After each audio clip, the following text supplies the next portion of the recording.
Yeah. All right, we're gonna go ahead and go live, I guess. I'm getting hit on that blue rod, and I don't want to get caught off guard. So, if it goes down, I want to be ready for it.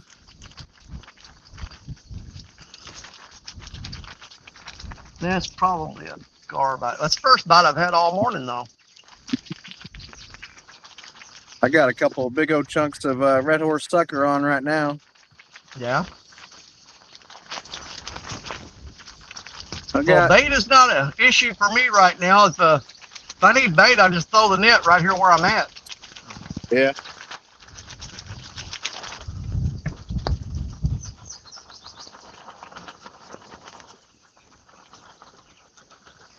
Is he still biting that blue rod? I saw a couple little taps in. We'll hold off there and see. In this particular spot, we could possibly catch turtles and gar, but there's a lot of catfish being pulled out of here, but most of them are at night. Brian B. Catfish peeking in there already on chat. We got 3 people in here watching. We went a little early. I was getting a bite on that blue rod, and I kind of jumped the gun. I should have waited. It's got a lot of slack dropped in there, though. I need to go down there and take the slack out of that, but I'm afraid this freaking umbrella is going to go blowing away if I do. I got enough wind to take off with it. There's JTS Outdoors. What's up, Jason? Terry, let me go down here and pull this up a little bit.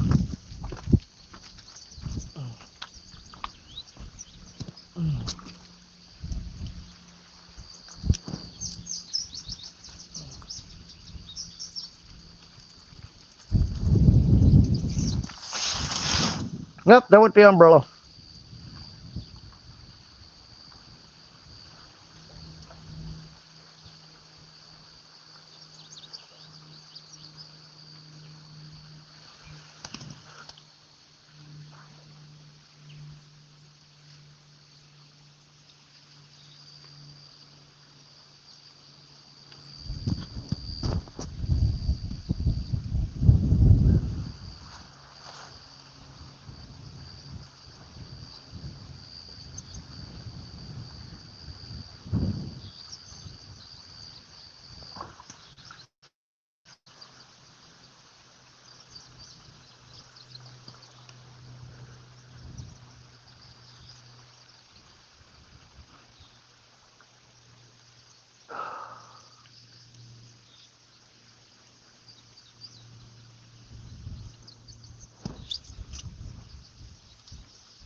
Every time I get up from my seat, the wind blows my umbrella off the cotton picking stand here. Then I have a tough time getting it back on there. Get on there. There we go. Now we're getting a slow bite on that blue rod down there.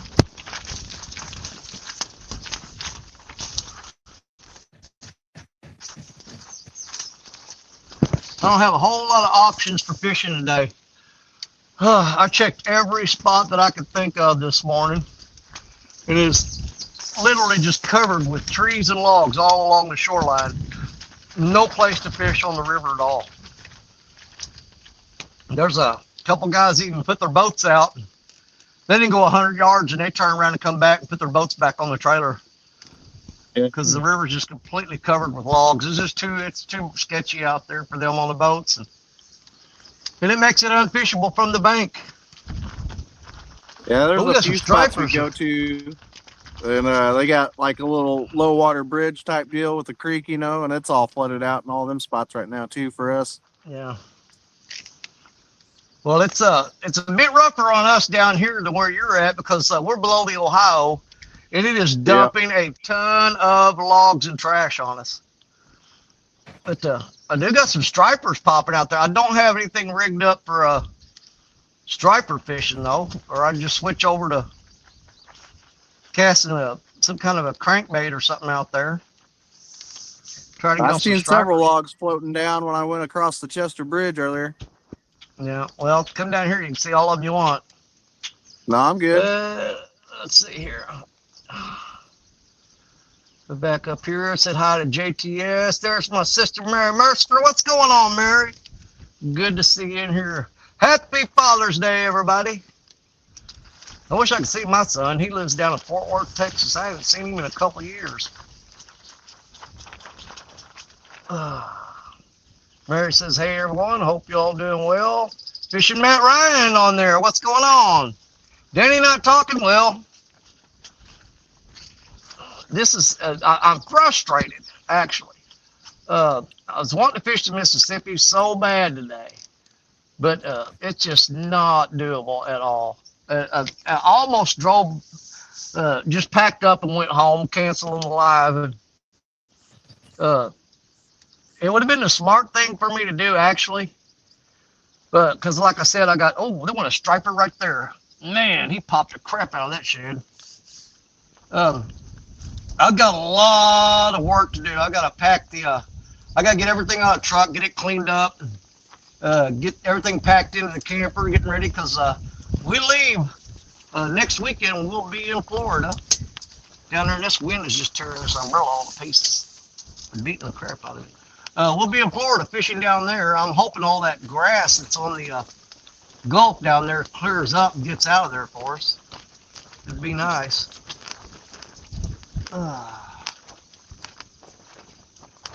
Say, hey, brother, how's it going? How's their beautiful wife doing? Stacia's doing fine. She's probably on the road right now. Man, they want a striper right there. Many stripers are busting, dude. Man, I wish I'd have brought a lighter rig with rigged up for these cotton picking things. Yeah, Stacia's probably on the road taking the grandkids home. She's taking them home early today because she's got to go visit with her dad today. So she'll be there all afternoon.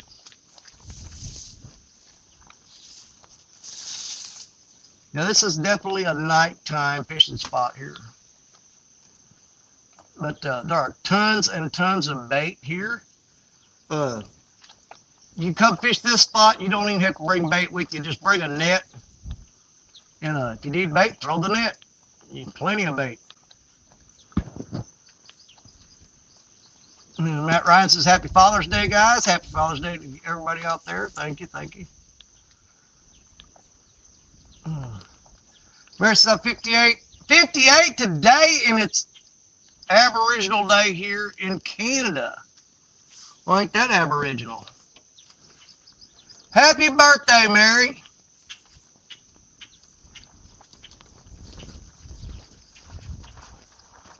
I feel, well, a little bit, I feel like I need to do more, you know. Here I am, it's Father's Day, but not only that, it's Mary's birthday, and I'm fishing in one of the worst spots I can be in. But it's not by choice, Mary. If I could be in a better place right now fishing, I would. Sis, you can bet on that. And try to do something special for your birthday. But right now, we just got to make do with what we got. And what we got is what we got right now. That's it.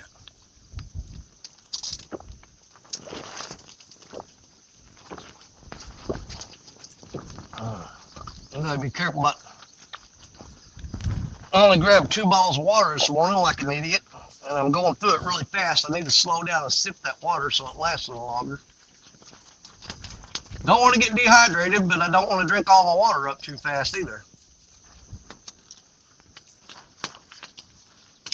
I bet you whatever it was hitting that blue rod down there a while ago probably got that bait off there. Because he's whacking on it pretty good. What the Big old fish rolling over there.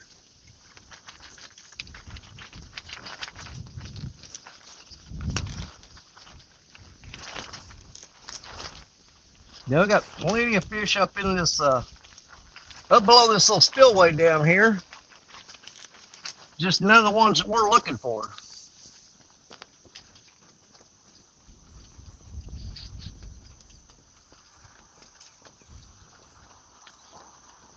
I was actually hoping that with the river being as much trash floating down it, because the Mississippi River is just right around that bend down there. You go down that way, and you'll come out right into the Mississippi. With all the trash in it, I was hoping some of those catfish would move up into this, up in here by this dam. For number one, because of course all the trash in the river. Number two, there is literally tons and tons of bait here. I mean, it is bait rich. You throw that net and you're gonna pull up a net full of shad. And the skipjacks are chasing the little small fish up in here. River's still coming up because there's logs floating against the current should be flowing that way, but because the Mississippi River is still rising, it's pushing logs upstream, what would normally be upstream, back this way. 13 people in the house watching right now. We got Mr. Zebco on the bank over on the Kaskaskia River. He seemed pretty confident that he can probably get us some fish today. I'm hoping he does. With that water up like that, I know it's usually pretty good fishing when the water levels are high on the Kaskaskia like that. But this time of year, though, he's probably got the same problem I got. There's a lot of gar swimming around. Summertime fishing during the day is just like the biggest gar infestation you could possibly imagine.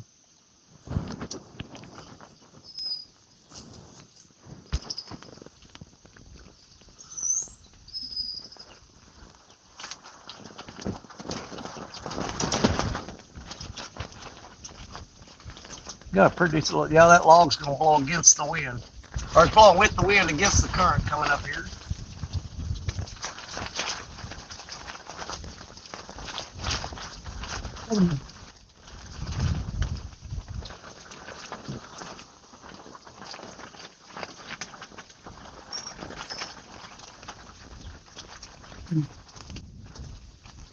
I would throw the snagging hook on today, but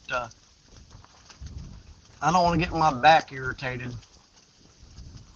Yeah, that log's going to drift right up in here and go across our lines of all things.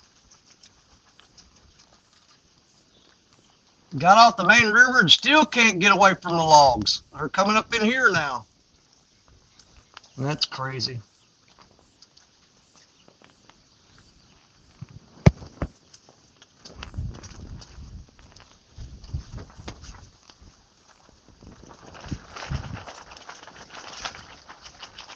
Probably need to throw that one rod out there a little further.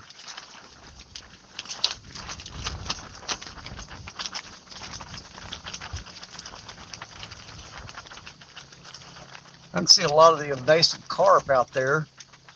You guys probably can't see them, but they're out there feeding, and you can see their mouths sticking out of the water. Literally hundreds of them. Yeah, somebody up here with a bow fishing rig right now be having a field day. It's a whole school of giant carp with their mouths sticking out of the water right about there, just on our side of that log. Massive school of huge carp. A stick of dynamite. Yeah, I don't want to mess up my fishing spot. If it would kill just the carp, yeah, I would say go for it. There's a whole lot of other fish in here that I'd just really rather not kill.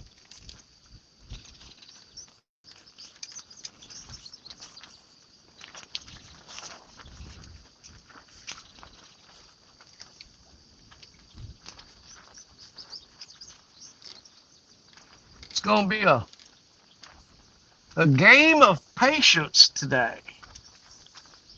I got rain moving in this afternoon, so I actually thought about doing a later in the evening show coming here, because like I said, The fish bite here in the evening, absolutely spectacular. Two things that kept me from scheduling a live for this afternoon. Number one is we got storms coming in. Number two, this place gets absolutely packed with people late in the evening. And I don't like fishing in crowds at all. My God, that is a massive school of fish out there. They're carp. But they swim along the surface, sticking their mouths out of the water and grabbing the plankton and stuff off the top of the water. There's probably about 100, 120 of them out there right now. You guys can't see them. I mean, even if I made the screen big, I doubt if you could see them. They're right off the end of that log right there right now. The whole school is moving along there.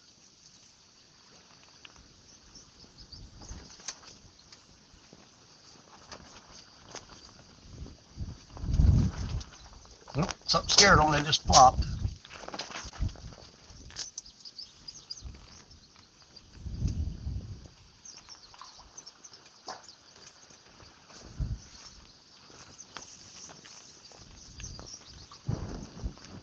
Not sure what time the storms are starting this afternoon. I got a lot of wind blowing.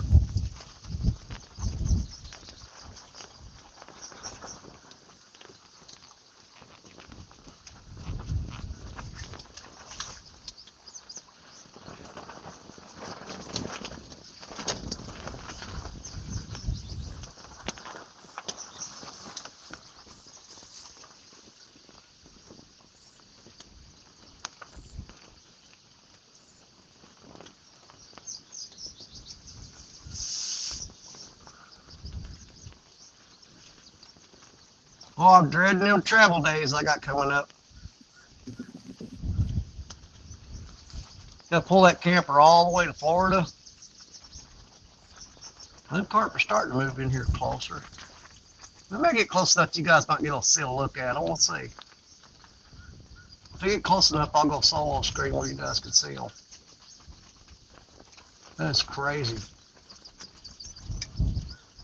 Sometimes the mouths are so big they can swallow a baseball, but they eat the smallest stuff out there, the plankton and the algae. Oh, that wind's catching my umbrella.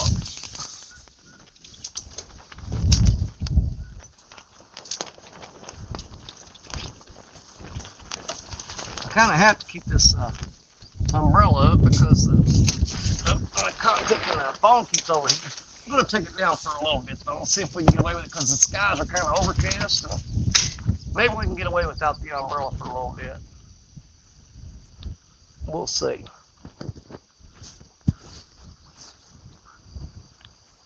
Oh, I'm always so freaking thirsty on the days that I don't bring enough water to drink.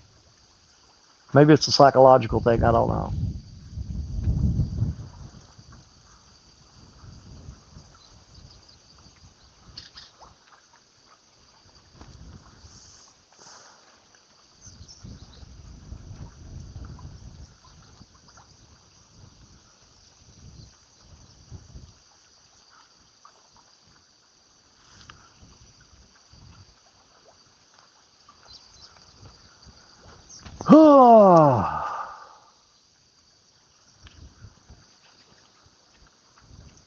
Man, I want to snag them carp so bad right now, but I don't want to throw my back out either.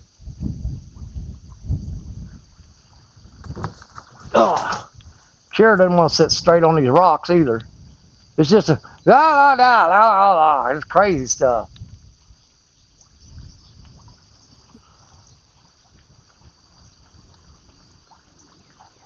Oh, but let's see if you can see them carp. I don't think you can see those carp.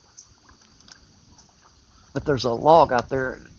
If you can see that log, you see all that stuff that's moving around doing that. That is a whole school of those giant carp heading right for us right there. There's over 100 of them there easily. I wish you guys could see that. Yeah, they're sticking their mouths out of the water. It's hard to see. right up in there somewhere. Right there. That is a massive school of those invasive carp swimming around, just eating all the plankton. So, do you think you're gonna be able to get on anything today? Yeah, we'll see. Yep. Give it a We are shot. That's all we 100. can do. Yep. I know this spawn is absolutely kill us right now. We went out yesterday on the boat and took Richard's wife Stephanie out. I believe that's our first time on the new pontoon. And we pulled up into one of our spots, and it was just absolutely just covered with logs. It kept bumping into the trolling motor, and we were having a hard time staying on spot lock. But within 5 minutes of getting there, she caught a flathead, which was her very first, not only her first flathead on the Mississippi River, her first flathead ever. It was a 10 plus pounder. Nice, nice fish.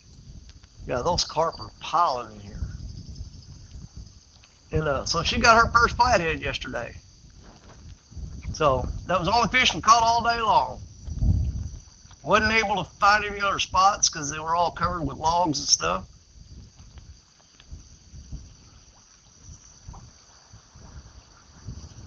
Man, I know y'all can't see those things. That's crazy. Yeah, usually those bow fishermen up here standing on the dam shooting those things.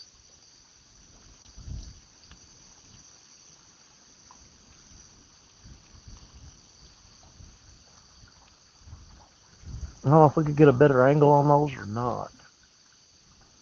That's a lot of freaking carp there. I guess everybody's sick of hearing about that though. They're like, snag them. Good grief, they're just multiplying. So many of them. Well, there's raindrops. I have to break that umbrella back out again here in a minute. Oh, there went a big old swirl from one of those carp.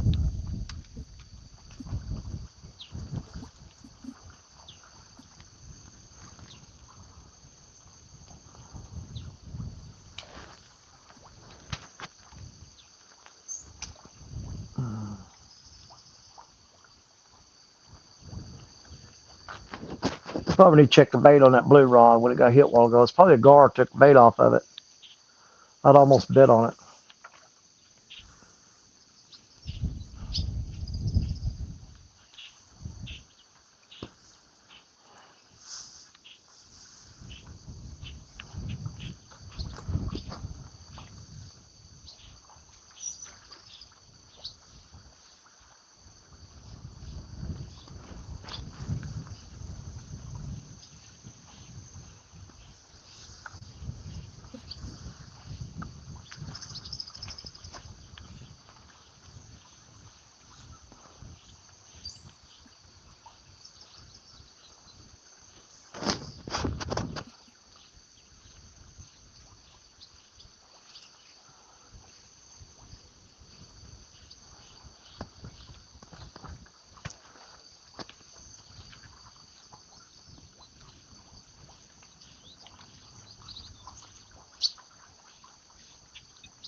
You know, I've asked myself 1,000 times why I do my Sunday show at this time of the day.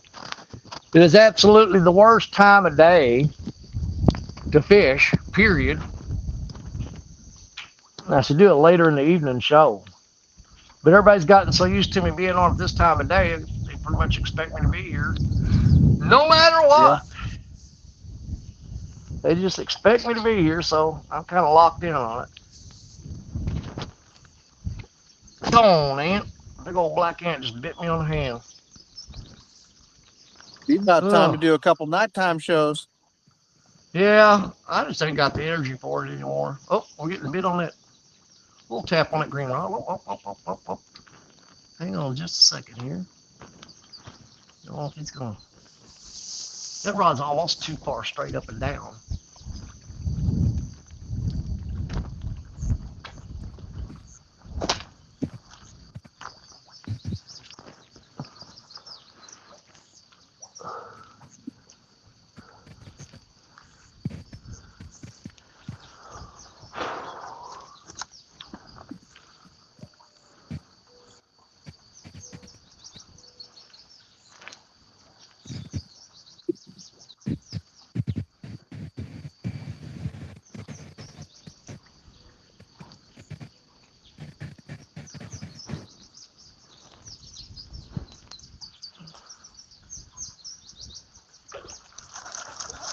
Again, nope. Got my bait. I need to reset that rod holder where it's not at a steep angle like that. Ah, hell, let's just bait it up and drop it back in there. Here, I'll just bend that down a little bit. That'll work. That's probably a gar that took the bait off there. Oh, there's a whole handful of crappie jigs laying there. We'll take those with us.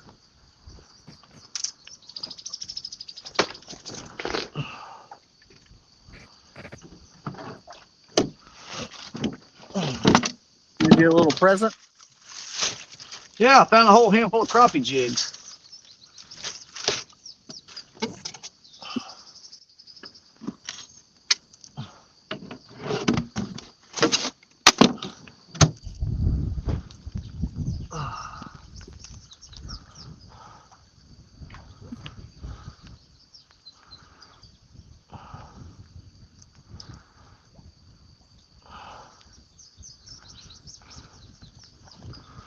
It probably wouldn't hurt for me to downsize these hooks a little bit.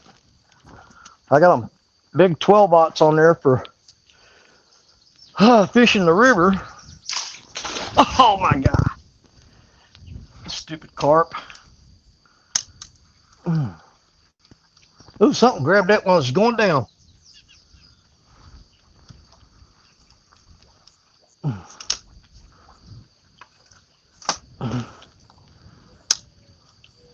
There. Yeah, I don't like that.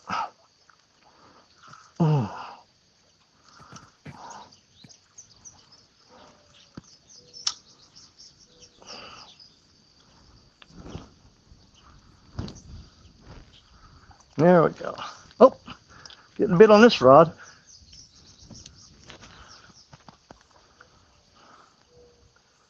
There he goes. There he goes. Come on. Take it. Take it. Take it. I think that's gonna be gar, guys. They're just tearing my baits up. I think I'm gonna got a ton of gar messing with me. Come on. Yeah, it's acting like a gar. Get on there, buddy. Get on there. He's pulling on it pretty good. Did I get him? I hooked him, whatever it is. Yep. That's what I thought. That's what I thought. They're going to be plagued with these things today. There's a lot of gar in here. Come here. Fool. You fool. Hooked him through the tongue. You get that line wrapped around my finger there. Take it easy there.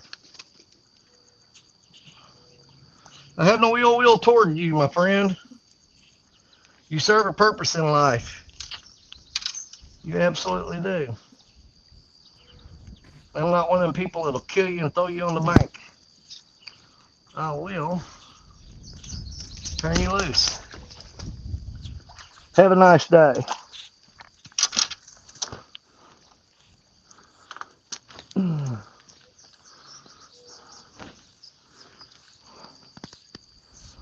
Yeah, we are going to be absolutely eat up with gar today. But you know what? A lot of times them catfish follow gar because they pick up the scraps or whatever. A gar will kill a fish and drop it. those catfish will follow around and feed right below them. So just That because you guy got next to gar, me just hooked into a gar. yeah. Came off right at the bank. That there, that hook went right through his tongue. He wasn't going nowhere. Come here.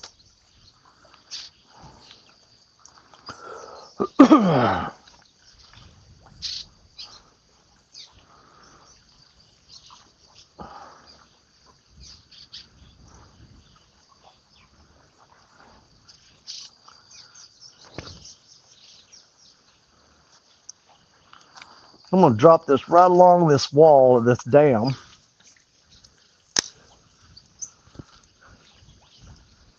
Just right along the wall there.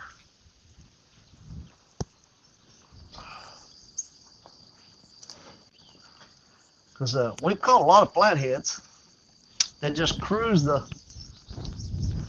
edge of this dam. And they'll lay right up against that wall eating the shad and stuff.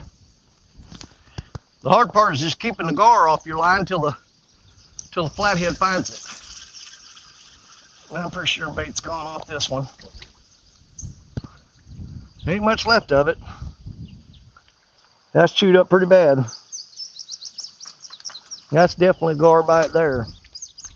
It's chewed all 2 pieces.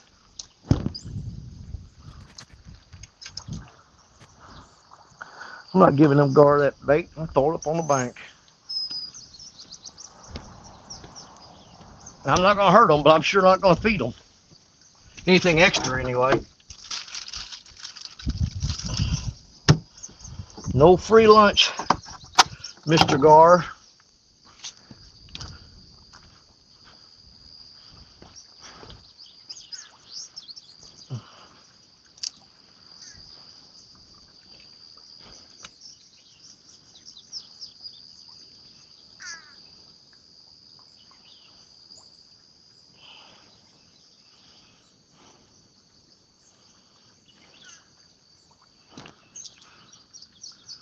I'm going to try to send this one a little further out there, see if I can't get away from these.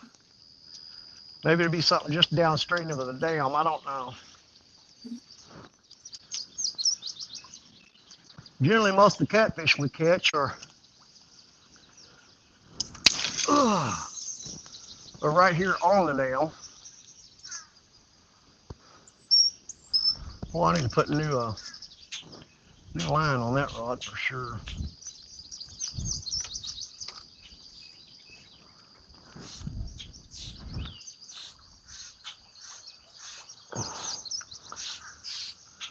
That's the only one we got way out there. The rest of them are right here at the dam.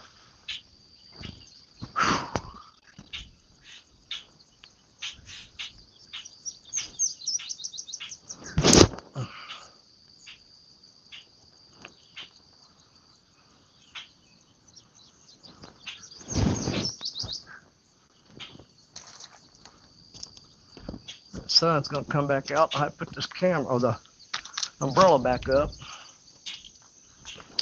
Oh, so far, stupid gar.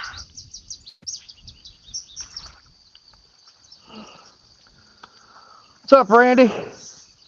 Good evening. Good evening. Well, it's still a little bit before noon here. I think. I don't know. It might be noontime. I don't know.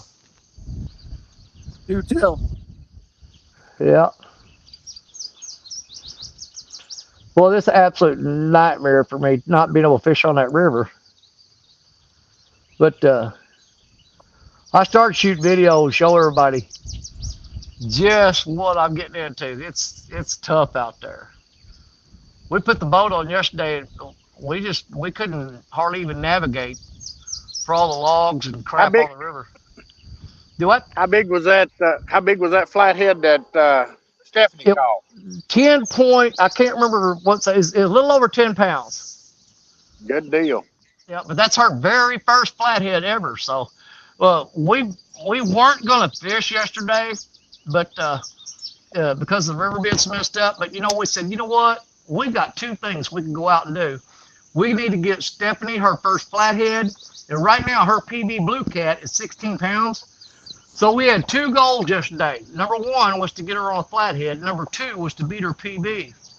Well, that was the Yeah, only fish we caught yesterday, but we got half of what we set out to do done. I mean, that's it. dude, the first spot we pulled up on, she threw out her rods, and within 5 minutes it doubled over, and she was fighting it, and a bunch of logs come floating down and got caught up on her line, and Richard was trying to push the logs away from her line, and she was fighting the fish, and she finally got to the surface. As soon as I looked over the side of the boat, I started screaming flathead, and it was on then. Because that thing, it buried that line down at the bottom of the river. It dove down, and it was really putting a heck of a fight on her. But she finally got it back up to the top again, and Richard dip netted it, and that was one of the things on our list of things to do yesterday that got checked off really quick. But we didn't get so much as a bite the rest of the day.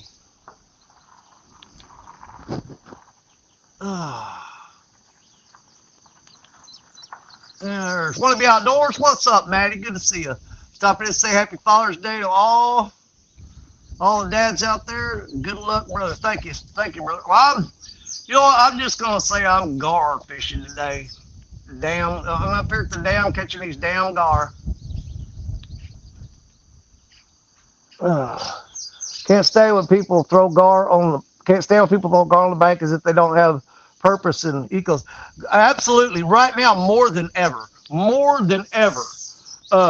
last thing you want to do is be killing these gar, because that is just another bullet in our arsenal against these invasive carp. Every gar out there spends its entire life killing those invasive fish. So absolutely put them back. Anything that helps us fight those stinking carp.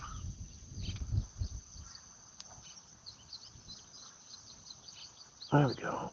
Lost Randy for a second. We got him back. He's dead gum. I got a doctor's appointment tomorrow. Yeah. So you know, through the VA, so you know what that means. I don't have that much trouble out of them. Now, you got to jump through some hoops sometimes, but when I look at some of the people who have all kinds of really devastating health issues, and they can't afford health insurance, if I have to remind myself of that, and when I do, I am extremely thankful for the VA.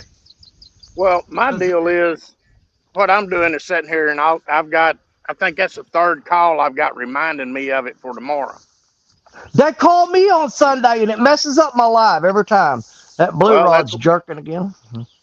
Go ahead. Where I'm at. That's where I'm at. They got that automated, that automated robocalling thing that reminds you of your appointment. Yeah, if you're live, it'll kick you out of your live. Yep. Yeah, I was fighting that 47-pound blue a week and a half ago, or 2 weeks ago, when me and Richard were live, and fighting a 47-pound blue, and right in the middle of the fight, freaking VA called and kicked me out of the live. I had to hand the rod to Richard and get the live going again, and then take the rod back. Yep. But I'm like you, Danny. I've had very good success out of them. At least they are trying to take care of me. Yeah. Because I can't afford health insurance. Man, I'm 61 years old. I can't afford $800,000 a month for health insurance. Some of the stuff they've done for me, dude, runs into the hundreds of thousands of dollars. Without a doubt. Well, I'm going tomorrow. The doctor appointment I got tomorrow is to go get set up for cataract surgery. Oh, really? And yeah, so it's not cheap, but I ain't gonna have to pay for it. So, well, the most expensive thing I've went through I had my left leg broke in 7 places. And they basically had to rebuild my left leg with titanium rods, pins, and screws and plates. And dude, by the time I saw the total of the bill, was close to $100,000. Yeah. And my pay on that was 0. That's it. That's where I'm sitting Yep. on my And I stuff. You know, I love it. I love that zero copay. yep.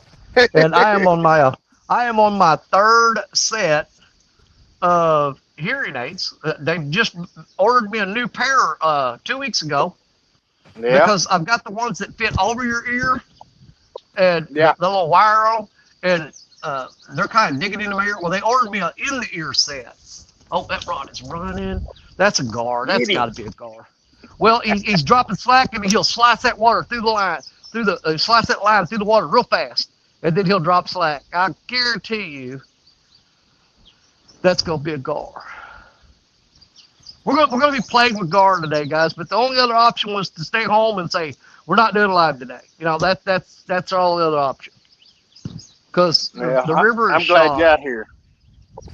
Well, I mean, it gives you guys a chance to get out here and maybe catch something besides gar. Well, Ethan, I'm kind of on the fence about him. I think he's going to get into a lot of gar today, too. Now, he has caught fish this time of year in the Kaskaskia. I'll give him that. But I know how bad them gar are on the Kaskaskia this time of year, too. Oh, there comes some rain.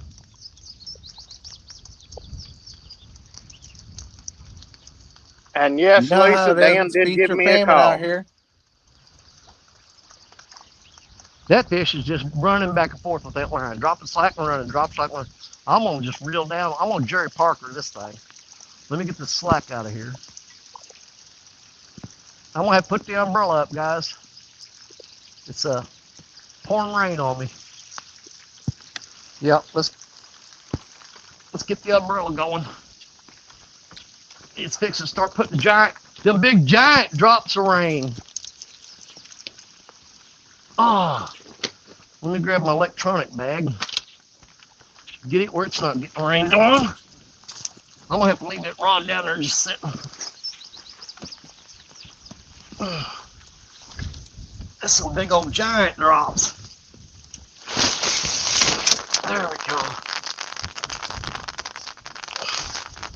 Keep all our stuff from getting wet.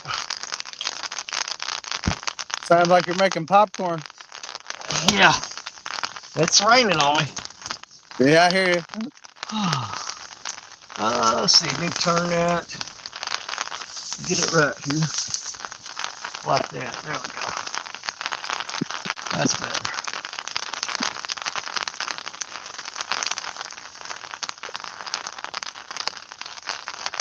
I didn't think that rain was coming till later this afternoon, but let's see.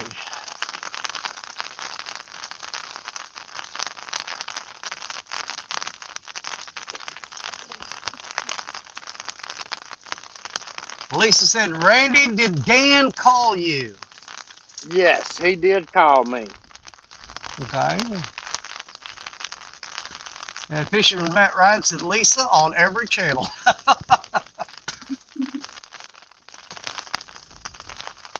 And Matt Ryan says, catching gar is better than catching nothing. Well,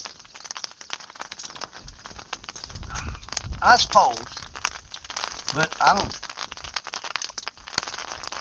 there's times I think I'd rather catch nothing because I'd give up quicker and go home. You ain't gonna give up. Well, I really should have stayed home today. I've got a lot of work to do. I got to clean my truck out because we got to have me, my wife, 2 kids, 2 dogs.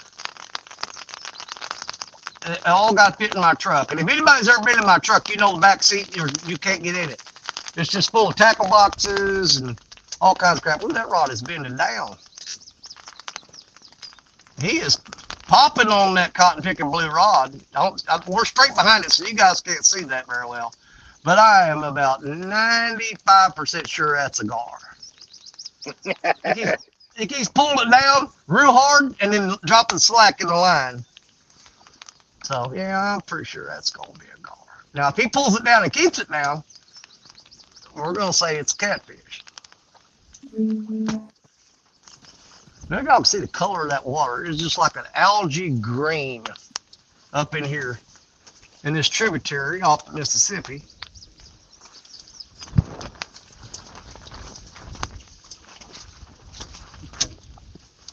That rain will quit.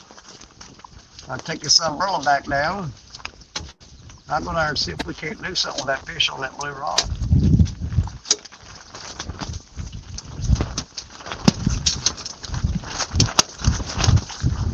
Let's see, what did Matt Ryan say? Is Randy cheating today as usual? Okay, rain quit and the wind's blowing real hard, so we're good. Randy's bumping today. Are you bumping? I'm bumping. I'll be. I ain't Well, that's bumping fine. up here where we ain't got big fish up here, but we got fish up here most of the time. I don't care if the dadgum thing weighs half a pound. If it's catfish. That's it. That's what I'm doing. I'm up here looking to see if they've moved up in here yet. Yeah. Bobcat says that they've moved up down there below damn where he's at. So Well, he's they on moved up boat down there. Chattanooga, ain't he? Yeah, I'm 2 dams above him. Oh, okay. But you know, every So- now and then you catch one that weighs 20 pounds or so up here. So you fit right in with today's theme. We're dam Yep. fishing for dam fish with dam bait. Yep. Well, we're damn glad to have you.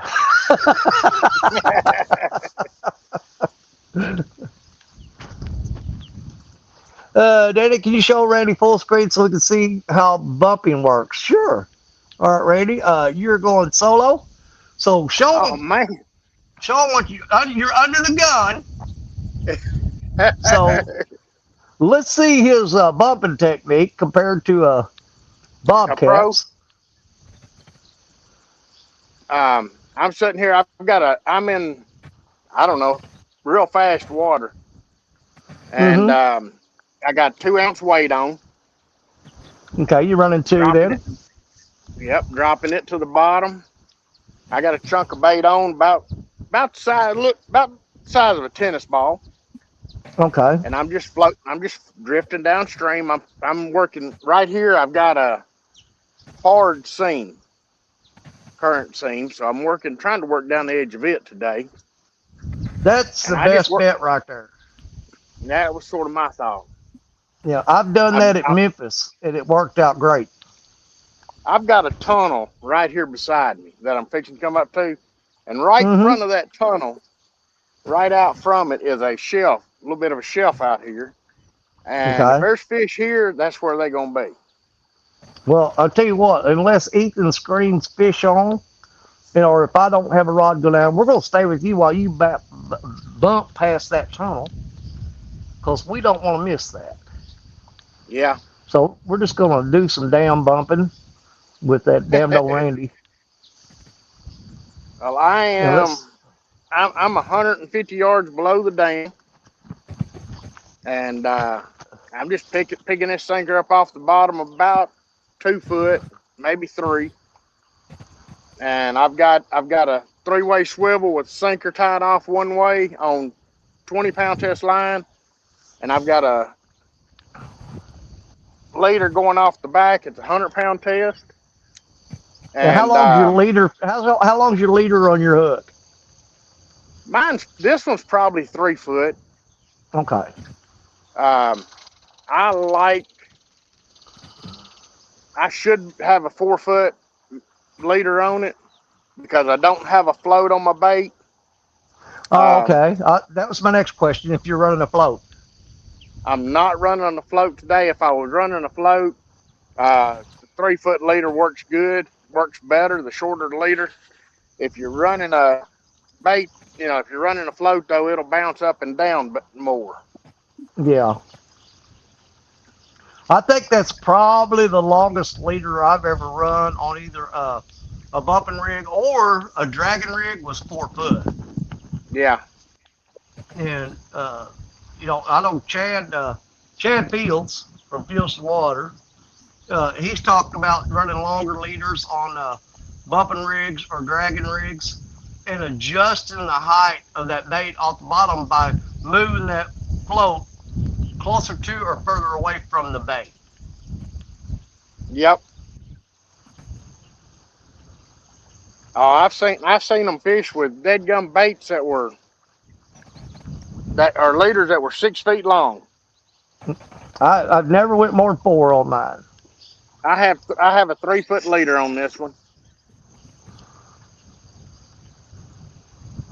I just reeled it up because you have to Matt watch these Ryan things. says, Randy, are you fishing from the front of the boat while drifting? I'm pretty sure he's on the back.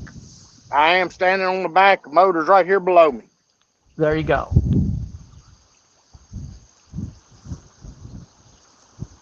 You have to watch these baits because if you're not careful, when you're bumping, that bait will hang up and it feels like it's bouncing, but it really ain't. Yeah. And because I'm in right now. I'm in. Let's see here. I ain't in, but well, how deep of water am I in? I'm in about 10, 11 foot of water.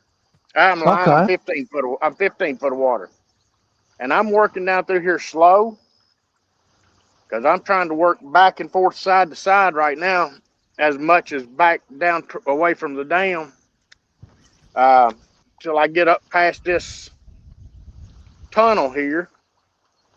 Once I get past the tunnel, I'll basically free float and let it go. Okay. Yeah, one of But the first mistakes I ever made when I was learning how to bump, Richard Cluck was trying to teach me how to bump. And, dude, I was lifting the lifting the rod and letting it down. He said, can you feel that weight hitting the bottom? And I said, well, I can't really tell. And we went to reel it up, and I had almost all the line out on my reel. And come to find out, I was, facing downstream on the back of the boat. And come to find out, my weight was underneath the boat and 60 yards upstream behind us.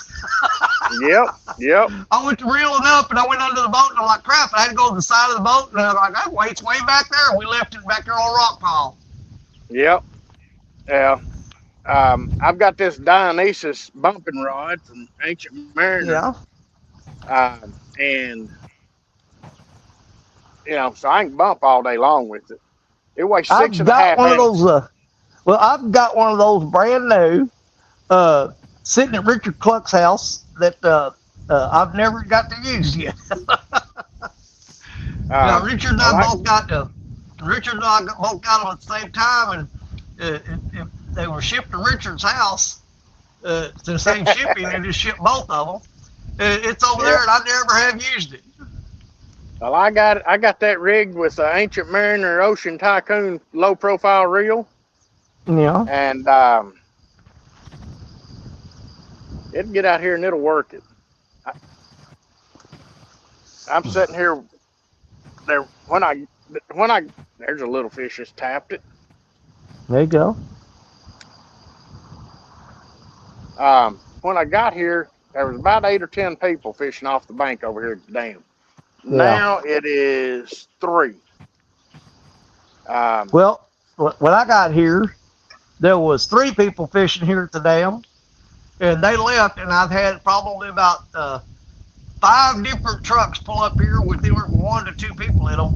They come out and cast the rods out, stayed 15 minutes, reeled up, and left. When I got here too, there was also probably 75 of them dead gum. What's them black diving birds, Danny? Oh, the cormorants? Yeah, cormorants. There was probably 50, 75 of them up here at the dam, and 8 or 10 osprey. Okay. And now looks like there's maybe 4 or 5 of the osprey of the cormorants, and I see two ospreys flying around up high. Yeah, the bait's thinned out then. Yep. Yeah, well, that bait moves out, them birds do too.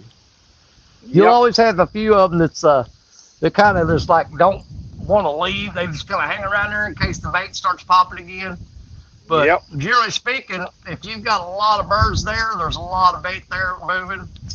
But when they see that bait move out, them birds will try to go somewhere else to try to find that same situation. But you always got a few lazy birds that go, I'm just going to sit here and wait. Yep. Okay, Matt Ryan, it's a serious question. I know most of the time you guys fish for catfish with, let's say, in rods and rod holders while you're waiting for a bite. Do you ever grab a bass rod and fish bass while catfishing? I used to. I have lost so many catfish because I was screwing around with a dadgum bass rod. When the rod went down, by the time I reeled that bass lure up and laid that rod down and go over there, I'm like, well, he's done got wrapped me in a rock or broke me off and stuff. And so I just kind of just go with it now. I just throw rods out there and sit back and take it easy. Fishing, Man, well, fishing with this bumping, you have to, you're standing there, you're holding the rod all the time. yeah, well, he said when he noticed that a lot of times we've got rods in the rod holder. And he said, Yeah. when we're doing that, do we ever grab up a rod and see now? Like for me, this spot that I'm at right now, I got rods in the rod holder, but it wouldn't be nothing for me to go up there and grab a rod and rig it up for skipjack and be trying to catch skipjack while my rods are out there soaking, looking for a catfish. Yeah. Because there is a ton of skipjack in here right now. We don't have any skipjack in this part of the river anymore. I don't know what's going on. Dude, there's a bunch of them up in here right now. But it's hit or miss. You come over one day and you throw a line out there. It's got 3 or 4 jigs on it, and they'll just smoke it. And you come back for every day for a month and not see a single one. And all of a sudden, another day, they're all back in there again. Well, I'm doing that deal that we're talking about, Dan. I'm sitting here bumping along, and I knew something didn't feel right. I could feel my sinker bump up and down, and it was 20 feet out in front of the boat. Yep. It seems to me like is that easier to happen when you're using a lighter weight or a heavier weight? What do you think? I don't know. Because I think with a heavier weight, that you will notice it quicker, that you're not getting that thump. You know what I'm saying? Yeah. With a lighter weight, you may not notice that it's not doing quite right. Now, I'm speculating here because bumping is the area of fishing that I have the least amount of experience in. So don't take anything I'm saying. When I'm talking, I put it in the form of a question, okay? It's not a fact. I agree. It's probably easier to feel whenever you're not coming off the bottom, whenever you're tapping that bottom with a heavier weight. Yeah, it just seems logical to me. Matter of fact, if I had somebody out here that was showing how to do this, Yeah, I would put a heavier weight on theirs. yeah, that's what I would figure. That when you start somebody out, you want to go with a heavier weight where they can absolutely feel that thump when that weight hits the bottom. Once you start perfecting your technique, now again, this is all speculation on my part. I don't know. I'm just kind of looking at it from a just a regular fishing, from a common sense fisherman. Yeah, it seems to me like a lighter weight would be harder to detect if you're not tuned into that. You know what I'm saying? Yep, I'll agree with that.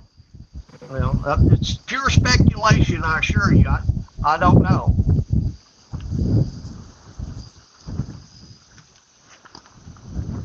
Well, I'm fishing up here where I'm at now, and I'm trying to stay out of I'm just about 1.5 cast off the bank that these guys up here are doing. Because they're Lisa up here Swain fishing says, for bait. Yeah. All right, y'all know now. Lisa's got something to say. She says, I have to say, I'm impressed with the real OG Swain the past couple days casting my rods out. Yeah.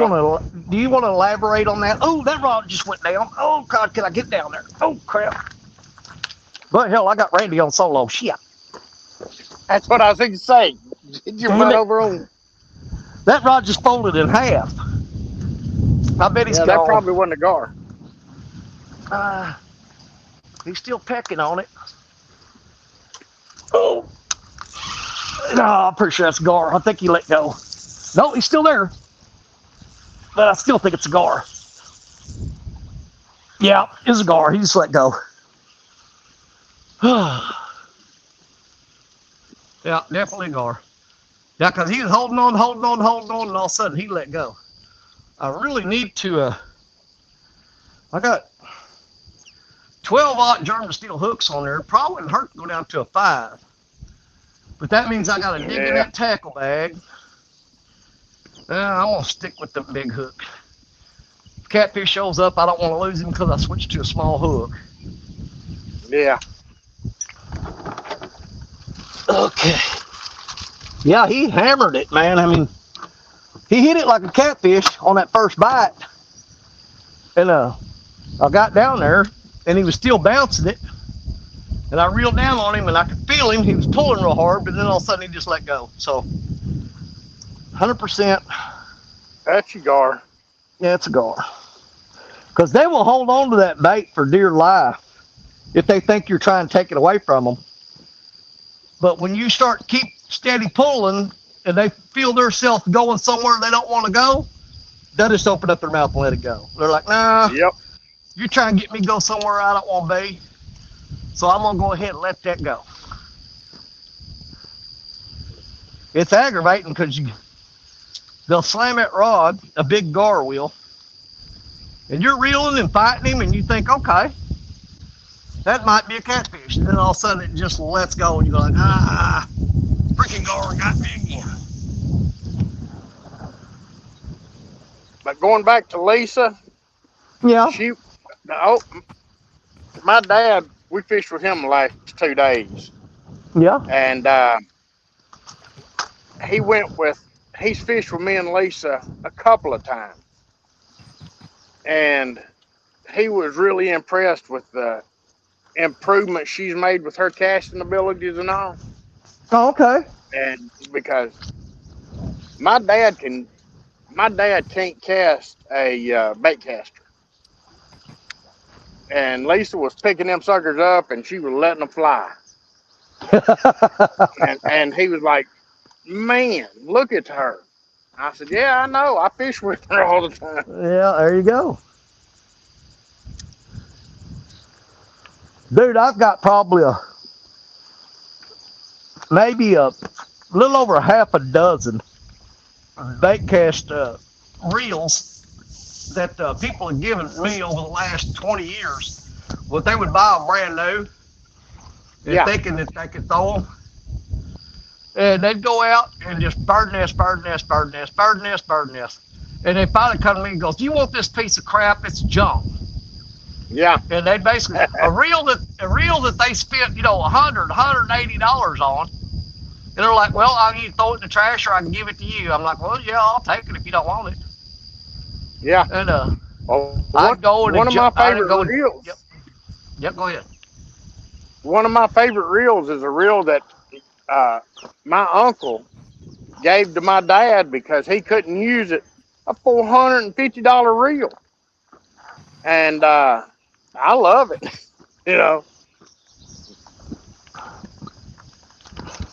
But when we started doing this, Lisa was using spinning rods. And when we got hooked up with RCT, she said, if I'm going to be with these guys, I'm going to switch over to bait casters. And she went 100% bait casters. We adjusted them just a little bit for her, and she'll take them suckers now and she'll sell them. She'll throw them suckers 50, 60 yards, just like, getting them out there. Exactly. Ain't no concern at all for her now. Let's see, Mike Lockhart. Danny, gar are really good catfish bait. I don't know about that. I ain't never tried gar for bait, but I can't. Fish on. All right, I got you. You're solo. Do your thing. Okay. He's trying. He's doing good. Now, how close were you to that thing you was talking about getting down to? Oh, I done passed that hole. Oh, well, hell. It's better fish. Better fish than what I normally catch right here. Yeah. Think it's Yeah, around 20 maybe, a little better. probably 15 to 20. Yeah, that's good fish. Yeah. Michael Grubbovitz says I went from zero bait caster. Let's see what that says. Dadgummit. So zero bait casters 6, 4 crappie, and 2 catfish. There's Catfish Dog, Mr. Tim in the house. What's up, buddy? In the net. There you go. Let's Oh, see that beautiful. he ain't no big fish. Oh, He's yeah. just a fun. He's a fun fish. Hey, it's the biggest one caught on this channel today.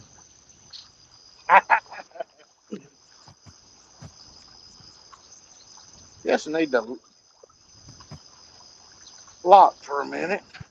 Yeah, it helps. You don't want to I don't bypass any fish while you're messing with that one. know.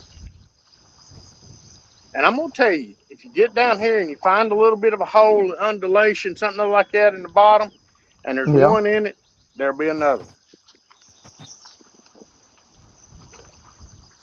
And according to the depth finder, he ain't no monster either, but he's right there. yeah.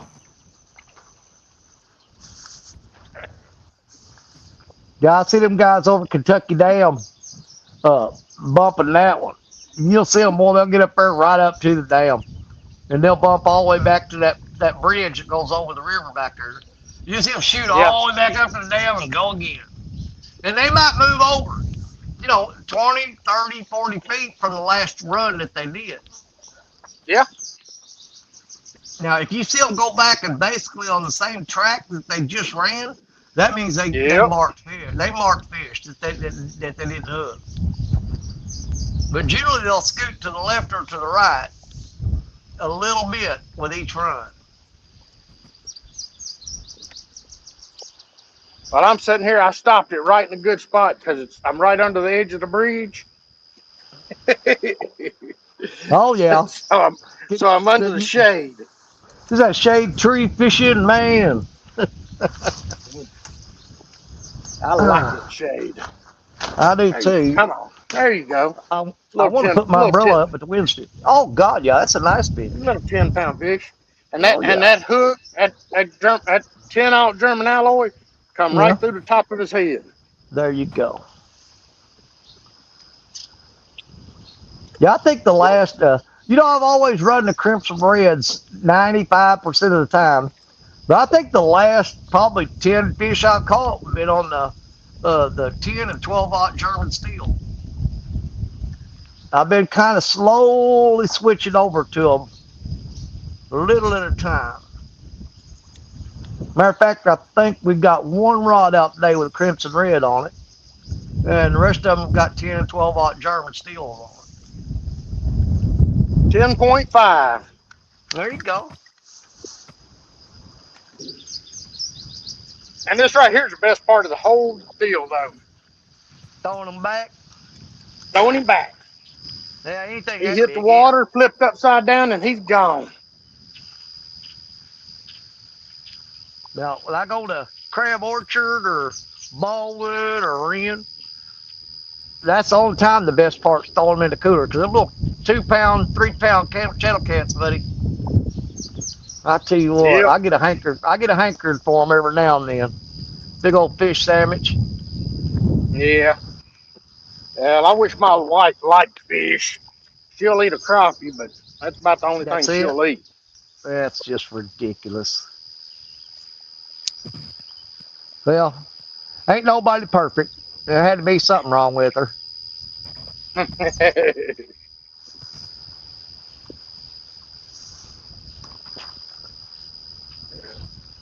But hey, that's one.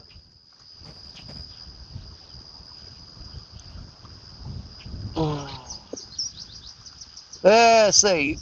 Michael Grumpy Vet says, bad news, Danny. Your Mississippi River fishing is going to stink until maybe next weekend. Well, the timing on that is just fine because I'm heading to Florida. It can stink all at once this week because I'm going to be packing to get out of here.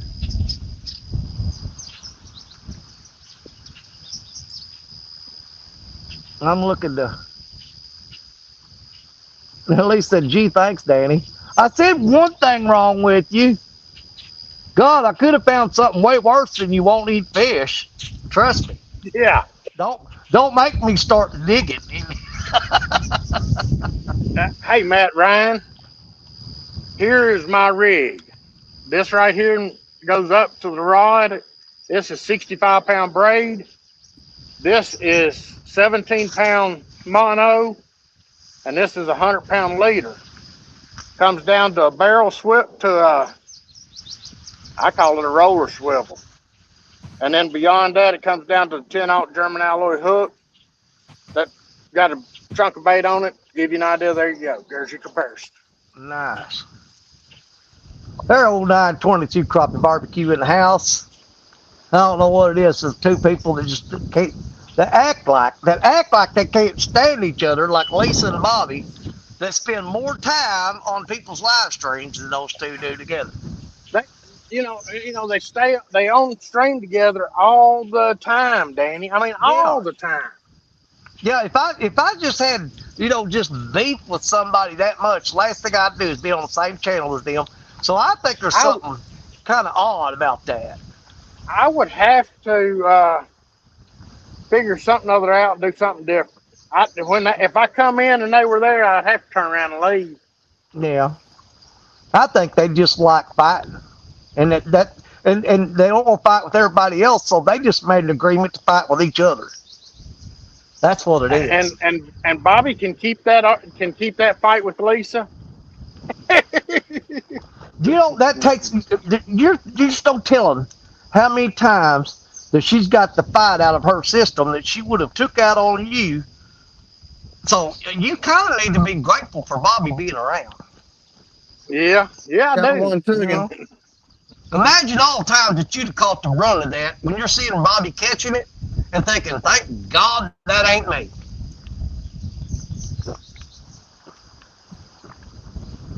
Well, I'm sitting on top of a hump right here. We're in 37 feet or 13.7 feet of water, and it drops off here behind me into about 16 feet. Yeah. And when you start dropping off, is where those fish are piled. Dude, I know you've been down to the pyramid down there at Memphis. Yeah. Right? And you went in there and seen all them flatheads they got in that big giant pool in there. You walk around and see the display. And if you go and look, all them flatheads and most of them blues, the blues will be swimming around quite a bit. But if you go look at where the flatheads are, there's a slope, concrete slope in that floor, and them flatheads will be lined up on that slope facing upward. They're just looking up over that edge of that slope, waiting on something to come over it. We might have some action, Danny. All right, just holler and I'll solo your little butt right up there in front of everybody. He's thumping it pretty good. Yeah, well, that's what them gar do. Yeah. Let's see if he turn that. I got something really coming through the dam or going through the dam. Yeah. And that means my water fix is screwing up again. Yep. Oh, Lord.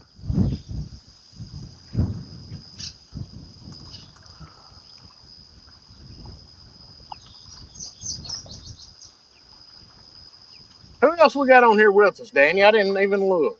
You got Mr. Zebco, old Ethan Levi. Oh, okay. Okay. Whose channel is Mad County Fishing. He fishes with me quite often. I know exactly who he is. I just wish he'd hurry up and catch a fish. He goes to a lot of Jerry Parker spots, so he's trying to pick up all them fish that Jerry Parker left, and I got news for him. Jerry Parker don't leave him any. Yeah. The last person I want to fish behind is Jerry freaking Parker, because he don't leave nothing for nobody.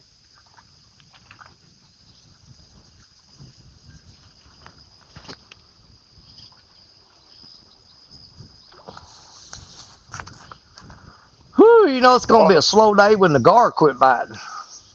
Boy, ain't that the truth? You know what? They were piled up. When I first got here this morning, there was giant schools of them swimming along in front of the dam. You could see them right below the surface. And And I don't even see a single gar now. They've all moved out of here or something. Well, when I got here, there was 2 other boats up here, and 10 people on the bank. And now there's 1 boat and 3 people. Yeah. That tells me that that the fishermen didn't give up too. Yeah. Well, it is. I mean, seriously, with this time of year, It is Father's Day. it's Father's Day. That's one thing. You look at everything stacked on you today. You got Father's Day. The majority of the country's in full spawn right now, and that Yep. kind of thins the herd on people fishing because I ain't fishing the spawn. It's just a waste of time. And I had another point, but I forgot what it was. Oh, it's a crappy time of day right now. This is the Yep. worst time of day to be on the water. So there's 3 things you got working against you as far as people being out here. You know, a lot of times that's why I fish this time of day too, though. I still catch fish off and on every now and then. I don't do near as good as I do if I went later in the evening. But I know that when I come out here that most generally speaking, nobody else is going to be here. And I don't, like I said, I have no problem fishing on panel and stuff, but I just don't like, or fishing with somebody right beside me. But to look up and see them lined up on the bank like you're on a trout stream, I just don't care for that crap. I don't like it. The only time I deal with that is if I'm skipjack fishing, you know, and you know you're elbow to elbow doing that on the bank. Yep. But I don't want to catfish elbow to elbow with 20 dang people. I just don't want that. Yeah, you sitting there and your rod starts jerking and the line goes slack and you pick it up and some guy 30 yards 50 feet down upstream. from you's got him. I got your line. I'm like, well, I guess I'm going to move because, I'm out here for fish, not fishermen. Well, I think these guys were out here fishing for white bass. I don't really know. And see, that's another thing. I wish I'd have brought my other rigs with my other poles with me today, because the white bass are in here right now on this dam like crazy. I had Matt Ryan come up here and fish with me and Richard Cluck a couple years ago, and we stood on this dam and jigged just a marabou crappie jigs with Doc Demon rods, mind you. And dude, we were just smoking them white bass on them Doc Demons. Yeah. I think we went up sending Matt wanted some of those white bass to take home. We sent a couple of them home with him. Well, I'm gonna tell you, I would love to catch about 20 white bass because I'd take them things home and freeze them. Yeah. Because I'm about out of skipjack. I eat them. I'll play them out and cut that big red line out of the middle like that mud line on them. Yeah. And white bass is good eating, man. I ain't kidding. We was out here. Tell you something else. Gar's good eating too. Yeah, I just hate cleaning them. I hate cleaning them. I got a good pair of 10 snips to work real good on cutting that hide off of them. Yeah, I always wind up cutting my fingers on that gill plate. If you ain't never had one of them get you with that gill plate's like a razor blade. Yep. It will get you.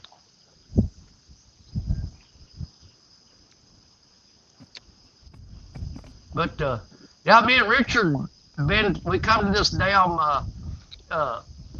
2 weekends in a row to catch bait, and Richard threw the net, and man, he was pulling up dadgum white bass that were 2.5 pounds. A couple of them hit the 3 pound mark, and he's chugging them back in. I'm like, man, I'd eat every one of those. See, we can't use them for bait here. Well, we can pretty much use anything that we catch on the rod and reel here for bait. We can't use any game fish. You can't use crappie. You can't use bass of any type of bass. You can use bluegill. You cannot use trout. If you catch them on rod and reel, you can use them here. Yeah, not here. And bass is an excellent bait. Crappie, right now, since we don't have a whole lot of skipjack anymore, uh, crappie and bass are turning into two of our number one baits. Really? Yep. But you can't, if you catch a crappie, if you use him, he's got to be over 10 inches. And the bass have to be, I forget what the bass have to be because I don't use them very often. But, you know, last year when I was fishing top cat, we caught one bass and shit. Ryan Bortz was using him for bait and caught a 56-pounder sitting I on remember that. on the back corner of my boat. I while remember I was fishing that. top cat. You know what? I wanted to kick him and Daryl off that boat so bad that day. I tell you what, I said, here this man is fishing top cat, and they're reeling in fish on each side of him. I thought, man, you guys need to be shoved off the boat. Yep. I was wanting to choke the snot out of him. Daryl didn't fish that day. Yep.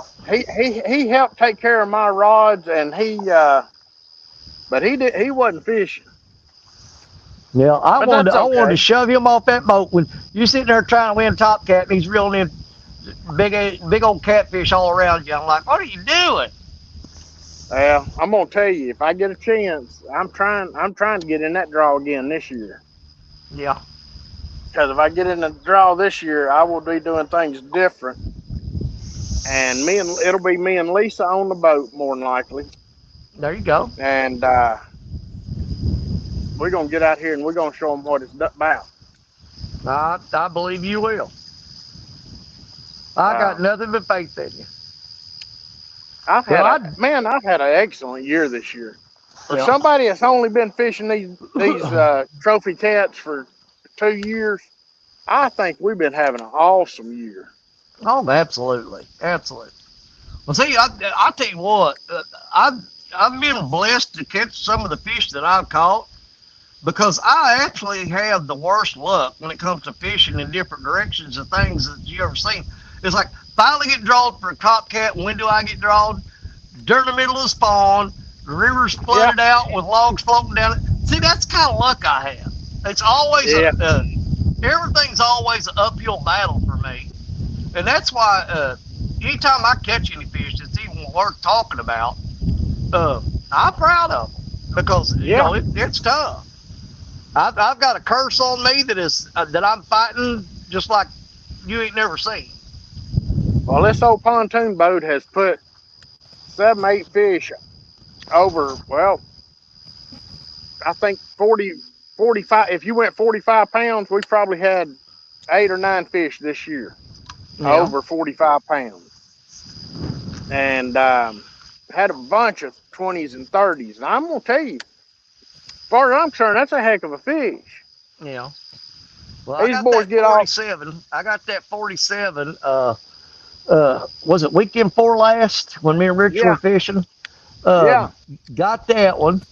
Other than that, man, I've been kind of hovering around the 29-pound mark, stuck right there, you know, getting a lot of 29s. We've had a bunch of 20s this year. But I've got a 55. We got a 58, a 61, a 44. You know, now we ain't caught none of these monsters that some of these other guys get, but we've had some good fish. Oh, Sampy in the house. The sun is shining on my glasses. They're the transition lenses, and it makes it so dark I can't see it's worse enough that I can't see the screen, or bad enough I can't see the screen. But then my glasses go dark. And there's several people that's come in here that I've missed, and I can't see them. Hey, Danny, imagine being as blind as I am. I know it. You know what? I'm gonna try. I'm gonna try to take this cover off this phone so it'll help me where I can see a little better. And I got to be very careful because 9 times out of 10, either in the stream or kicking myself out. But I'm gonna try to pop this cover off here because it makes it easier to see that phone anyway. I'm gonna do it real gently and carefully. Hopefully I don't mess up. And I'm hoping I can get that phone out of there. There we go. Got that Yeah, my cover off. biggest Well, this it's year hard was to a firecracker. 43-pound blue on Mother's Day last month. Yeah, I know. You done told me 20 times, Jerry Parker. Yeah, I done heard that. I done already heard that twice today. I know it. Oh, I JJ said, Jr., JP Jr., Jerry Parker Jr. just like his daddy, Jerry Parker. I know it. And I don't know why Parker don't just flat admit that's his kid. Well, I mean, we're going to break down and do the DNA test. And well, what's his name? Say you What? You are get the the DNA. father. You get the DNA sample, and I'll pay for the test. That's it right there.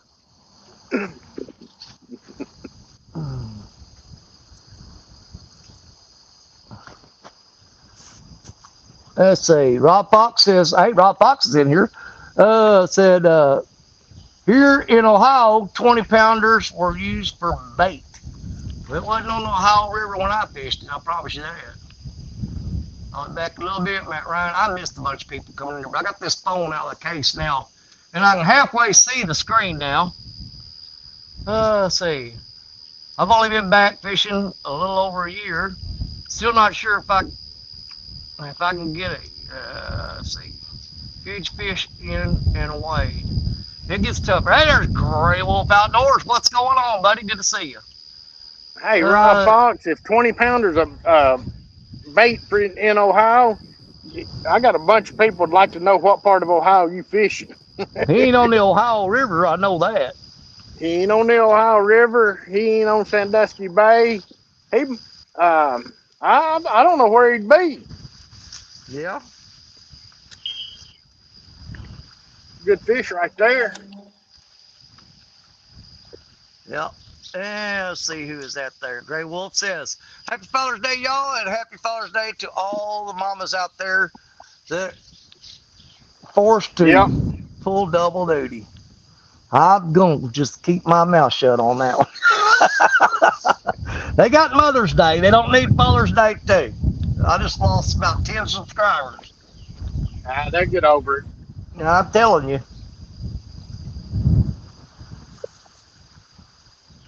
I know some daddies that the mamas ain't around. Hey, I raised two of them, two kids, Yep. so without Yep. mama being there. It goes two ways. We ain't gonna get into all that because I'll start off and I'll lose subscribers left and right. Yeah. But yeah, well, I in my world we do mamas on Mother's Day and we do daddies on Daddy's Day. That's it. Yep. We don't cross over or mix them up. Not that I don't respect all them women out there that's struggling and doing it, but I absolutely do. That's why we got a special day for you called Mother's Day. Yeah.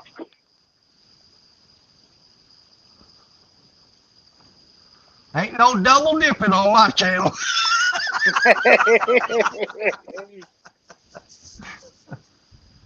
Man, I tell you what, if I do it wouldn't throw my back out, just so I can feel a good fight of a fish day, I've got them snagging rigs on the dash of the truck, but man, I know I'm gonna be sore as hell if I do that.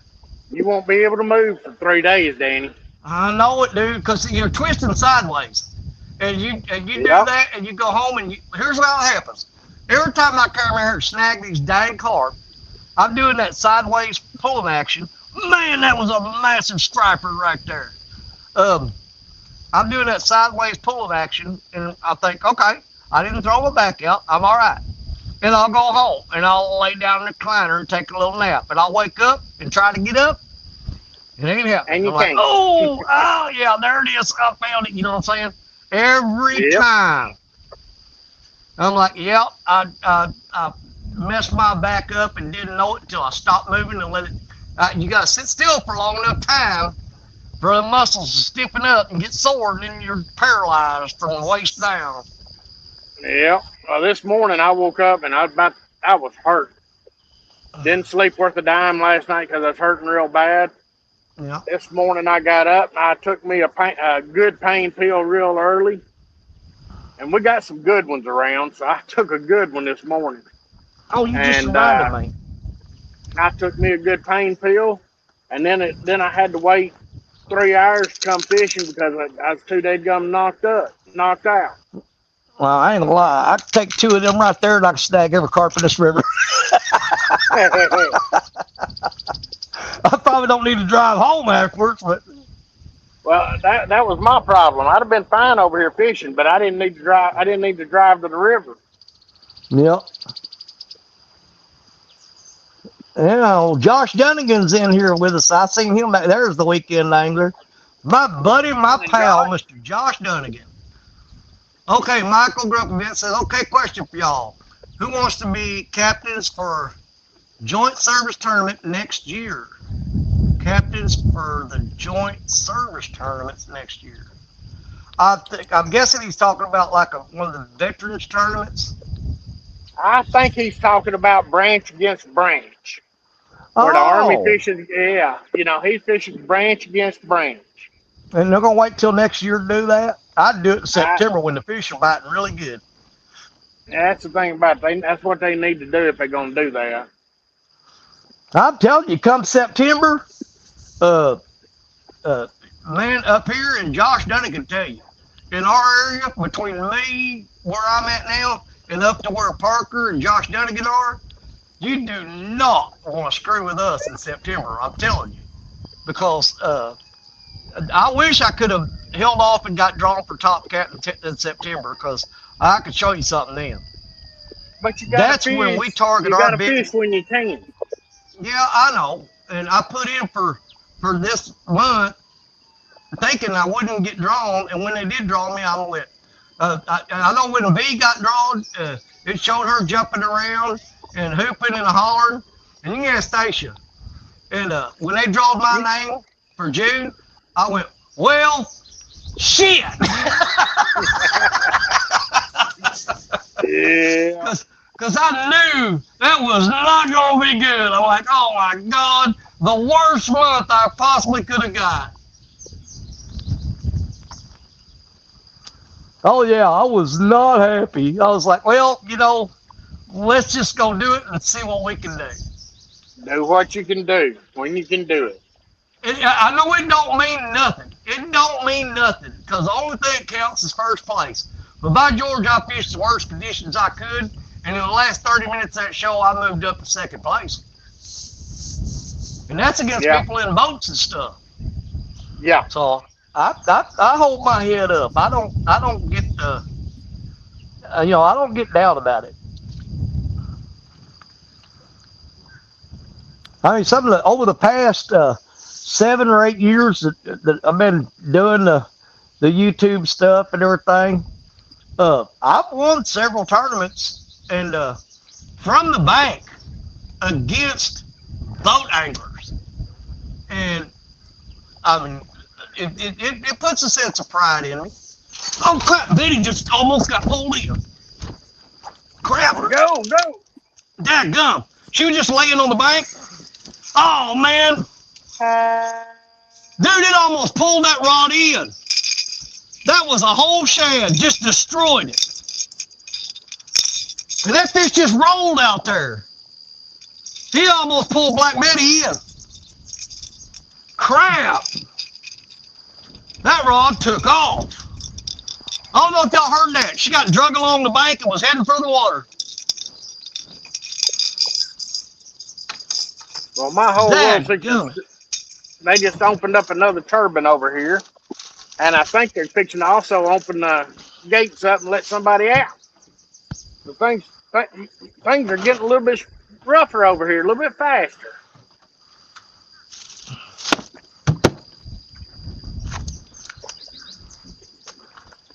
Man, he almost pulled that rod in. I just got it laying on the bank, laying down.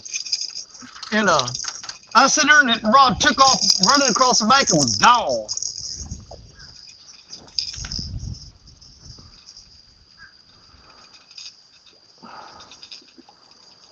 Is the point broke off that hook? No. I don't know if y'all's going to be able to see this or not, but I'm going to try something real quick. If I can get the... I don't know if y'all be able to see them or not. Let me sneak up here. Crap, they're going under. Let's see if they come back up. If you watch, there's a giant school of carp. There's some of them right there. And they're sticking their mouths out of the water. They're sucking up all the plankton. Okay, they're under right now. They should come back up here in a second. That is Well, put yourself full screen, Danny, where people can see it. I am full screen. What do you think, I'm stupid okay. or something? Well, I was strangers like me. There's a bunch of them right along the edge of that trash right there. There they go. There they go. I don't think you guys can see those. But them carp are coming up and they're mouthing the top of the water. All along that foam over there, there's a whole school of them.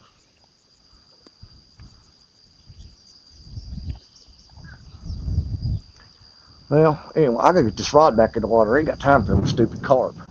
I'm gonna put that right back out there where it was. It's fixed to start raining on me again. I'm gonna put my umbrella back up. Where do I have that cotton picking camera at? That ain't where I had it. I think I had it right there. No. Where did I have that? Good Lord, what am I doing? Let me get situated here. I think that's where I had it. All right, I need to get this bait back out there. I don't know what that was. I almost pulled that rod in, but I'm going to let it try to get it again. He almost pulled. Here's the thing. If he would have pulled that rod in, as all of y'all that are followers of mine, you know, that it would not have been an issue at all, because Black Betty floats. And all and it wouldn't have been the first time it has been floating, would it? Nope. And I have caught fish. Matter of fact, dude, I won an Iron Cats tournament, first place. When Black Betty got pulled in, and I grabbed another rod, hooked her, got her in, reeled in the fish, and won the tournament in the first round. Eliminated everybody in the first round. Right. The only Iron Cat tournament to ever end in the first round. Hold on. Where are you at here? Hey, give me full screen, full. I'm working on it, Goober. There. I don't want you get no bigger than that. You're big enough. All right, get ready, y'all. He's gonna reel this gar in.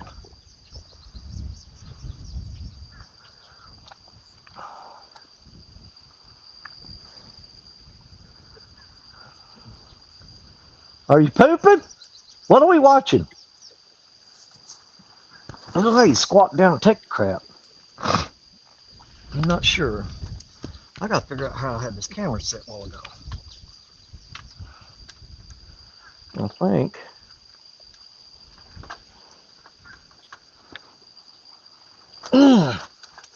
Where did I have that camera sitting at? I think I had it right there. There's where I had it at. Got some. Got him? RGS.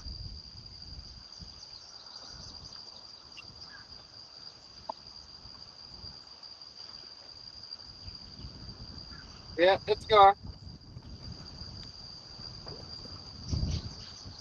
Well, I'm not surprised.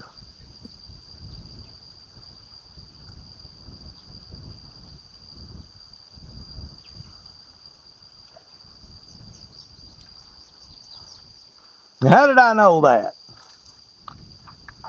Because I know where you're fishing at. Let's see here, Gray. Well, Dana, I watched a video where a guy lost his rod. The next day, he snagged his lost rod and decided to see if it had fish on the lost rod. And sure as hell, it had fish on that rod. I've seen that happen to other people before. I've seen that happen. I've seen that video. Yep. I've seen it happen live, standing there, where people hook a rod and reel it in and go, holy crap, it's got a fish on it. All right, I got to hold my umbrella because the rain's coming. That's usually when your rods go down, when you're sitting there holding this umbrella, because the wind's trying to blow the umbrella away, but you don't want all your stuff getting wet, so you've got to sit here and hold it. Yep, here comes the rain.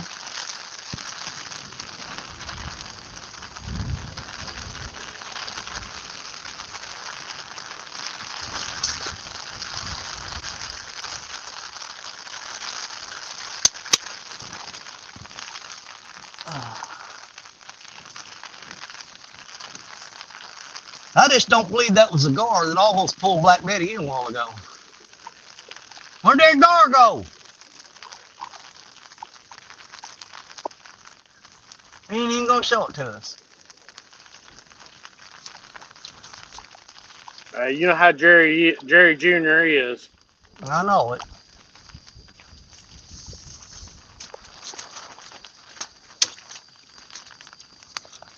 You know what? I need to anchor Black Betty down so that if I'd had that anchored, it would have put, there was no tension on that rod. When it drug it real easy, it wasn't able to get that hook in it. And so it just drug that rod along that damn wall, and it didn't get the hook in his jaw. I don't believe that was a gar that time, though, not to drag that rod like that. Them gars generally don't do that.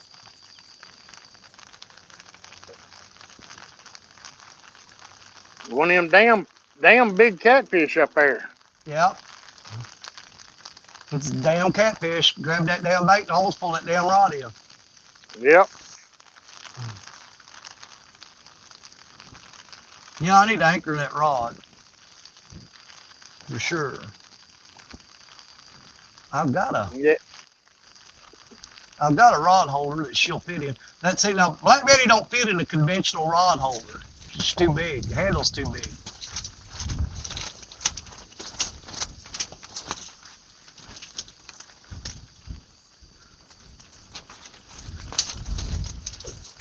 Is that my dadgum float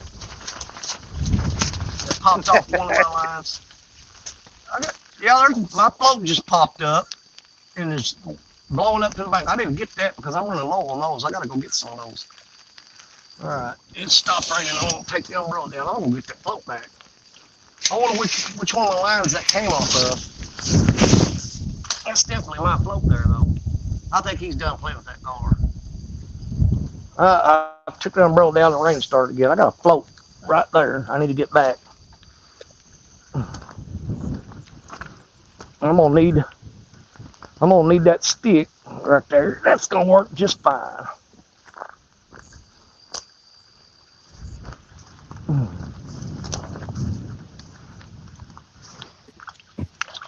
Come here, you little top picking thing, you.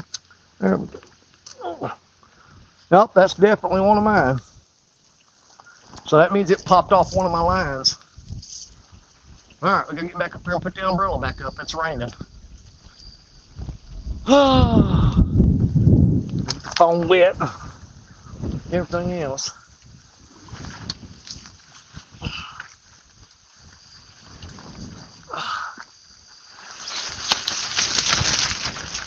There we go. Oh, that rain may be moving in, staying now. It's supposed to be just scattered showers, but at some point today, it was going to turn into full-blown rain that stays.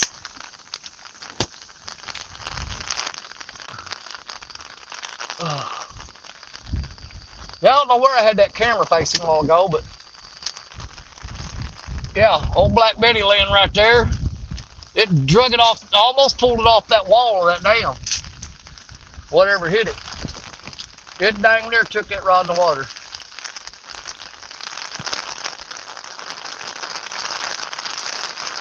Well, that's some steady rain coming there.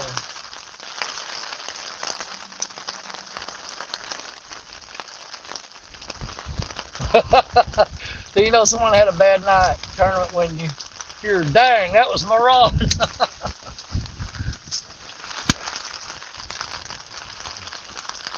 Now, Randy, didn't you lose a rod bumping one time? Wasn't that during that was the Top Cat, wasn't it? Yes, it was. Yeah, And you Top Cat. And you know, it never dawned on me, Danny. I took one of my other rods and I threw it just a couple of times, but it was dark and we were free floating. And if I'd stayed there and just worked for that rod a little bit, I could have got it because, you know, it had braided line on it. I mean, it wasn't going nowhere. Yeah.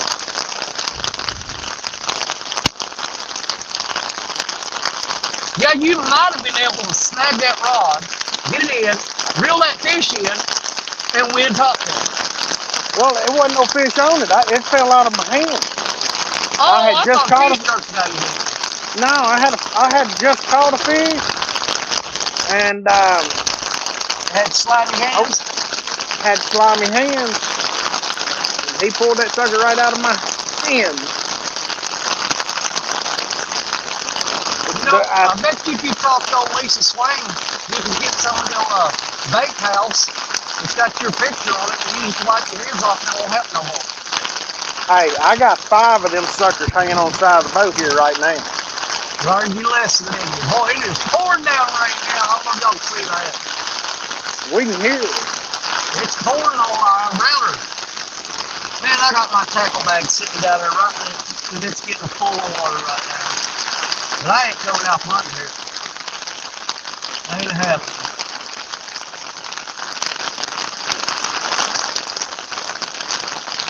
That should, I'm looking, there's a big black cloud over me right now, but I'm seeing clear skies behind it, so y'all just deal with it for a short period of time, and then that'll pass over, the rain will stop, and we'll be back to normal conditions. Man, the skipjack are jumping like crazy right now.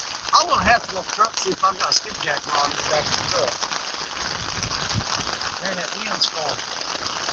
I hope that wind don't get up high enough it's gonna tear my umbrella up. Actually, it's my wife's umbrella. If it tears it up, I gotta buy her a new one. And you got to buy it before you get home? No, I gotta buy it before we go to Florida.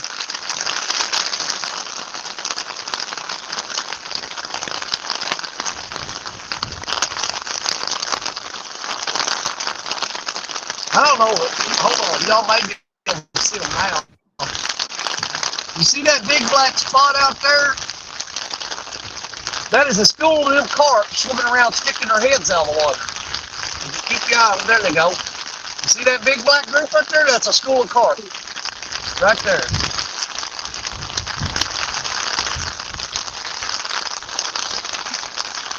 There's 2 schools of them now. See that black wad of fish right there? There's nothing right behind them. Those are carp swimming around.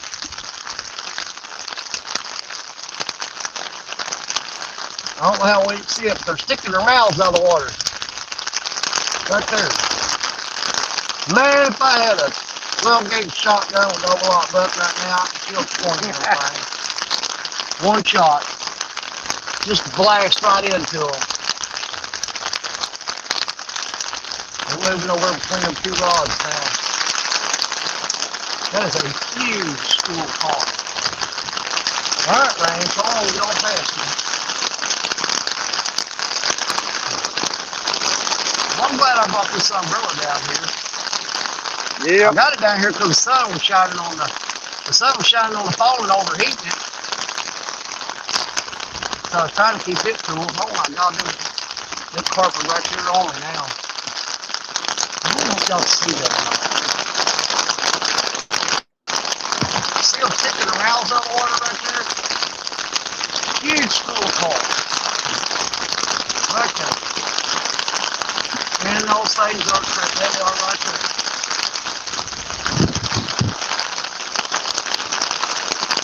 I ain't gonna lie, it's raining hard enough right now. If one of those rods goes down, he's gonna have to stay on there until that rain stops, because I ain't coming out by the umbrella. Buck Williams, what's going on, buddy? This umbrella's got a leak in it. It's gripping on my arm.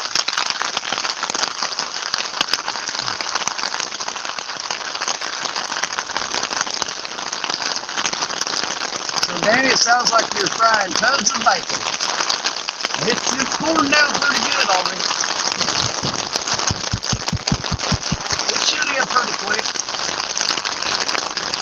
You gotta be kidding me. That green rod right there is getting good. Oh, that's coming heavy right now. Woo! That's some big drops.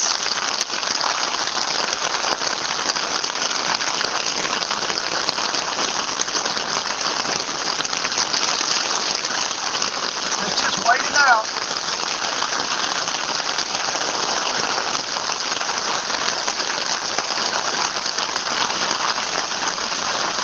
I do not want to get rid of all my 4-pack bags. It's getting soaked out there. I'll have to take it in the house, wash it, and put it in the dryer.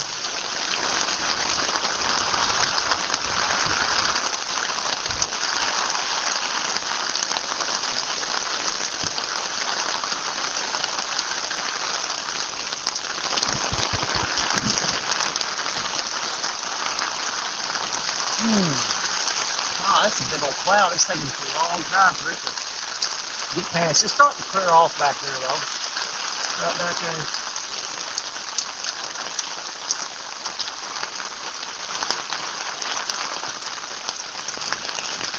I usually got my weatherman, Warren Farley, to check and see what I got coming at me. Yeah. If I got big storms coming, where it's going to start raining and not stop, I'll usually pack up and get out of here, because one thing I hate is carrying all this stuff up these rocks while rain's pouring down the back of my neck.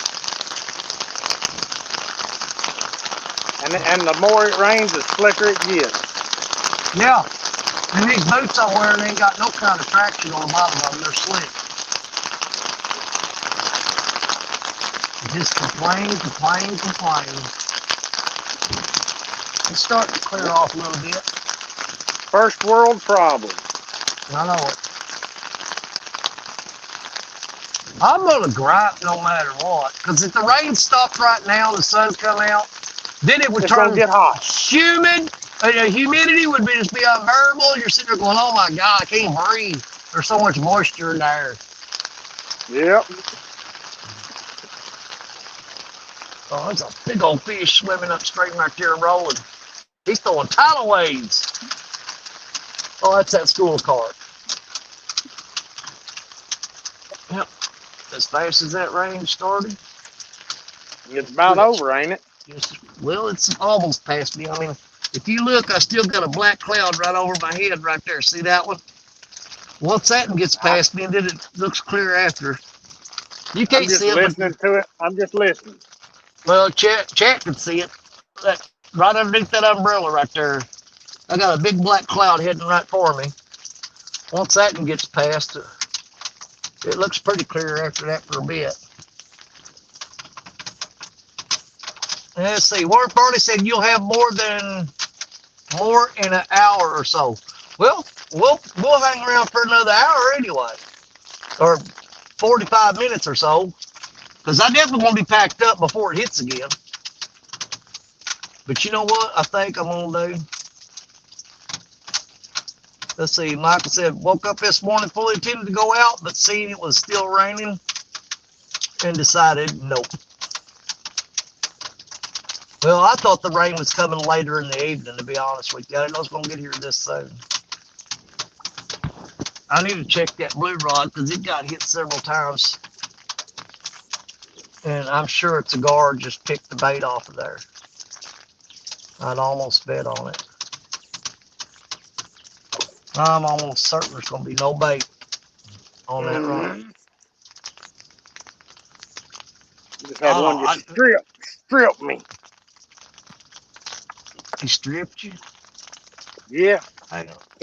He stripped me, Danny. Yep. Look at there. I know you can see that school of guard now. Look at them out there. That's their mouth sticking out of the water. See that big school of guard? I mean, not guard, carp. That's them freaking Asian carp swimming around with their lips sticking out of the water. That's what that is. That is a huge, massive school of them dang things. They're just swimming around in circles, sucking up all the life out of this river. All right. Rain has quit for now. Let's take this umbrella down. I'll lay it down there to the side. I still got a pretty black cloud coming at me. Right there. That's the one that just passed over us. That's what we just went through. And it's going the other way. It's heading out of here now. All right, probably need to check the bait on that blue rod. There wasn't a striper just hit top water out there. Warren Farley said, just found the dam, the spillway dam. It's just east of New Madrid. Uh-oh, Black Betty's getting hit. Let's see what we got going on here. Oh, don't knock the camera down. You ain't pulling that rod this time, you cotton picking thing. He's running away from the dam with it. That feels like a gar. That feels like a gar.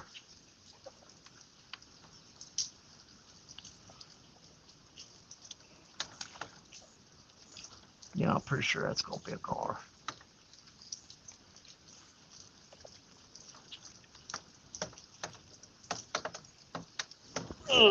Yep, that's a gar. I pulled it. He let go of it. I still got bait. Yeah, he chewed the crap out of it. Let's pitch it back out there. Now, I'm almost certain that was a gar.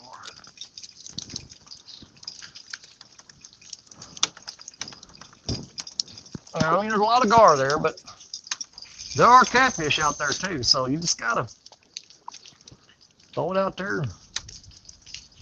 Wait for one of them to get it instead of a gar. Let's see if I can lock this rod in somehow to where it's not, don't get pulled in. And I can't do that. That's on top of that other rod. Let's do this. I'll put that right there. No, I don't like that.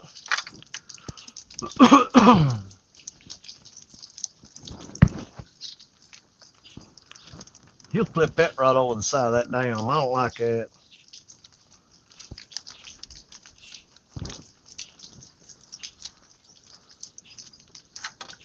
There goes an eagle. Oh, we got hundreds of them around here. Just came off their nest up here on top of the hill. And she come off the nest, and that deadgum osprey is coming after her. You don't want no part of that. That eagle will tear him a new one. An eagle flew in on the limb up here and hollering at it like, I dare you. Come on over here. I dare you. Uh-huh. That'd be the worst beat down he's ever had in his life.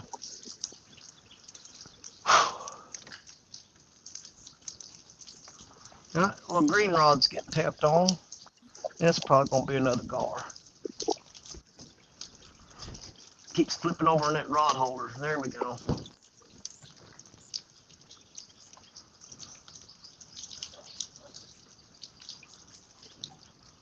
All you can do in this situation right here is just hope that a catfish shows up and grabs that bait away from them gar. Like I said, they're in here. A lot of guys been catching a lot of flatheads here, but they've been catching them late in the evening and early in the morning. I mean, like right before sunup.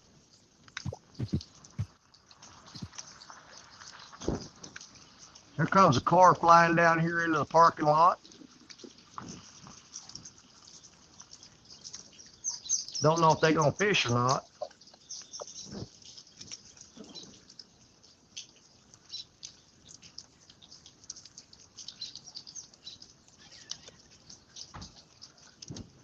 Maybe.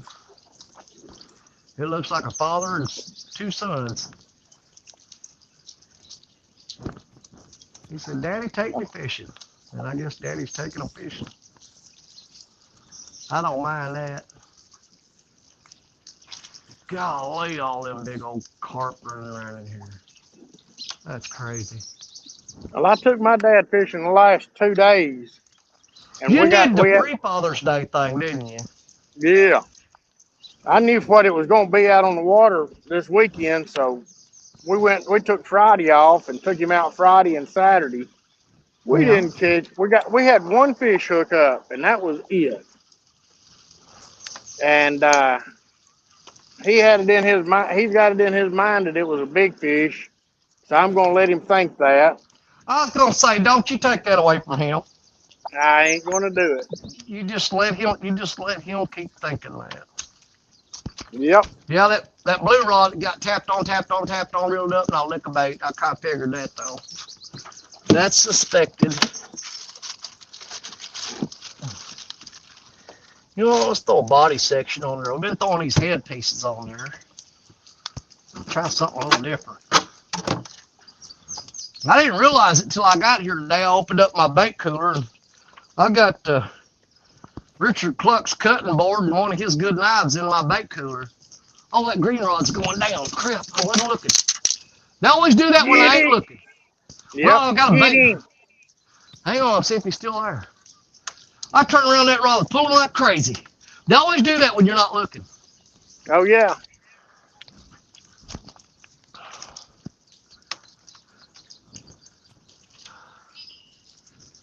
Yeah, he was tugging on it. Again, probably a gar.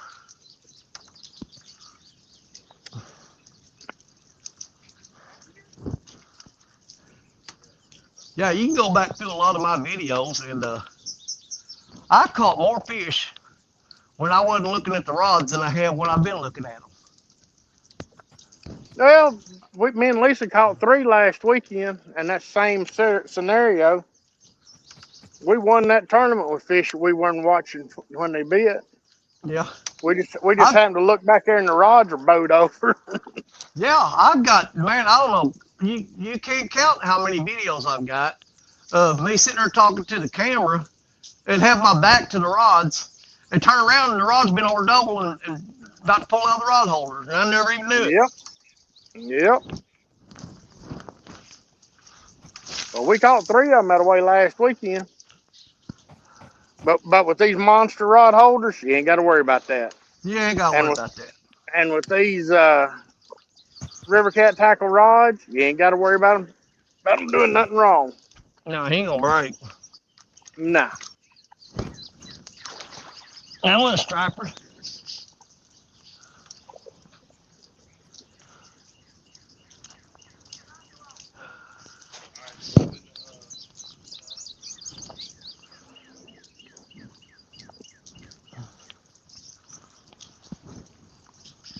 Well, all the gar had left, but they're all swimming back on top of the water now.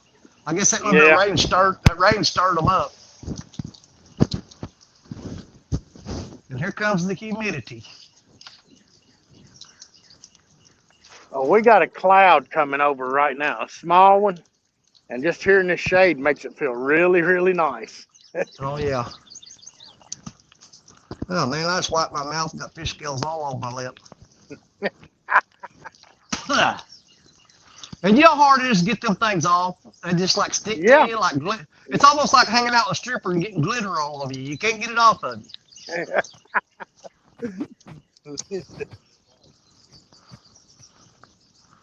Now you get that stripper glitter on you. You go take a shower and come back out and go dry off, and you got glitter all over the tail. You still got glitter all over you. Yep. Or so I've heard. That's what I should say. I've understood that to be the case. I've heard that.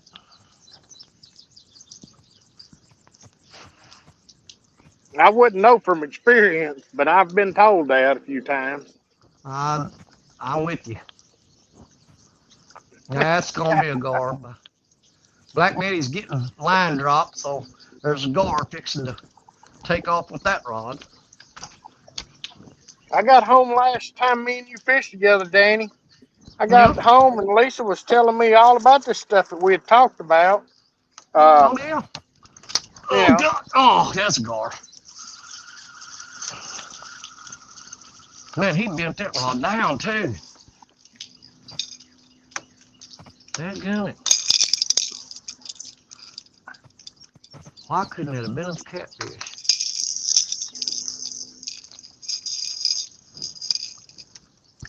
Let me feel the point of that hook.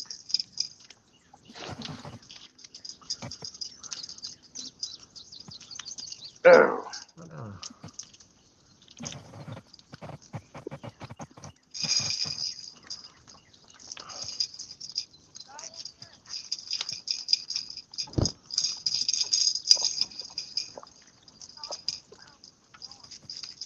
them little fish should have bit more. Well, I say that they did bite.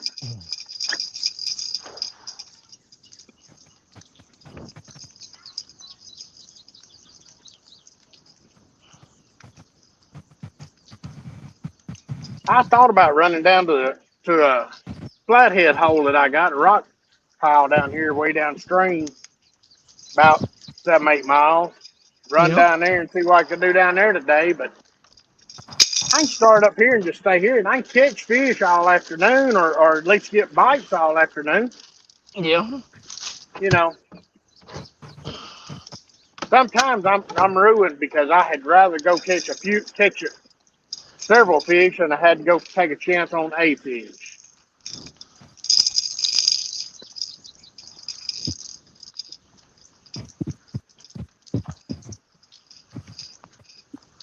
Well, I'm ruined because a lot of times, especially, for the last few years, I've been telling everybody I don't know how much longer I'm gonna be doing this. With the health deteriorating the way it is. Yeah, I've got anymore. I've got to the point where I don't go try to target giant fish anymore. I just basically go to the easiest spot to get to, pretty much. Now anymore, it's just like, where can I get to that at the end of the day, if I start feeling bad, I can get out of there real easy, you know what I mean? yeah. And I mean, Oh, that's like if I had the bank fish stand, I'd be right here where I'm at, yeah, over here on the bank on either side, and because I'm getting to the point. I was fishing last weekend. I was fishing for one reason. That's just to go fishing, because I didn't yeah. really care whether I caught a fish or not. Well, I'd like to, but the rain's coming back again. We got another cloud coming. But yeah, I'm right here on this dam, and my truck is you can barely see the cab of it sticking up over the weeds. It's about from me. Still got to climb over rocks and through the weeds to get to it, but it's not like I'm going down a logging road and through the woods. It's Oh, a little easier. I gotta run down the river a quarter of a mile, and I'm at the boat ramp, and the truck is parked right above the dock, so I ain't got to run for it very far. I got a bridge, a 4-lane bridge that I can park under right there if I need to sit there a minute. And I got one right here the same way. Yeah, and Michael Grumpy there, I just now got back up here to look at the screen. He said, well, Jets, I can verify that stripper glitter is like cockroaches. It won't be here long after the apocalypse. Here comes that other cloud we're looking at, so we're fixing to get hammered again. And I got Black Betty sticking up above the umbrella, so I can't see if she's getting by. I need to lay her back down on the ground there where I can see her. Put her back down there, I guess. But I ain't going out there right now. I'll wait it out.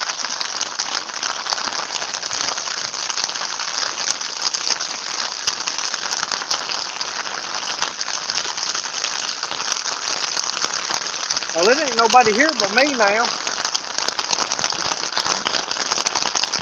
What are you talking about at your location? Yeah. It ain't nobody fishing. Ain't no boats here. Now it is a lot more birds here than what it was. You know, the best time, or the best indicator of when to fish those dales is when you see bobcat out there. Yeah. Well, you If won't see never see bobcat up. You won't never see bobcat up here. Well, if you do, get your rods baited up and get them in the water. You got that right. If you see bobcat there, you better get to fishing. Yeah. But bobcat don't. Every now and then you'll see Hagen grubs up here, but we don't have big fish here. Yeah. We got, a big fish here where I'm at right now is 20 pounds. And as far as I'm concerned, I ain't got to work. I ain't got to drive a long ways to get here. Yeah, but see, here's the thing. If you're fishing a tournament that has three categories, like biggest fish, and most weight, that's the spot you want to go to for most fish and most weight. But you can stack those up and beat somebody who's got the biggest fish. Well, we don't even have a bunch of fish here. I mean, I'll be honest, this is a bad place to fish. Yeah. But it's 20 minutes from my house. Well, ain't nothing wrong with it. This spot here is 25 minutes from my house. If I'm going to be competitive, I need to go down there Oh, there's a big old snake swimming right across the top of the water. That's a water moccasin straight up. That is not a common water snake. That is straight up water moccasin there. Because he's floating high on the water. And I can see his head, diamond-shaped head. I can tell the difference between a water moccasin and a common water snake. That is 100% water moccasin. And he's big enough to send you to the hospital. I don't believe he'd kill you, but you'd wish you were dead. Yeah, he's big enough to make you sick. Well, the thing I'm happy is that dad has got his son and his daughter over there, and that snake just swimming away from where they were. He's going away from him. I like that. That's a good deal. He's swimming towards me, get away from him. I feel that. Then I wish I had my damn snake tongs with me. I'd go over and catch it just for fun. But they're not in the truck. I got a set of snake tongs where you can, like little pitchers built just for that. Yeah. Because I used to. That was one of the things that I did around my hometown. People had a snake on their property and they'd lose track of it, and there's a panic mode, and they'd think it was possibly venomous. Well, they would call me all hours of the night, and I would go over there and I'd search till I found it, and I'd put it in one of those sealable buckets that's vented and I would take it somewhere else and release it. Yeah. And didn't charge nobody for it, did it for free. Now, 9 times out of 10, people were so happy to get rid of the snake, they'd usually throw you a pretty good chunk of change just to get it out of their yard. Yeah. But I'd tell them, you don't have to pay me. No, take this and get that thing and get out of here. Yep. You know, when you get that snake in that bucket, they'd had they'd had somebody pay me $100 bill and say, you know what, if you take this $100, and you get out of here and take that snake with you. And I'm like, all right. Yeah. But I had a lady call me one night, and she said there was a snake in one of her cabinets in her house. And this was like at 1 o'clock in the morning. And I went over there and opened up the cabinet. Sure enough, crawled up there looking at me was a big old copperhead and crawled up to a hole in the floor and got up in her cabinet. And I got it out of there and I got to looking, and there was about a half a dozen babies laid up in there, all up in her. She had her ramen noodles and everything else, and there was baby snakes up in there. Oh man. Well, I caught 6 of them, but I told her, I said, here's my thing. Oh, that rod went down hard. Oh, come here. Get him, get him. He's still bouncing. I don't know if I want to run down there or not. It's got a bunch of slack dropped in it. Crap. I almost bet you that's a gar. You just pull it down real hard. And it's got slack in it. Now, I'm not running on these rocks. These things are slick, dude. It's got slack you don't in need the line. to be. You don't need to be running no more, Danny. I'm not going to. You're not fishing for $1 million. No, I'm not. I want to reel the slack up, see if I feel anything. I think it's just a big old gar. Just tugged it down real quick. Let it go.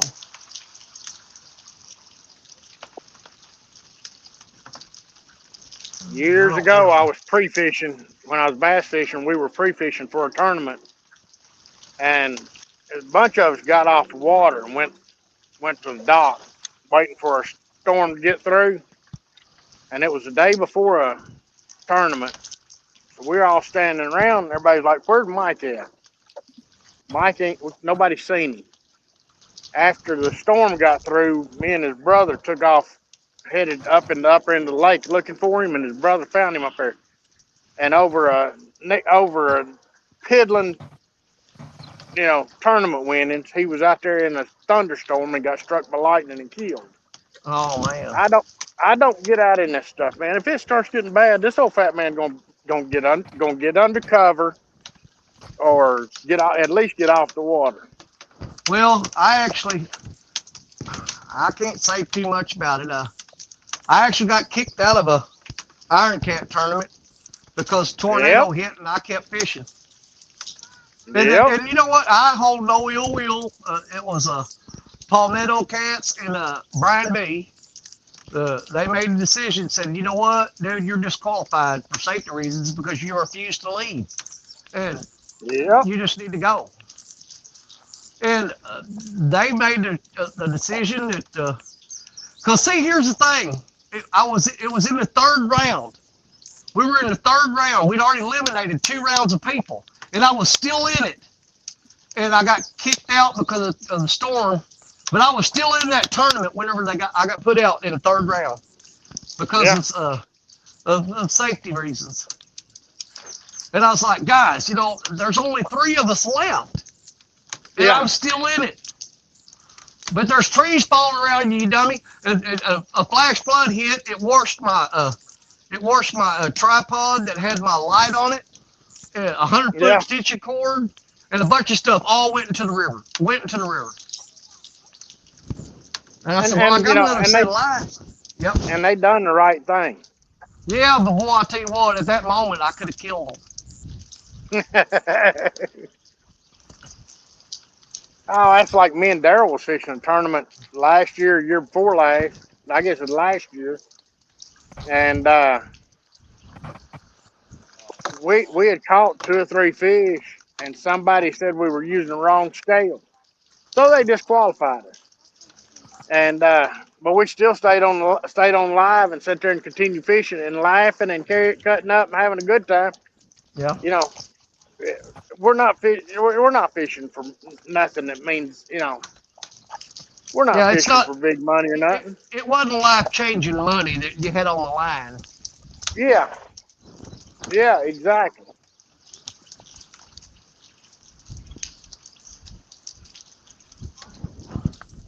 He's still bouncing that rod and dropping the slack and then taking off with the line. That's 100% a gar. 100%. Yep. Because he's running with the line. And a little gar. Yeah, because he'll run and you'll see that line slicing through the water, and then it'll drop and droop. And then it'll run through the water and it'll drop and droop.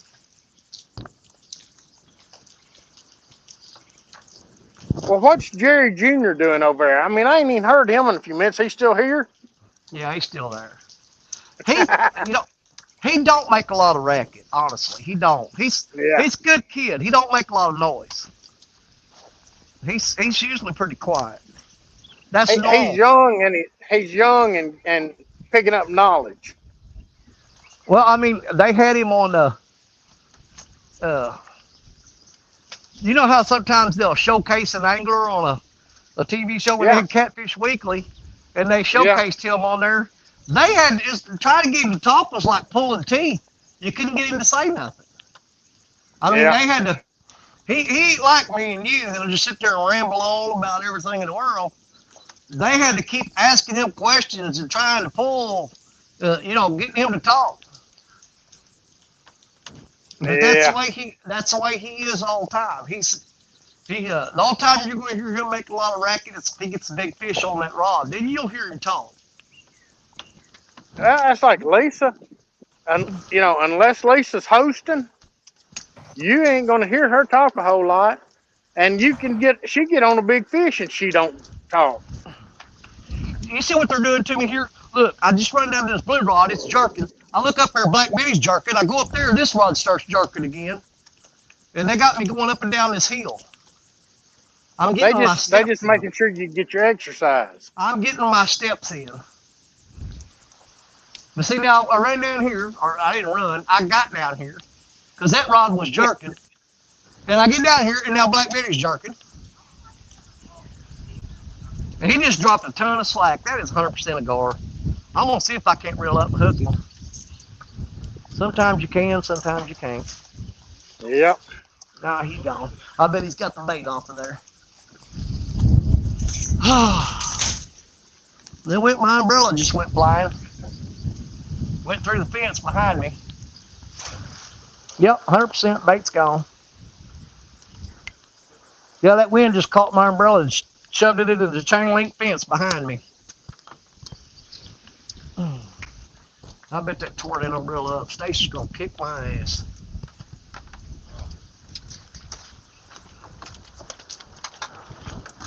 I'm just feeding gar today.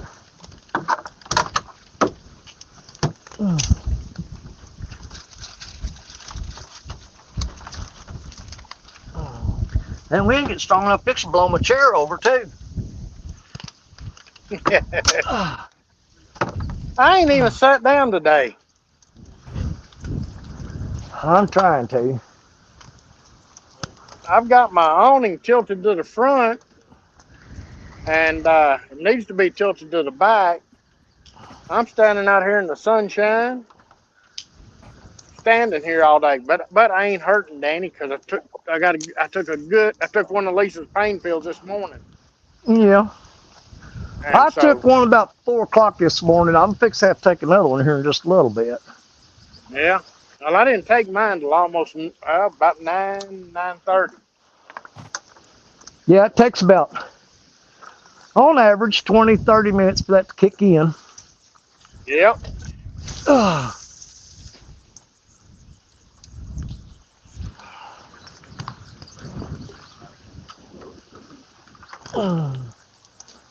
But then I couldn't leave the house. I guess I took about 9:30, and then I couldn't leave the house until 11:30, and because I didn't need to be driving. So Well, they're about to up my dosage on mine because I'm starting to get immunity to them. yeah, I'm going in July, and we're gonna find out what they're gonna do because I can't continue taking what I'm taking because it ain't Well, doing nothing. well, see, that's the thing with me. I've been, I mean, I'm against people who recreationally take uh, Yeah, the narcotics, yeah, the opioids and stuff. I mean, if you're taking them because you think it's fun, yeah, I'm not about that. And yep, I don't want people getting the wrong impression. You know what I'm saying? But yeah, the thing about it, my doctor I got degenerative bone disease. I've got arthritis. I need 2 knee replacements, a hip replacement. I've got bone spurs in my neck that's pressing on nerve. All that stuff I'm going to have surgeries for. But I'm less than a year and a half away from retirement. yeah, And so I basically told him, I said, just keep me going until I retire. And you can start from the top or the bottom and just start cutting. I don't care. But once I retire, you're free to go. And the yeah, doctor told me, she says, I don't think you understand what I'm saying. She goes, you're going to be on these for the rest of your life, no matter if you get the surgeries or not. Yeah. So it is what it is. There it is in a nutshell. My doctor says she don't care that that I have to take the pain meds. Okay, she just wants to. The only thing she cares about is how many I take at a time. Yeah. You know, she goes, "You're going to be on these pain meds till you die." She goes, "My Yeah. only concern is making sure that you know how many to take and when to take them. Don't Yeah. exceed that limit."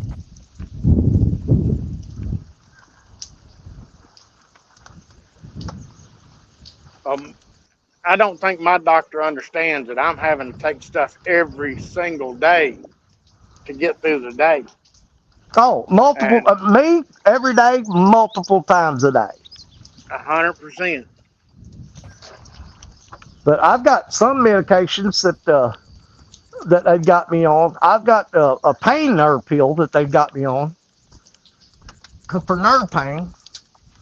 That I will not take that until bedtime because that thing will knock your lights out. Yeah.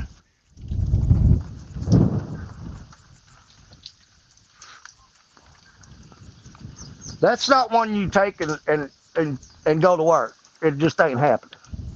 Yeah.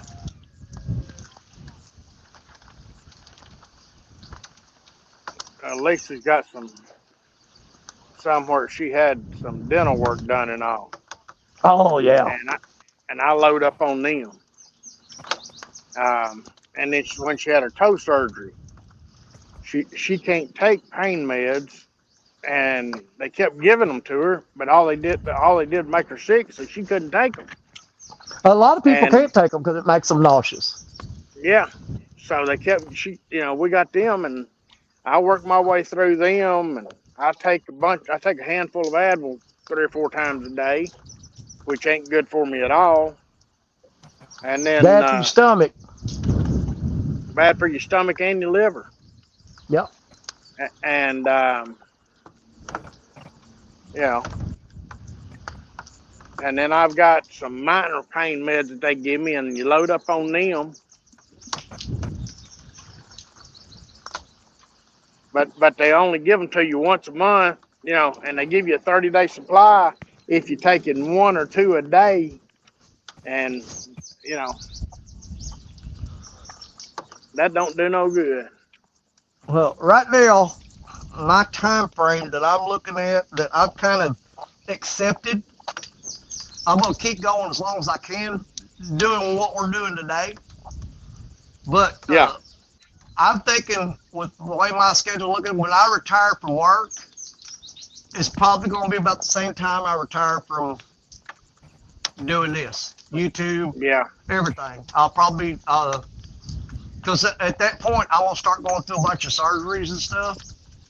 And I'm not going to, as much as I complain every time I do a show about all the stuff that's wrong with me, when yeah, I reach the point that I'm starting having them surgeries, I'm not going to be putting everybody through that. You're not going to be going on that trip with me. yeah, That's when I'm gonna end. I'm gonna probably end my channel. I want to end the live fishing. I'm just gonna walk off into the sunset, most likely, yeah. and that'll be the last y'all see of me. Well, no, it won't be the last we see of you. It'll be the last we see of you online. Well, Cause most we, yeah. cause we still gonna find you. We still gonna see you and hang out with you and stuff like that. Well, Um, if like it I means said, if it means we got to drive to New Madrid every now and then. yeah. But yeah, with all the stuff I got coming up, when I reach that point and they start cutting me to pieces, uh, I don't want everybody seeing all that crap. Yeah, And I'm not gonna be on here, you know, which sounds kind of crappy when you got people like Gimpy that that ain't got no yeah. legs and stuff like that, and he's still 100%. But you know what? I But just I Gimpy don't have the ain't strength hurting. he has. Yeah, Gimpy ain't hurting no. Or if he is, it ain't nobody knows it. Well, I'm sure he Um, has aches and pains, but I'd rather go out in a blaze of glory.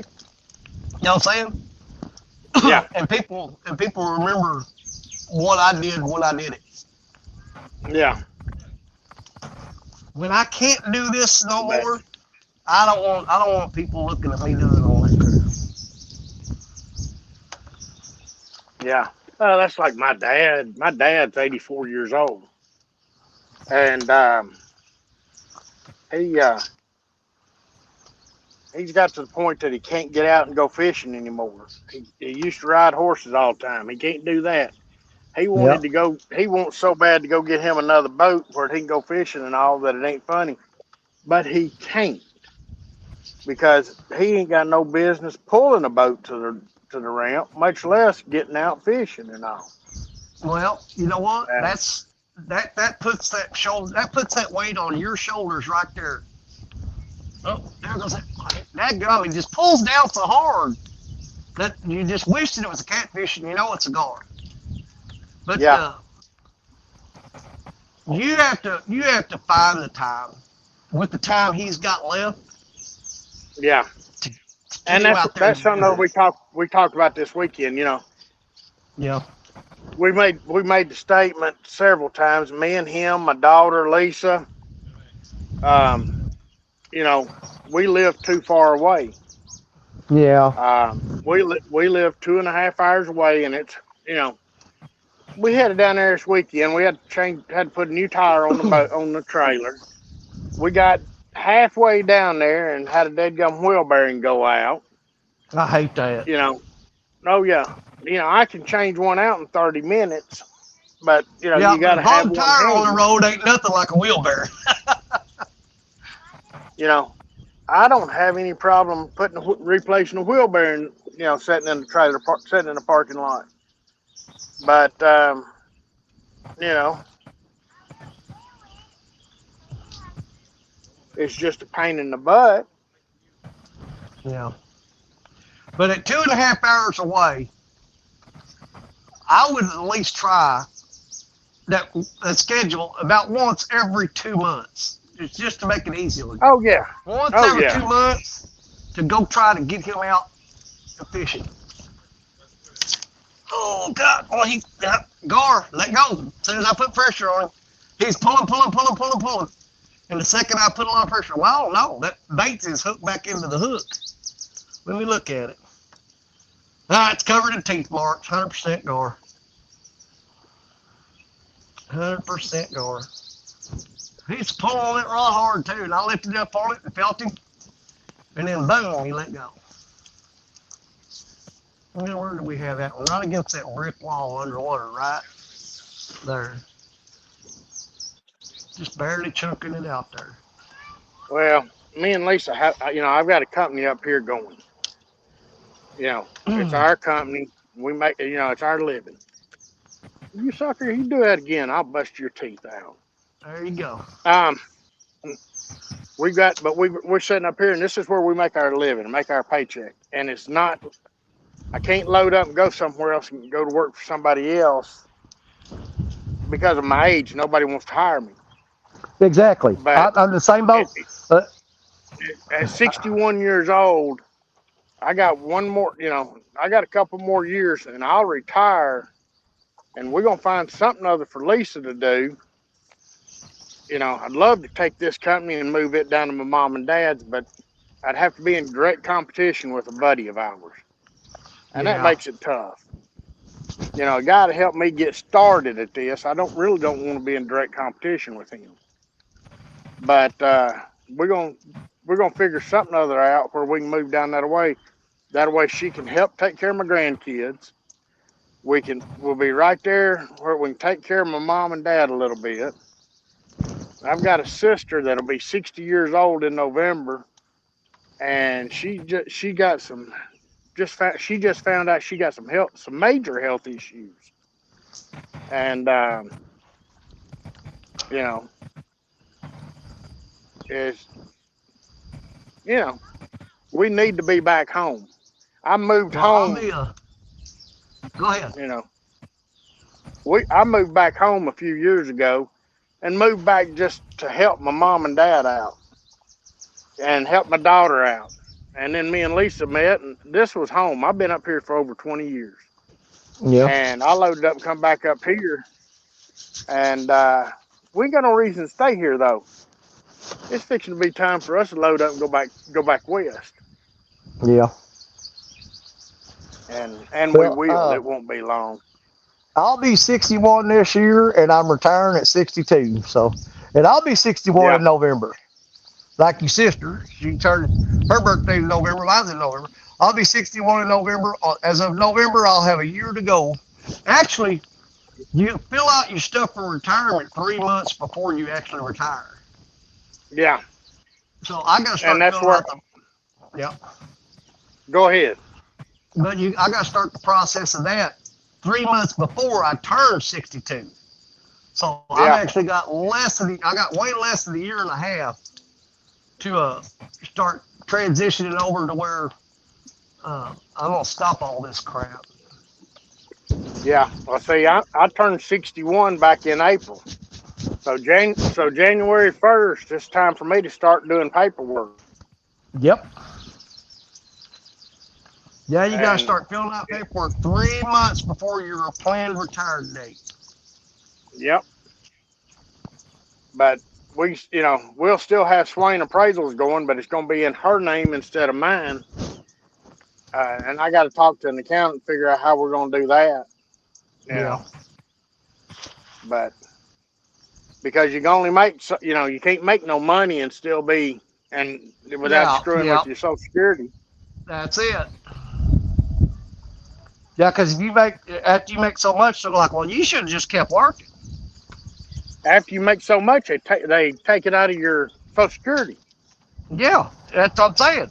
If you make enough, they say, well, you've been better off just to keep working instead of retire. Yep. I think Ethan fell asleep for real. He's quiet, but he's never that quiet.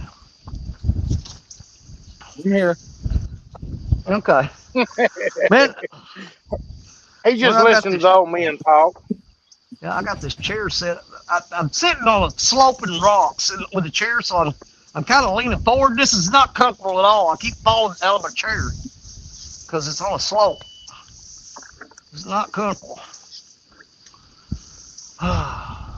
Well, I think Just I'm gonna go listening up to the here old timer stories. and I'm gonna go up here and drop anchor and throw some out and just sit in one spot instead of working along bumping. My favorite way to fish. I just like setting up and throwing it out there. Look at here. I Yeah, want that's y'all to what see. that's what I'm fixing to do again. There's your father-son activity. Hold on here. Let me get this right. Yeah, my daughter texted me a little while ago, and my son called me a little while ago, and I just put a smile on your face. Well, the dad threw the net out there and it's hung up. The son's waiting out there to get it loosed. he, he's about nut deep right now. I don't know how much further he can go. Yeah, I He's trying to get that dove net in back. last year for a rig, and we made a video of it, but I had to go out, and I didn't think I was in water to that deep, but I was right on the edge. I'm walking out through there, and it ain't bad, and all of a sudden it's 20 feet deep.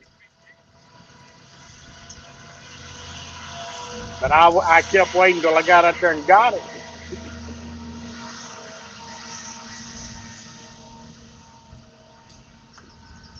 I don't think he's gonna get that net back.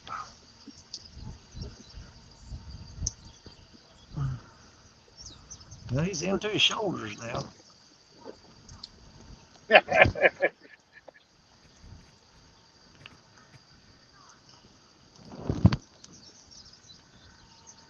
That net's out there a little further than that. I don't know if he's gonna get it back or not. Hey, Danny, where's the best place to order a weighted net from? Man, I wish I knew. I tell you what, uh, Well, man, ain't yours weighted? I got one. Yeah, I got one from Jeremy DeFord. Him and Andrew sent me one, and I can't remember the name of the company. But man, that's one Yeah. of the best nets I ever had. But I hung it up right over here on a. Well, I was on the other side of the highway, the spillway dam on the other side of the highway. Me and Richard's over there, and I threw that net in there, and we pulled and pulled and pulled. We tied logs to it around the handle, and neither one of us could break or rip that net. And we wound up having to take a knife out and cut it because we couldn't pull it out. Yeah. And I don't know what brand that thing was, but man, that's a hell of a net, and I hated cutting that net, but we couldn't rip it. There's Andrew. Yes, Andrew What's up, DeFord. Andrew? He said, what we sent you, yes, that net that you and Jeremy sent me. What was that net? Because I hung that thing up, and that's how I lost that net. We couldn't rip it. We couldn't. Hey, that kid got that cotton picking net out. Nice. Oh, I got to turn the camera because that stagnant water must have got to him. He's standing over peeing on the bank. Got to turn the camera. But let's see. Andrew says you talking about the mega spreader. Yes, I think that's what he's talking about. Well, I got to get me a, you know, I finally got to where I can throw a net good, pretty decent now. And all I got's Walmart nets. And I need to get me a good net. And so, There goes that middle rod. It's bouncing.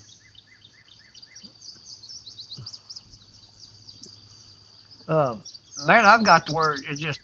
I've learned to patch the holes in them because it just costs too dang much. The well, nets are expensive. that's it. Well, I'm lose. I've lost my nets. I'm not tearing holes in them. I mean, they getting gone. Yeah, but that is without a doubt probably one of my biggest expenses is replacing nets. You go through 3 or 4 a year. Yeah, And when you start, I mean, on the cheaper side of it, the cheapest net that I've been getting, you're running 60 something dollars on that thing. Uh, yep, and when you're trying to, save every penny you can, because fishing trips and stuff ain't cheap with gas and, yep, and replacing stuff that tears up. And you start going through a bunch of nets, you learn how to fix them as best you can. yeah, It's not a fun process sitting there sewing a net up. I hate it. But the thing I hate worse is going and buying a new net because then you got to break it in. The first few times if you you, take it out, most generally they yeah, don't want to throw right. and they ain't cheap. You know, Not at all. you can go Uh, buy a cheap Walmart net. Yeah, you still looking at $60, and you go well, get one that's weighted or anything, and you're gonna be up there. You're gonna be up there at $150 at least. well, Richard Cluck and I were right here at this dam last weekend, and he's got a net that he paid like $240 for, and he threw Yeah, it out there and hung up. And before I could even start, I told him, man, I'll wait out there and get it. He started tugging on it and he ripped that thing to shreds. And then I waited out there and got it loose because it had actual lead weights on it. And yeah, anytime I got a net that's got real lead on it, oh, I'm getting that back because I'm melting that down for fish weights. for sinkers. Yeah, Exactly. I do not leave lead in the water. I'll figure out a way to get out there and get it. I'm going in. If I had to strip down to my underwear and go under, I'm getting that net yeah, back. yep, And hell, it wasn't out there just knee deep. And I told him, said, hang on, and I'll get it. And he started pulling and ripped that net to pieces. I'm like, oh my God, why'd you wait? Because I waited out there, just grabbed it and pulled it right up off the rock. yeah, But that's $260 net. I'm like, hang on, I'll go get it. yep. I think I'm gonna back down right here in this shade underneath this bridge and spot lock and throw over in that hole right here behind me. There you go. I bet you hook up within 20 minutes. See if I can catch me another fish.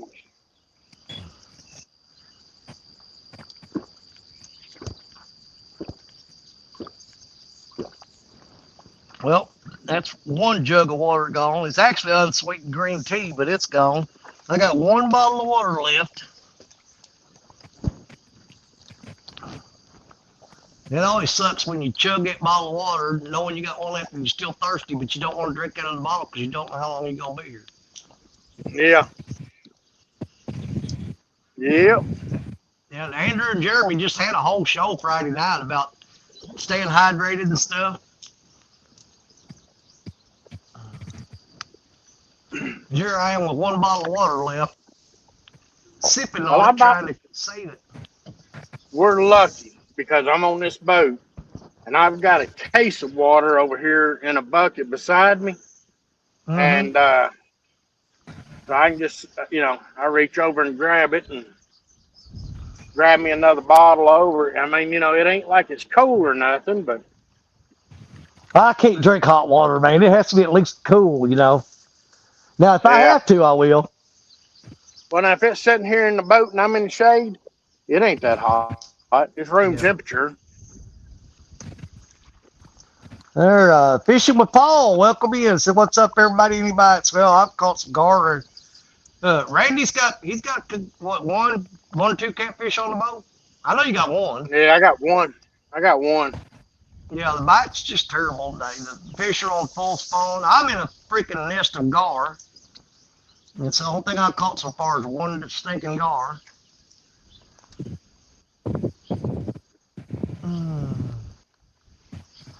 Andrew said ain't nobody gonna listen to our advice. We listen to it. It's just not, it's just not easy to do sometimes. Andrew, I'm listening to you, son. I drink it. Yep. I just killed a whole quart of water, or my wife sends me out with chilled green unsweetened tea. It's unsweetened green tea. There you go. That's what I'm trying to say. And I just soon drink that river water, to be honest with you.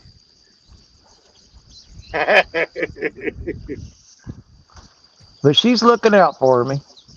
But one thing about it, when we was kids growing up, and we lived on top of the hill out there west of Malden, Missouri, in the town I actually live in now. But we lived out in the woods, out in the country. But we'd ride our bicycles down the hill about 2 miles to this little creek that was full of channel cats and bluegills and stuff and crappie. And on weekends, me and my brothers, man, I mean, that's what we did. We rode our bicycles and fishing pole across the handlebars and a box full of talpy worms or red worms on our hip. And we'd go down to that ditch fishing every weekend. But we never carried no water with us. We never had no shoes on, no shirts, just shorts. And we was the dark, tan kids you ever seen in your life. But if we got thirsty, the thing about it that was really cool in the summertime is you had all these farmers had these cornfields and beans and all that stuff planted around there, and they'd have them irrigation pumps running with that. Back then, when they didn't have poly pipe that they lay out on the ground to irrigate, they had the old aluminum pipes, the holes drilled in it. And boy, if you got thirsty, you just walked up into that field and you drink that well water getting pumped out of that pipe, and that stuff was so cold it would make your teeth hurt. And you talk about good water, boy.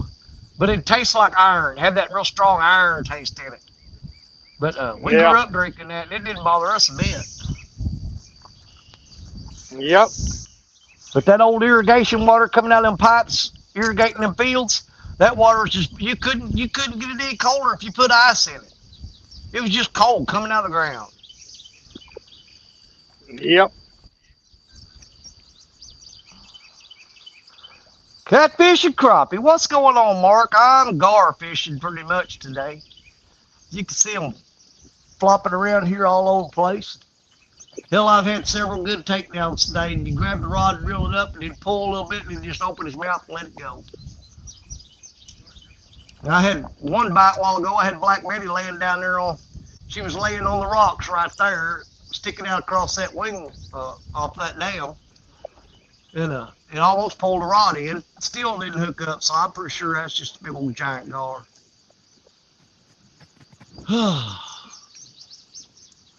I need to go home and start getting that camper ready.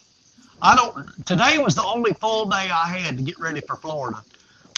What I'm going to have to do is every day, after work. Now I've Come got in to and do do a little bit. I got to do a little bit every day, and Friday will be the last night before we leave. We're gonna leave early Saturday morning, and we're gonna stop off. I don't know if she booked us a campground halfway in Mississippi or in Alabama. I don't know. I think she booked us a place in Mississippi.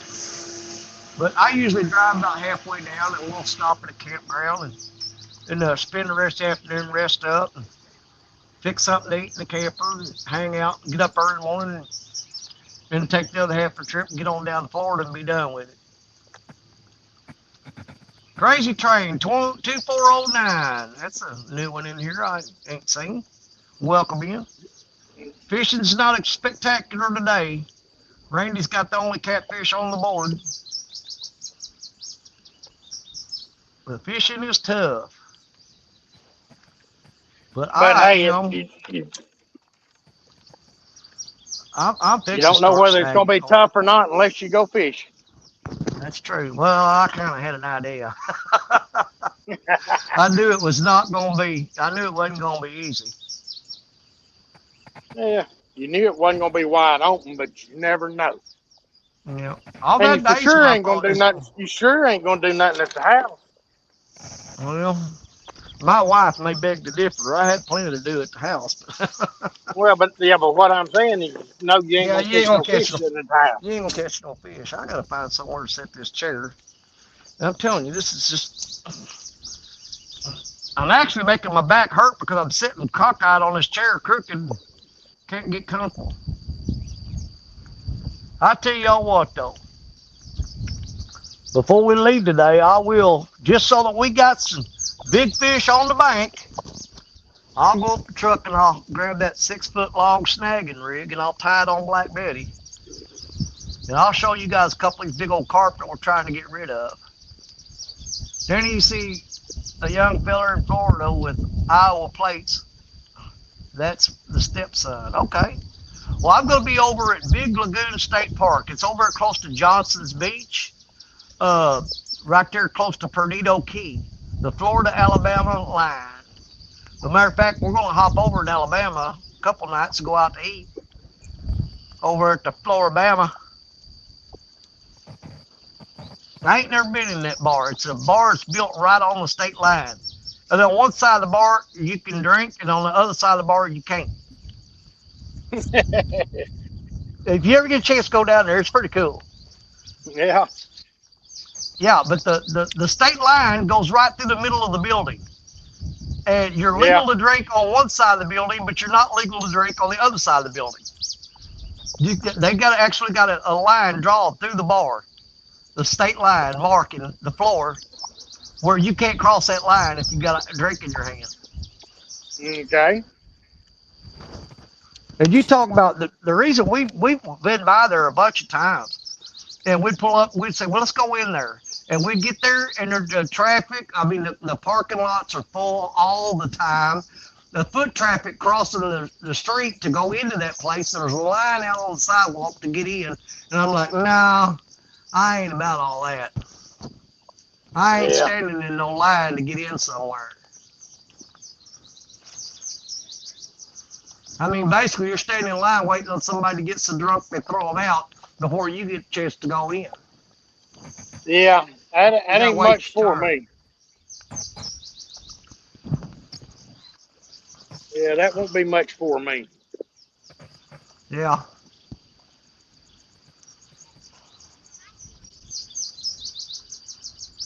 I'll tell you what, we can leave those 2 green rods out,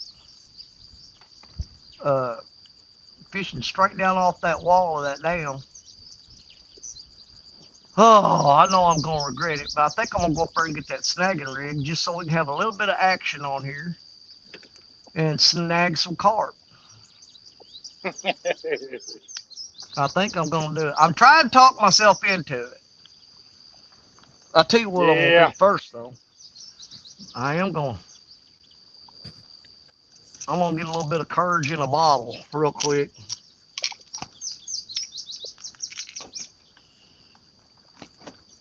I'm going to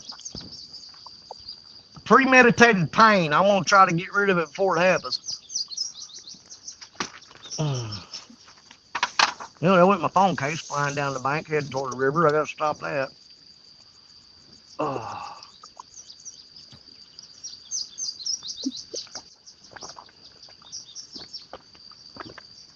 I gotta get me some bigger sinkers. Yeah. Dude, that's something else I forgot about. I am out of freaking lead. And I've been looking online trying to find uh, a good place to get some. But yeah, I'm just about out of 5 and 4 ounce sinkers. I'm down to 3s and 2s. There's that big old school of carp back right up there on the tip of that rod. I'm sitting here right now, and I need some 8s and 10s, maybe a 12 to hold in this current right here. And those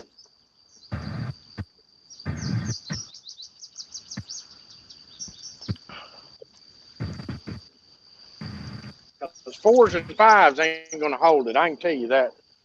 Well, it's his thing. 4s and 5s, I'm the only one out of our bunch that really uses them. Richard Cluck uses them sometimes. But generally speaking, Jerry Parker, Josh Dunnigan, and Richard Cluck, they won't throw anything smaller than a 6. And they generally throw 8s and 10s. Okay? Yeah. I'm the only one that throws 3s, 4s, and 5s because I fish different than them. What I do is I throw it upstream in the current, and I let that current drag that weight along the bottom. And it's basically, I just throw it in the rod holder and then watch that line get drug along the bottom until it hits the fish in the face and he grabs it. Yeah. I can't take that crap no more. Hold on, I want to show you this. If I can get that solo screen. Doggone it.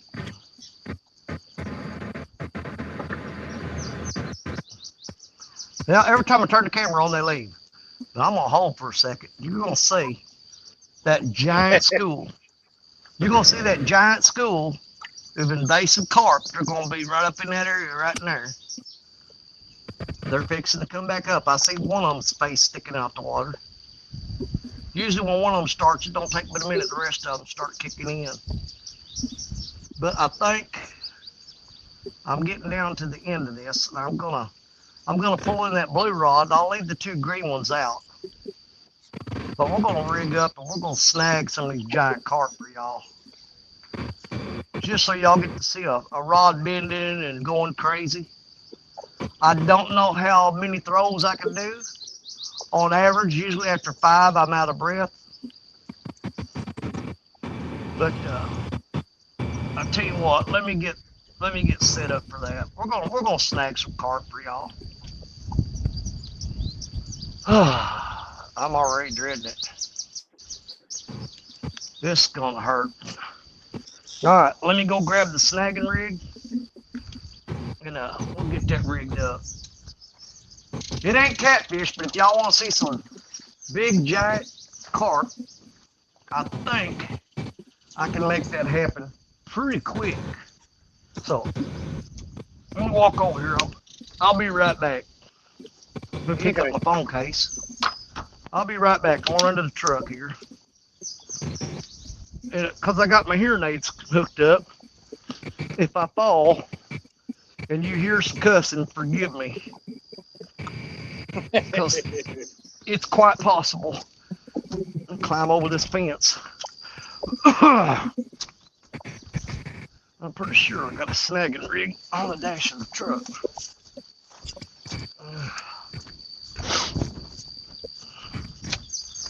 My truck's parked right on the side of the truck.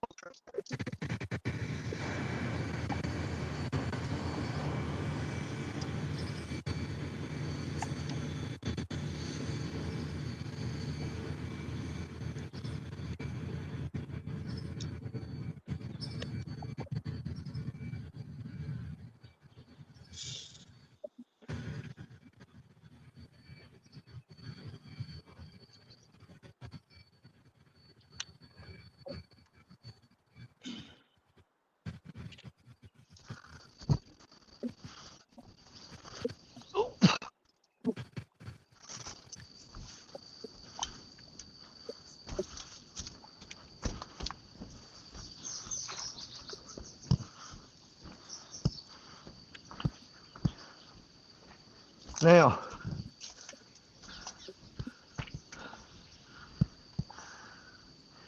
we're going to do this strictly for the sake of fighting a decent fish on the live stream.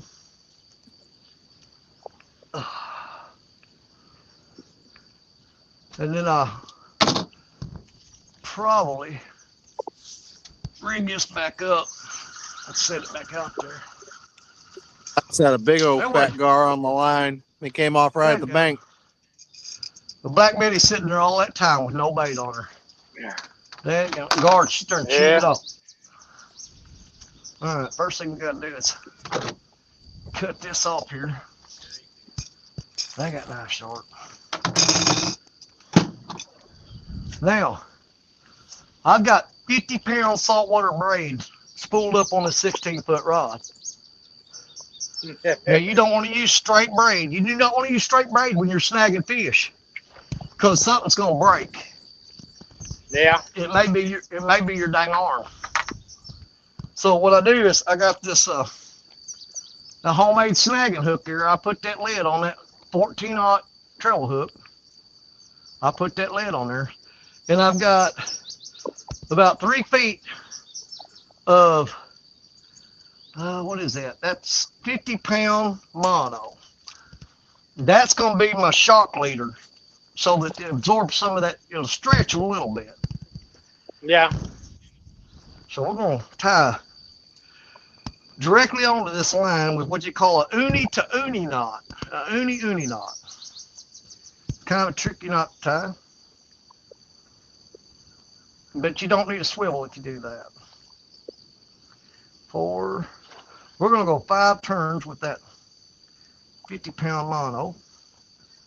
And then we're going to do a loop and then 5 turns with the braid. No, we're going to do, you want to do devil. We're going to do 10. There's 1. 2, 3, 4. I better give up before I get to 10. 5. Halfway there, y'all. 6, 7. Gotta keep that line straight. 8. 9. 1 more. Let's go 10. There you go. Now you're going to wet that line and slide that knot down.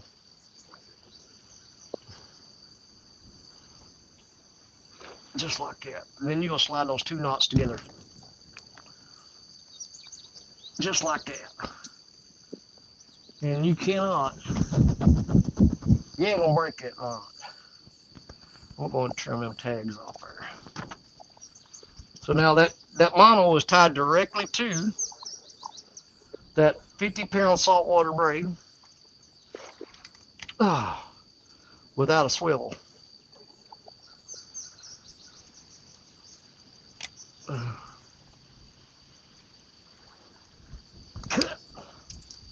There we go. All right. Now, oh, there's that huge school of carp out there just waiting. This is going to hurt. This is going to hurt.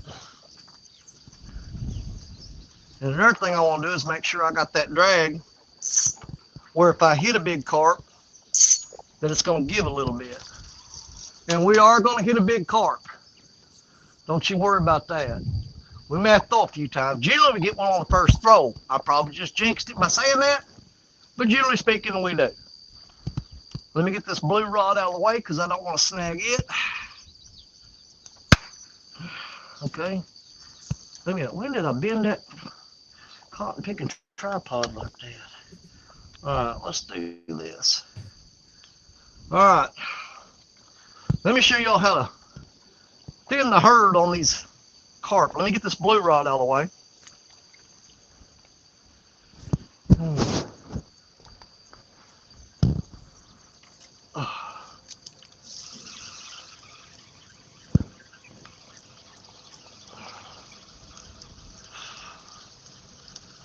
Ain't no bait on it, no way. Them guard done cleaned that one off too.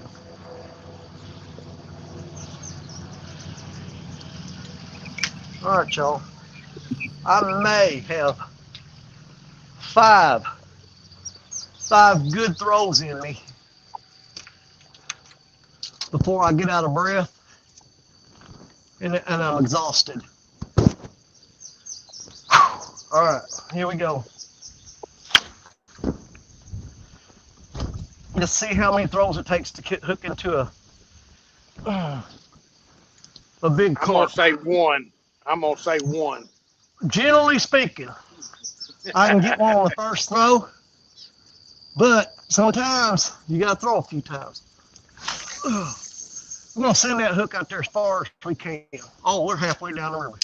Now, I don't want that to sink all the way to the bottom because Jeremy before dumped a bunch of, oh, there's one, got it. Oh, come on. Jeremy before dumped a bunch of rocks in the bottom of this river here. We hit one, but I let off on him and he got out of there. We did hit one on the first throw. Oh, God, that's exhausting. Got any scales on there? No.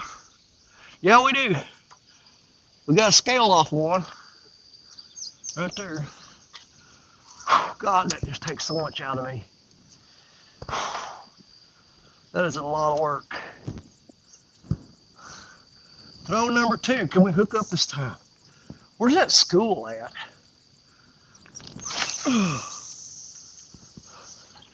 I threw that in fairly shallow water, so we want to get that up going as quick as we can. Oh, there's that school right out in front of me. Dadgummit. I threw it in the wrong spot.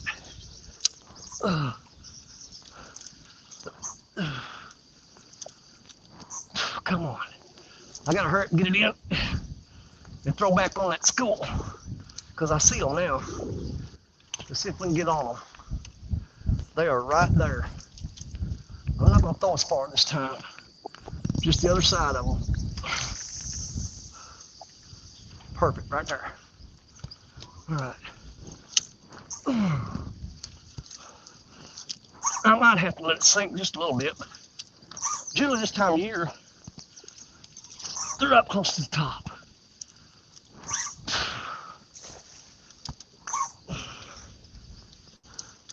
I've been seeing them carp out there all day long. I can't believe I can't hit one of them. Let me catch my breath for a second. Let's try over close to the shoreline. And guys, that's he's doing a heck of a workout right there, right now. If you don't believe it.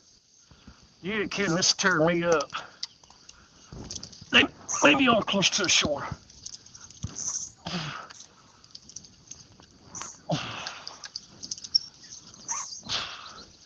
That's hard on my back.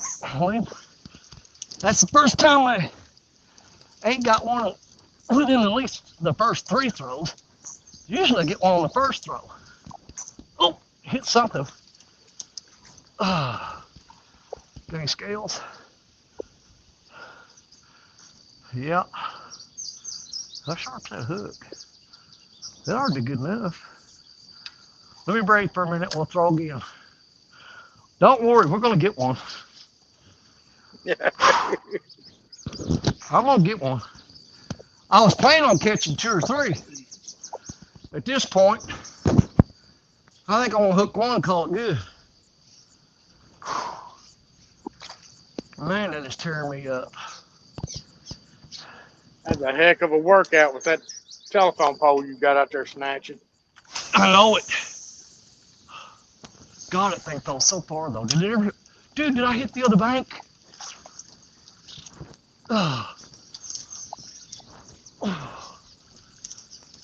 Let's go across the river instead of down it.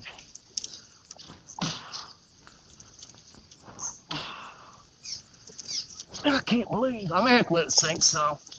I bet I do. I hate letting it sink here because I don't want to lose this hook because they're not easy to come by.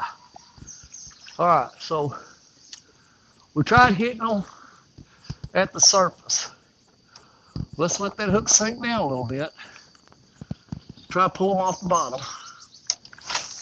Here we go. Let it hit. There it is. Let it sink a little bit. I do not want that hook on the bottom because I'll lose it.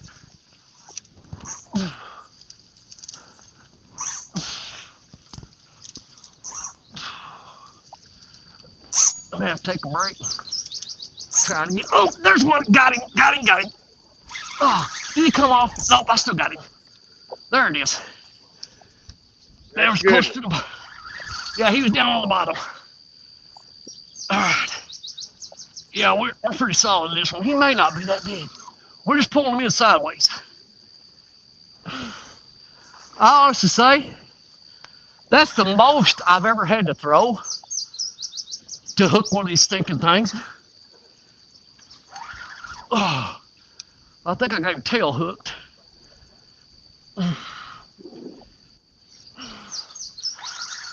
The thing that gets you is when you're jerking that rod, when you hit one of them fish and you got that momentum going, that rod comes to a dead stop. And it'll almost jerk that rod out of your hand. Now, I'm going to tell y'all ahead of time. Here, it is illegal to throw that fish back alive. It's an invasive species. Okay, so I want you to understand that. We are going to dispatch this carp, but it's illegal to throw these back alive. You can get a fine for it because they're invasive species that is absolutely destroying the ecosystem here. Yeah, we got him dead in the tail.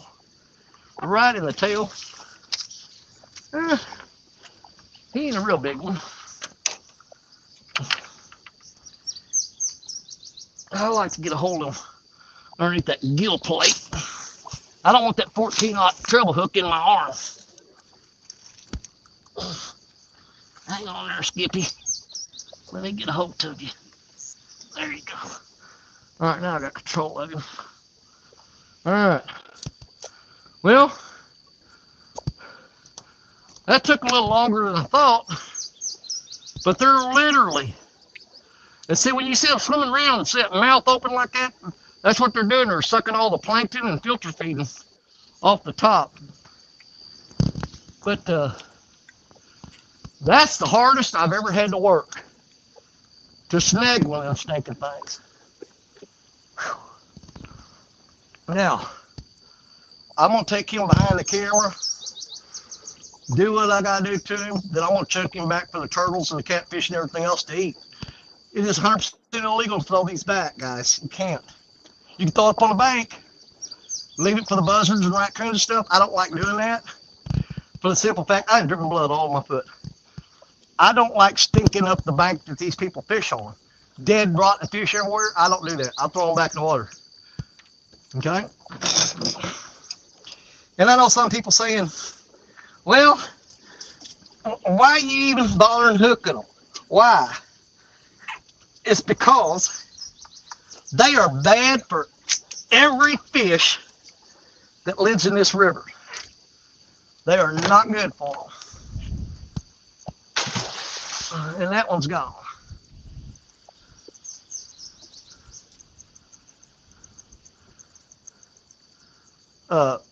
We've seen you see a big decline in your fish populations, not just in catfish, but in crappie, bass, bluegill, the striped bass, all that stuff. The common carp even. A lot of that leads back to not only commercial fishing, but also the fact that these fish here are taking over this river.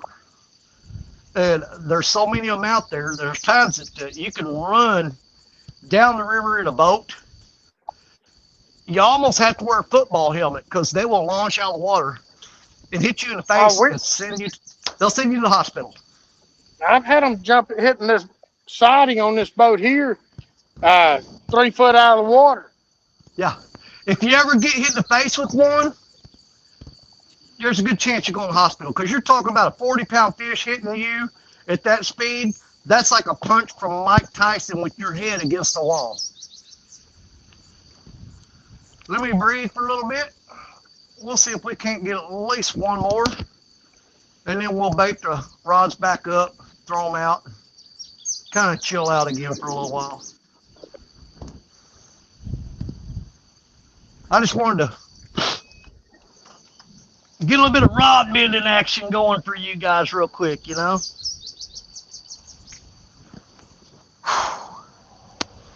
All right, give me just a few more seconds and we'll try for one more, then we'll bait up that rod and get it back out there. And see if we can't, hopefully, as the day goes on, maybe these catfish will start biting, I hope. I need to check those other two rods. Both of those rods I reeled in, no bait on them because the guard done picked them clean. All right. You know what? I need to throw that cast net right there because there's a school skipjack, which are extremely hard to catch in a cast net, I mind you. They're fast. But when they get in here real thick, you can throw a net and you can get a few of them.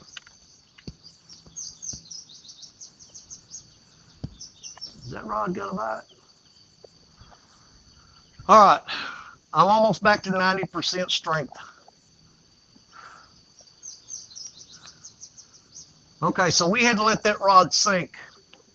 I think I counted to 7. So we need to let it sink a little bit and get it down there and then hit them. So we threw several throws on the top and we bumped a few fish, but we didn't connect. And then we threw one out. We counted to 7, let it sink, then started, and we connected on a fish. So let's see if on this next throw, we can repeat that process with the same results. Are you ready? Let's go. We'll let it sink a little bit and see if we can connect. All right, big girl. You wrapped up? Yes, you are.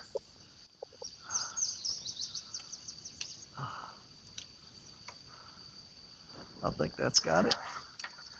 There we go. All right. We're going to see if we can let it sink down and get one on the first throw this time. Let me get myself situated here. And that one come from, instead of throwing downstream, we threw across. I don't think that really had a lot to do with it. I think it was just the fact that we let it sink down. Let's test that theory. We're going to throw back downstream again.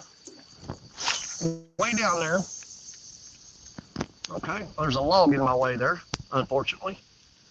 Let that sink. And let's go.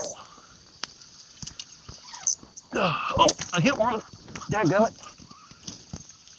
I let off of him. That's the thing, when you hit them, you gotta keep that pressure on there. Oh, there he is, there he is. I got him. Oh, that nerve's taking drag. That nerve's taking drag.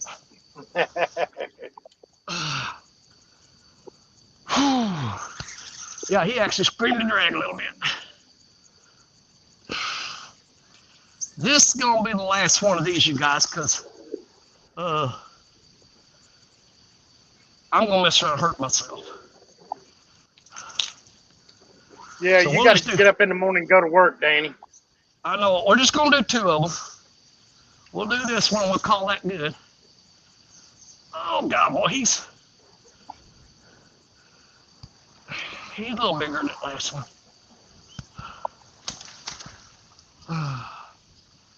Come here. Hooked him in the exact same spot.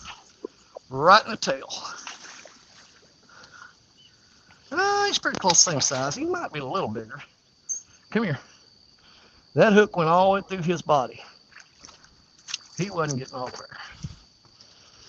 Yeah, he's a little bigger. All right. Dude, do not put that 14-aught hook in me.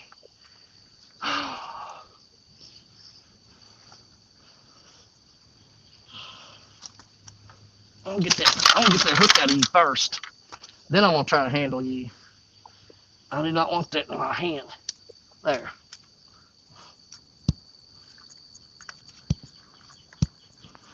There we go.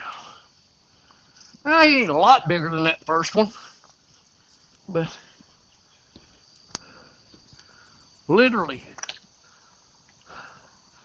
hundreds of thousands of these out there. But that's good enough for that. I'm not gonna rig Betty back up. We're gonna just run these 3 rods here. But yeah, you come down here and snag these all you want. Game Warden loves it. He said, get all of them you can.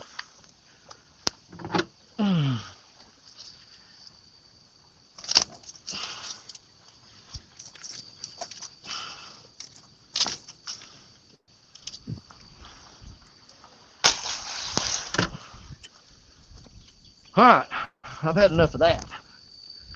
Now, okay, I am going to actually sit here and rest a minute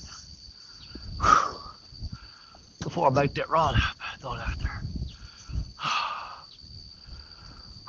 Lord, I'm out of breath. I actually need to do what Washington State did back in the late 80s, early 90s, put a bounty out on them, like a buck or two per fish.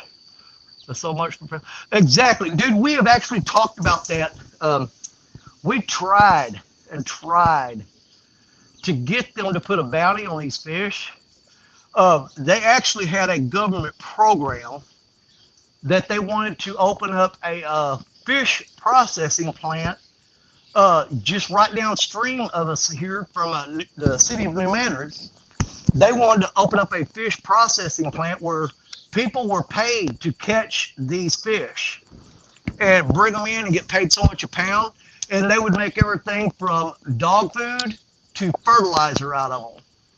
And it went before the state Senate and got rejected.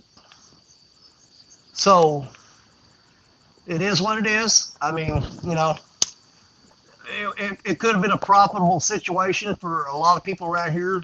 Look at the size of that one out there, just like flopping around and stuff, going crazy. That is about a 40-pounder there. The 2 I caught were probably around 8 to 10 pounds. There are some of them out there that when you snag into them, that you better be hanging on because he's gonna put a workout on you.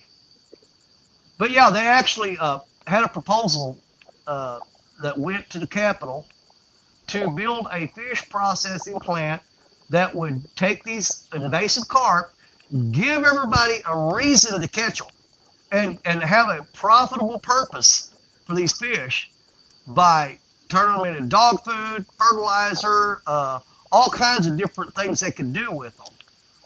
And it got rejected. Now, there, as soon as I stopped,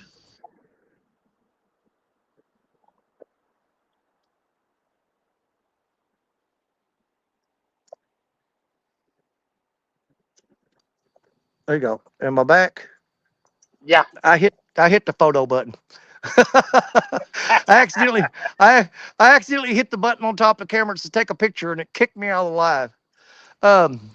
Yeah, as soon as I stopped snagging them, the whole school's coming back up there now. They're out there by that log. For some reason, they like to hang around floating objects on the water. They like nibble the algae and stuff off the sides of those logs. Richard and Stephanie were on the boat yesterday, and we saw a log on the bank, and there was fish just like, it looked like a bunch of piranha attacking a dead animal on the bank. And we was trying to figure out what the crap is that. And we pulled up there in the boat and looked, and it was just like thousands of those invasive carp that were about 1.5 to 2 pounds. And they were just like beating themselves up all over the side of this log. It was the craziest thing I ever saw. It was insanity. All right, let's bait. Now I need to rest for another minute. Hope y'all don't mind. He'll be the moonshiners. Brian B. Uh, that just wears me out, guys. Uh, let me see here.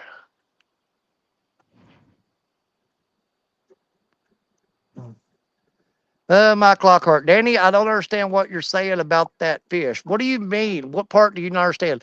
Those fish are not supposed to be here, Michael. Is that what you not understand? And there are too many of them, and they're not supposed to be here, and they're actually hurting the fish population of the native fish that are here. Catch some more. That was fun. Well, I'm going to leave the rod rigged up. Uh, I'll tell you what we'll do. I'm going to move that rod holder down there. I'm going to move that rod holder there, and I'm going to move it over here and just I'll rebait these 3 rods and have them drop down off of the wall. We'll sit here and watch them fish for a little while, and oh my God, there's so many of them over there. Look at that. I don't know if you guys, I wish you guys could see what I'm looking at. That is those Asian carp with their mouths out of the water. Come on. I wish you could see them. They're right there. Wait a minute, right there they are. That is a massive school of those things just swimming around out there. I mean, there's so many of them. And I've got a bird's eye view at them from where I'm at.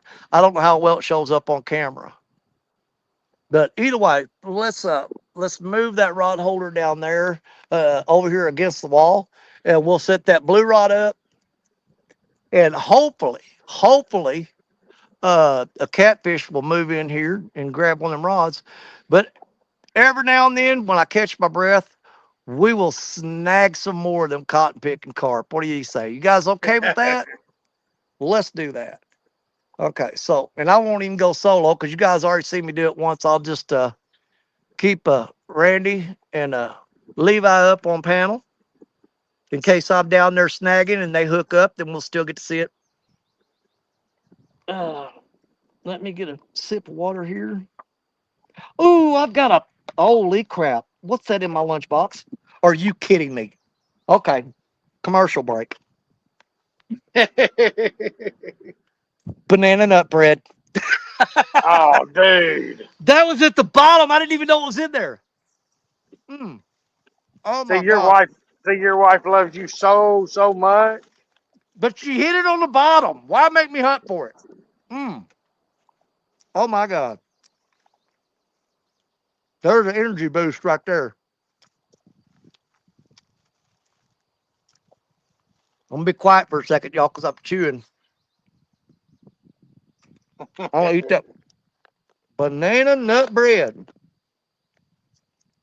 Which, honestly, I'm not a huge fan of banana nut bread. I mean, I don't dislike it, but I'd rather have chocolate chip cookie. You know what I'm saying? But you're out here on the river and you find something to eat like that, you don't Sure, complain. yeah. I don't ever complain about finding food. Yeah. Let me look. Did she put anything else in here? Oh my God. Are you kidding me? Here you go, Danny. We got Armor. nasty. Armor Vienna sausages. Look at that. Shoot, Yeah. yeah. Hey, look at what else I found. A meat and I, cheese tray. It's got 2 kinds of cheese, 2 kinds of meat in there. We got meat and cheese tray. Mm. Oh man, I wish y'all could see those fish plopping out there. All right, let me get this last bite of that banana nut bread down. Ugh, I'm chewing on it.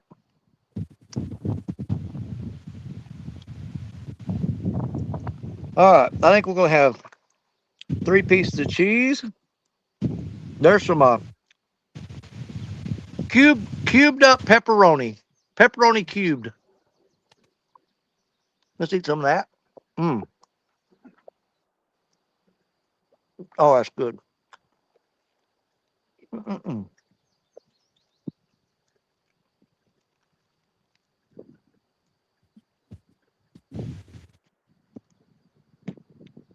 All right, that's good. While I'm chewing on that, we're going to move that rod holder. Check the bait on all three of these rods. And then we'll try to snag some more carp. Okay? Got to keep some live action going. So let me go get that done.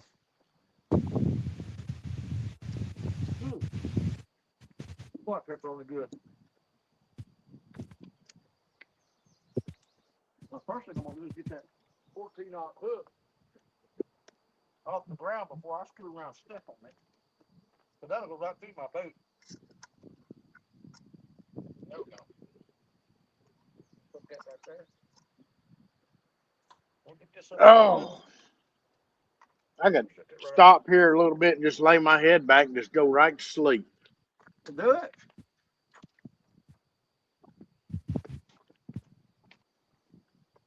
All right. Yeah, but I don't know how long I'd sleep or how long it'd be till I woke up. Might be sitting out here after dark asleep still. I think of worse things that could happen to you. Yeah.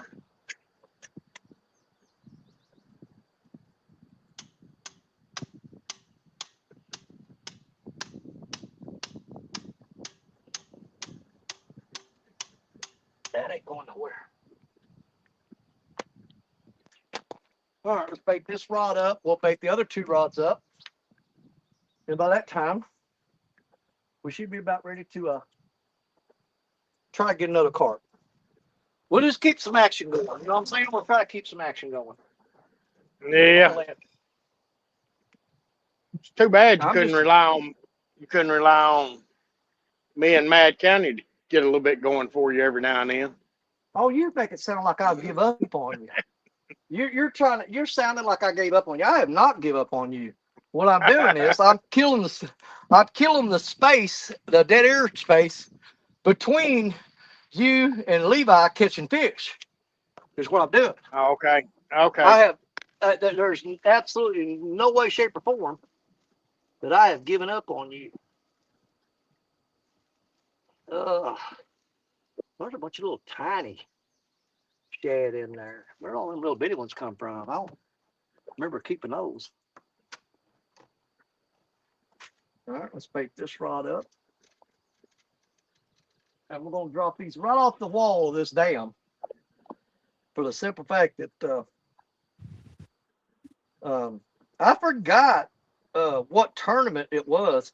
It might have been one of you and Lisa's tournaments that me and Richard Cluck were fishing. We were sitting on this dam, and I think we were catching skipjack actually. And no, we were fishing in one of your tournaments, and we had some skipjack rods. And every now and then we'd go out there and catch skipjack. I want to put that right up and underneath that damn wall right there. Let me reel it in. And Richard took one of his skipjack rods that had 3 of the Mr. Twister curly tail jigs on it. Yeah. And he laid it up there on the damn wall, and he just dropped it down in here and left it. He caught 3 flatheads that day right off this wall on a freaking curly tail jig. Yeah, that was one of Lisa's tournaments. I remember that. Yeah. But yeah, the rod bent, and he went over and grabbed it, and he goes, "You ain't gonna believe this." What's it? A freaking flathead. He had that jig suspended right off that wall, off the bottom, and went over, and there's a freaking flathead come up that wall and grab that jig, and we wrote it off as just a fluke. And he threw it back out there again. When we're fishing, looked over and said, "Richard, what? That rod's bent over again." He goes, picks it up, another flathead on a curly tail jig. And what it was is that curly tail jig was about the size of the shad that were swimming around in here that day, and that freaking the flatheads were thinking those were shad, and they were snatching them off the side of that wall of that dam. But he wound up doing that 3 times, catching a flathead off a curly tail jig. Let's see if this guy ain't baited. Yeah, it's still got bait on. Well, hey, you gonna be around for the Veterans Tournament in July? Well, we're working on that. Jerry Parker wants me to fish as his veteran. Yeah. Okay, and here's the situation I got. That's on July 11th. Okay. That morning, I've got a charity tournament which they haven't released the information on that yet, so I'm not able to discuss it. But we've got a charity tournament that morning where I have to fish in my area down here to raise money for something that we're doing. Okay. And that afternoon, Jerry Parker wants me to drive all the way up to Crab Orchard Lake in Illinois and meet him to fish the Veterans Tournament. Now, that tournament is at night, correct? Yes, from 5 to 11. Okay, here's the thing. That means not only will I have to finish up that tournament here, but rush home, get something to eat, kind of take a break for maybe 30, 40 minutes, and then jump in the truck and 2.5 hour drive up to meet Jerry Parker to be there on time for the tournament. And then I get done with that tournament at 11 o'clock at night. Then I've got a 2.5 hour drive back home late at night. Yeah. And I'm not saying I can't do it. But that'd be a long day. Yeah, because I got to get up at like 3:30 in the morning to do that other tournament, and then turn around and not get home and get to bed until like 3 o'clock in the morning. That's gonna wipe me out. I'm not saying no. I'm not saying no. I'm saying I'm gonna have to really, really get myself pumped up for that one in order to be able to pull that off. Yeah. That is a numbers tournament. I know. So Crab Orchard would be a good place to be.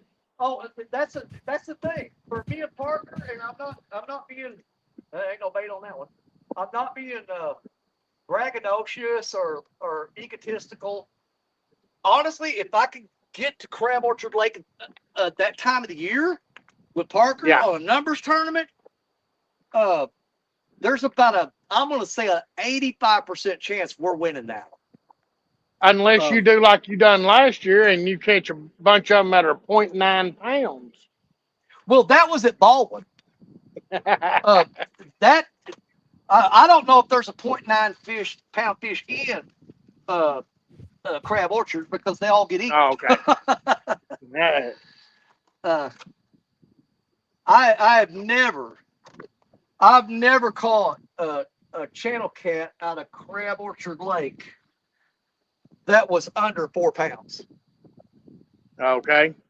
I've never caught one that was under 4. We went up there intentionally targeting. We used like really tiny baits with really small hooks because we were looking for 1.5 to 2 pound fish to take home to eat because that's my favorite size to eat. Yeah. I was on the boat with Larry and Fanny Listenby. Yeah. And we couldn't do it. The smallest fish we caught that day was 9.8.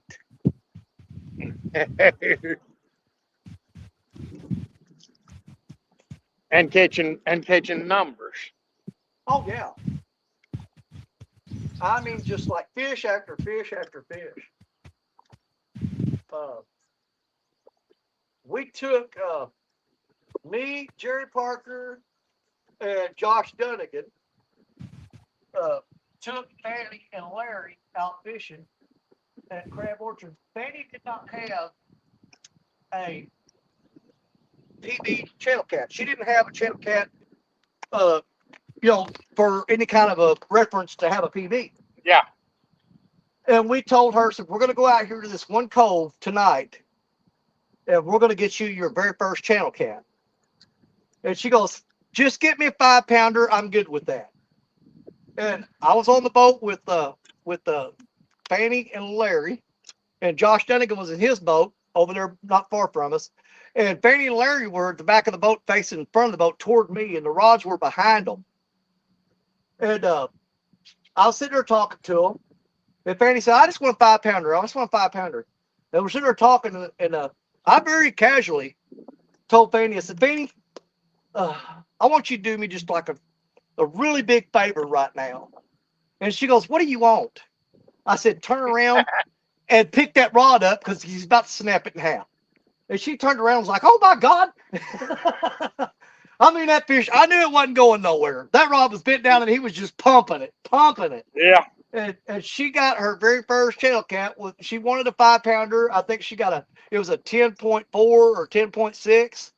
And we got a bunch of pictures of her holding up her first channel cat. I think, and that may still be her PB on that. I don't know. I know she went down and fished with Creole of them. So she absolutely has a brand new PB on the Blue Cat. I don't know if she caught a flathead or not. So we got to take care of that if she didn't. But yeah, we got Fanny on her very first channel cat. She wanted a 5-pounder. We gave her a 10.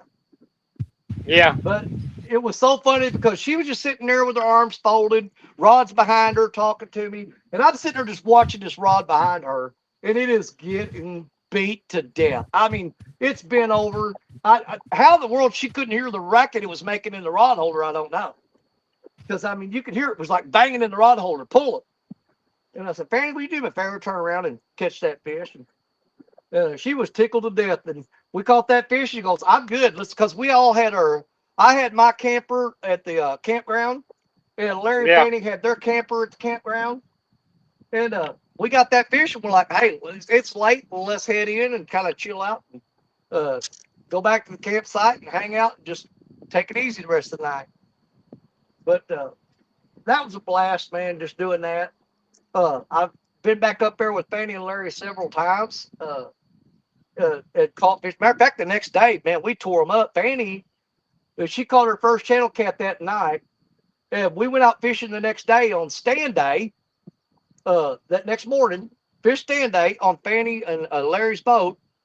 And Fanny, not only did she catch channel cat, she won stand day that day.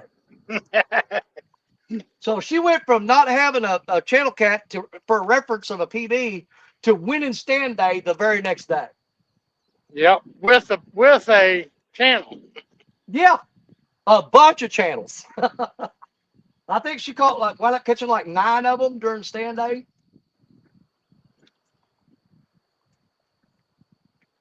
But I'm fixing to go back up here down and start up there again. I'm gonna suspend some baits down through here. What I hate about suspend drifting is trying to keep you're constantly adjusting. Well, I'm gonna set these baits at about 8 or 9 feet. Yeah. And let them sit there. And because I'm like you. I don't want to. First of all, I'm gonna be up here coming down through here in current. I'm gonna bump with one rod, and then I'm gonna suspend with 3 more. And I don't want them getting all tangled up, having to run around trying to chase this stuff. 100%. But anytime we've ever suspend drifted on the river, you're constantly adjusting, letting line out, reeling line up. It's just like when you do it correctly, But you can just let it down deep and just pull it right off the bottom. And then if it starts, then you're like dragging baits, kind of, Yeah. in that situation. And then when it hits a deep hole, it'll suspend, and then it'll drag, and then it'll suspend, and that works too.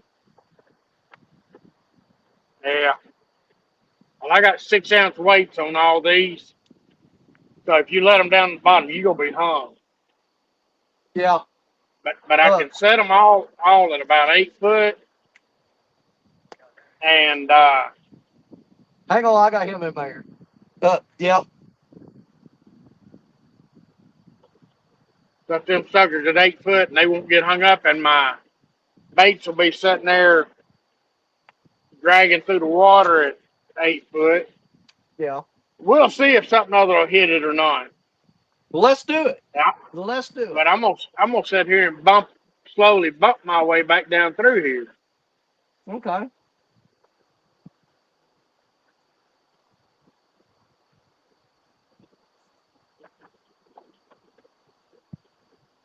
We done got quite a few cormorants moving back in here, so There you go. Now that's when you need to be up in there. yep.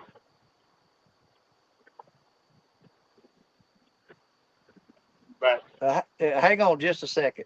I'm gonna give you a heads up. Right in the very corner yesterday, there's a big tree sunk down on the bottom. So be careful you don't get hung up on that. But you need to get some shad. Okay. If you don't do any good there, I'll grab my net and pull you something out of here. Yeah, they're in there. Pretty thick too.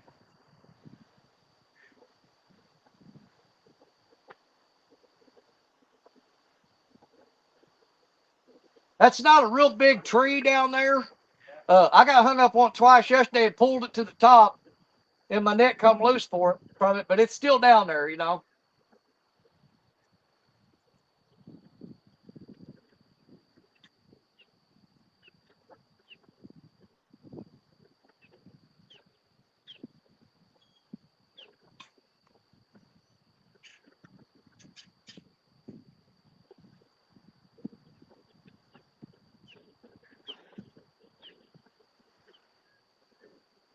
Got a guy over here trying to catch him some bait. yep. If he don't get on none pretty quick, I'm gonna grab my net out of the truck and I'm gonna jump on top of the dam to help him out.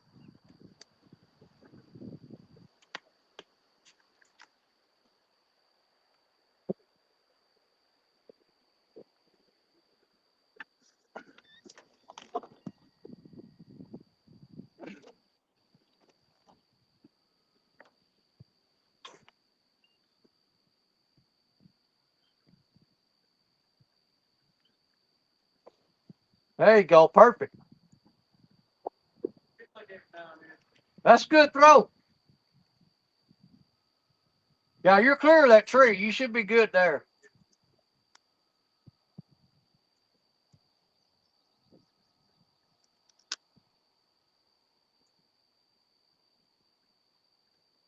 See if it did good. Get anything?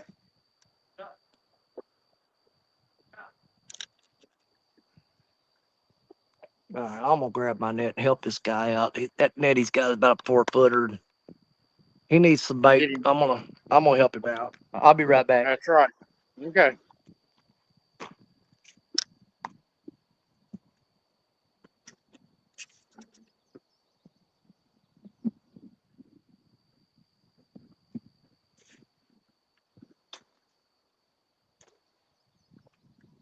And y'all, if you don't know it, that's what it's about, helping people out when when they're out here, and because you never know when you're gonna need help out too.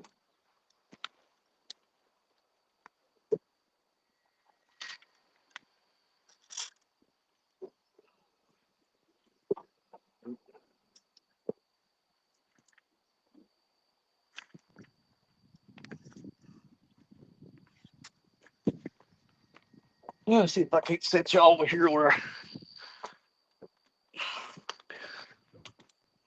get this camera. Ignore that sign. Do not read that sign.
I'd love to hear that.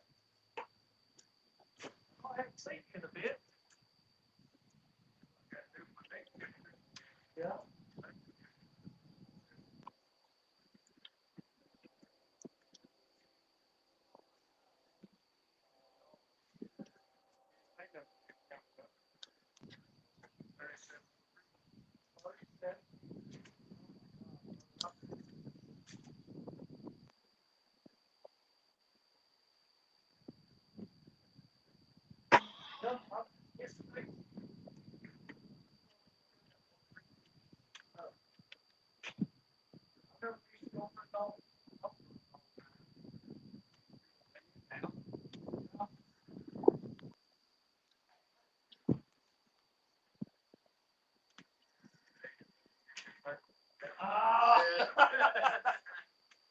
Oh, Randy, you don't still hear me?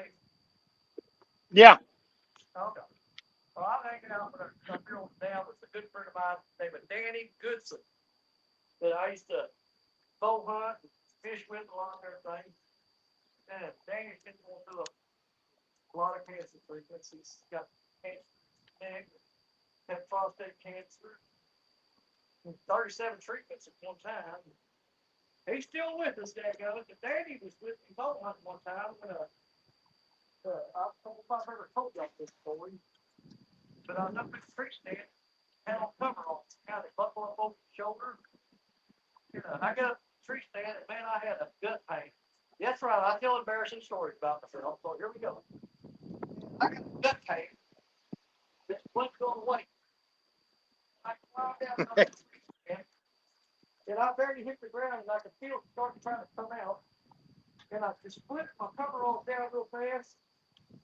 And did my business. Yeah, but I put my coveralls back up.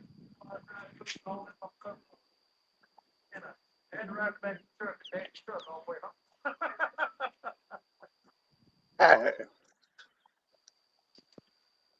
home. We can hear you, Danny, but we ain't hearing you real good.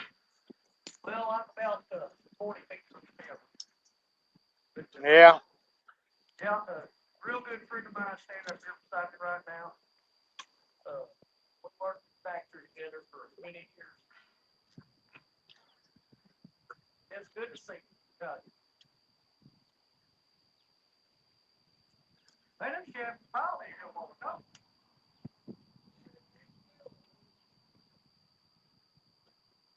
I've worked here about 3 times.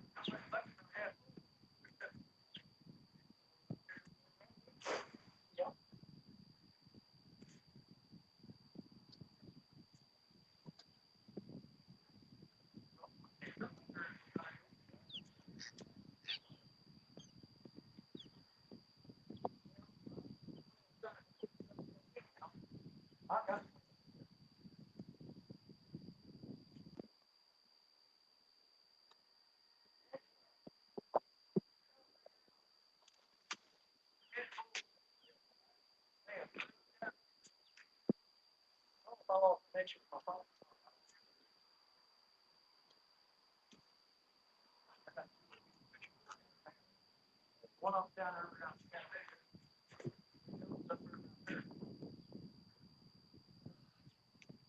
Let's see if I can get a little bit closer.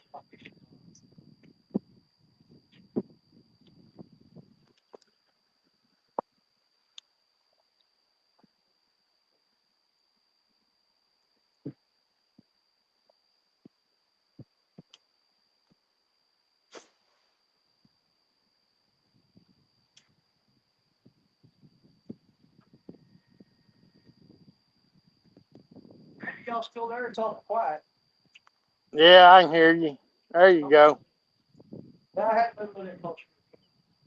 It just got really quiet. And I thought my phone was turned off. Not yet. I'm up here bumping along. I got 3 rods out suspending about 8 foot deep. And I'm waiting for a fish. Would you hurry up and let me catch a fish? I've been giving you all the leeway you need, buddy. Hey, I caught the last fish. It's your turn. I caught the last catfish. I guess it's my turn now, ain't it? You can snag I one. snagged 2 caught. I'll count. Yeah. I guess it's my turn now. I'll call the gar and snag 2 caught. You're 2 fish fine. So we're counting everything today because this is a terrible day. Oh, okay. If you had bluegill on out, I'd count every bluegill you caught. Oh man, this is like stand day. No, ain't nothing like stand day. This is just improvised out buddies out fishing, hanging out together. Yeah, see what the hell would reel up. You know what I'm saying? Yep. Yeah, We ain't trying to. We ain't trying to break no records. We'll take it if it happens. But we're basically just in. We'll get something by it.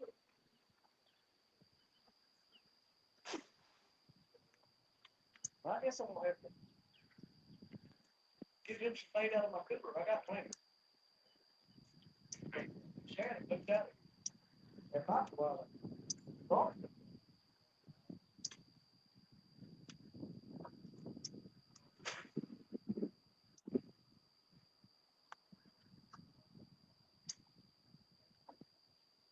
Yeah, I get it done, man.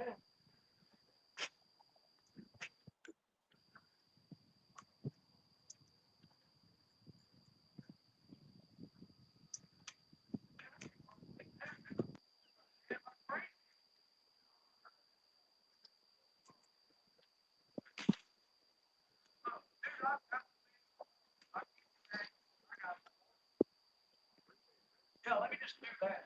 Just save us a lot of throwing our arms out sockets. Let me grab me something out of my cooler.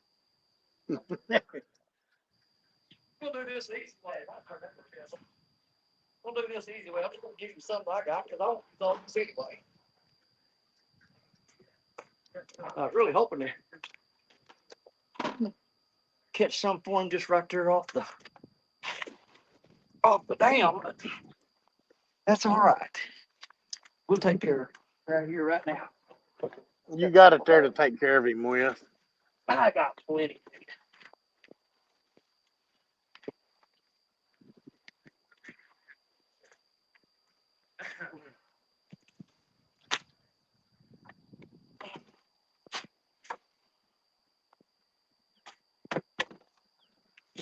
There we go.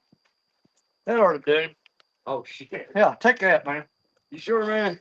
Dude, I've got a cooler full of it. I got you, brother. I appreciate you. Hey, no My problem. name's Randy Jones, man. Danny Stone. I'm real good friends with that old bastard right down there. Well, by God, I'm another one, old bastard. Well, go catch something nice, man. There you go. Appreciate you, man. You bet, brother. And that's what it's all about, Danny. Yeah. That right there, what you doing right there, son. Well, the thing is, I got way more than I need, and he needs some.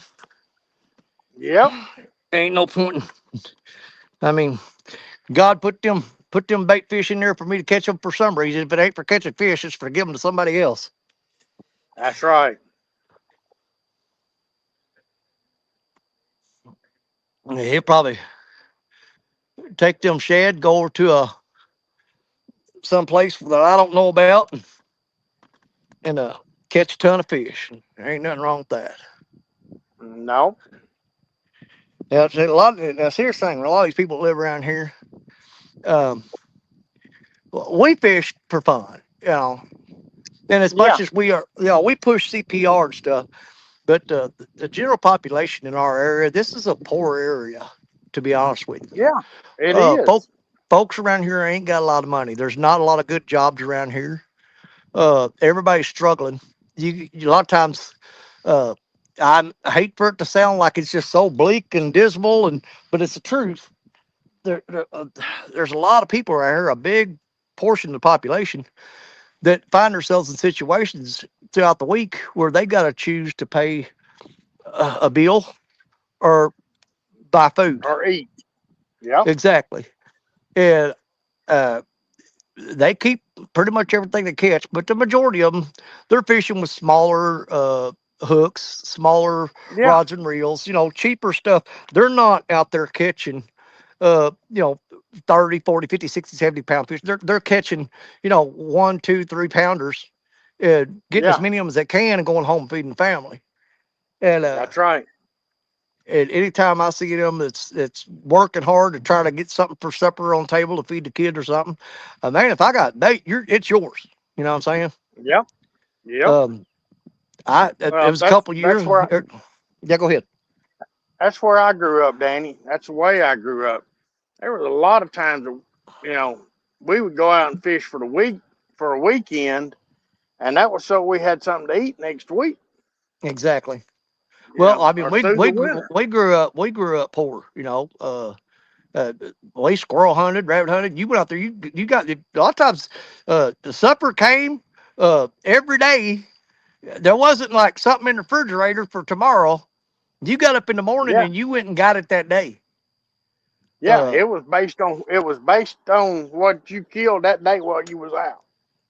and There's a saying called living high on the hog. I know that's when people say they've got plenty and everything, but around our house, because my grandpa raised hogs and stuff and to slaughter, and Yep, we would at certain times of year when those hogs ready, we'd all dad gather up all the kids and put them in the bed of the pickup truck. Yes, we all rode in the bed of the pickup truck back then legally. yep, It wasn't illegal. yep, And we'd ride over to grandpa's and kill a hog. And all the kids, there was 9 of us kids, and everybody went to work butchering and cutting and cleaning. And the old sausage, remember the old sausage grinders that used to bolt to the yep, table? yep, You had 4 of them, and you would take turns till your arm got tired grinding sausage and stuff. And we'd all go home with a truckload of meat that day because he'd killed 2 or 3 hogs and had the old smokehouse. Had to keep the old smokehouse going and yep. And salt the old sides salt of box. bacon. Yep, we'd salt them and hang them, and boy, we'd eat good for a long time off that, and that's what we called living high off the hog right there. Yep. Yeah, that we every Thanksgiving, that was when we killed hogs. Yep, You know, and you kill enough and put enough, salt it down, you smoke it, take care of it, and that was what you ate all year. That's all you you got ate that on. right. And deer season was a And serious thing. yeah, squirrel season was a serious thing for us. Yep. Well, it was so You serious know, for us where I grew up. Kids actually got to take off excused absence for deer season. yeah. You Well, would take off the we didn't school do the much entire deer deer hunting. season. Oh, we did. But we didn't. Well, it wasn't many deer where we were at, and you know, so we didn't do a whole lot of that. But if we'd go and we'd kill calves, kill cows a dozen times through the, I say a dozen times, 2 or 3 times through the year. And again, that was that's what you ate on all year. We didn't buy no beef. We Nope. didn't buy no Absolutely. hamburger. No, you didn't have money to buy stuff. Yeah, Um, we always had a big garden, and that was what you did. That was where you go be out your vegetables for the year. all right, Danny, be careful, brother. We'll see you. Thanks for stopping by and hollering at me.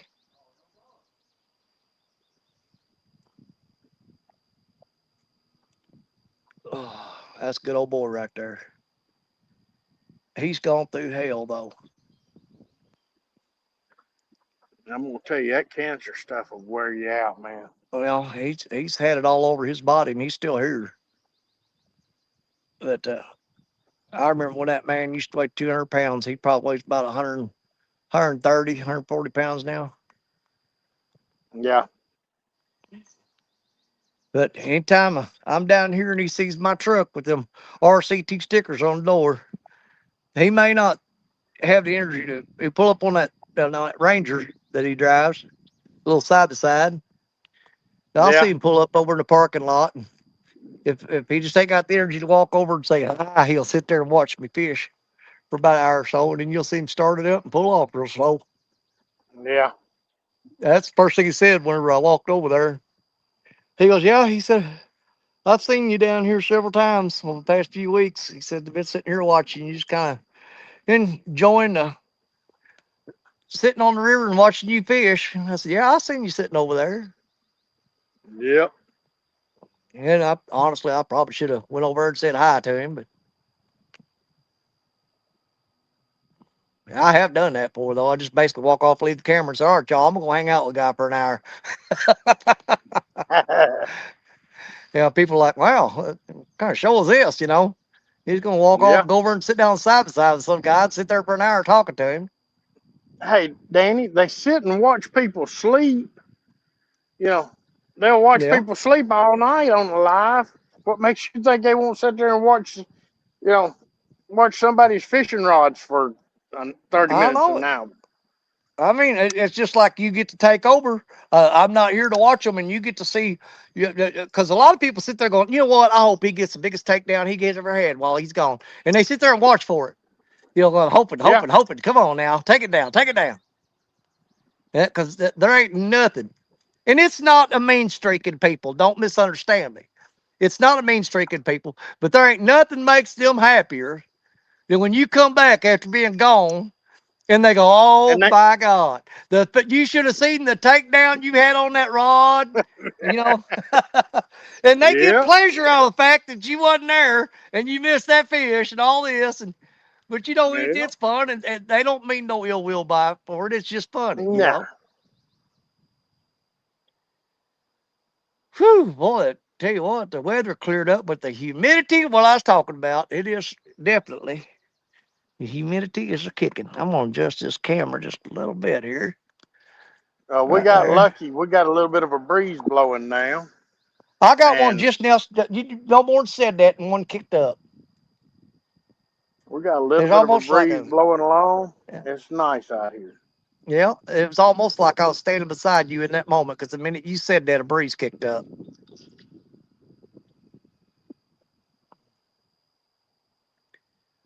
Well, I think we're gonna try to get another carp. We're gonna space it out, but we'll keep hammering on these things until we get ready to go. But I think what we'll do is we'll set a limit of 5 throws, and then we'll sit for a while. And now, used to, I'd say, okay, we're gonna throw till we get one. When we get one, then we'll take a break Yeah, and we'll sit for a while, and then we'll go again till we get another one, and then we'll take a break. And you know, we may do that, but my body's probably gonna tell me, so no, 5 throws is all you're getting. yeah, So let yeah. me And you need to I listen. got Need to listen when it says that stuff. yeah, it's aggravating. It ain't no fun now. You know what? I didn't think about it, but dadgummit, uh, I should have thrown right in that cove right there and got him some shad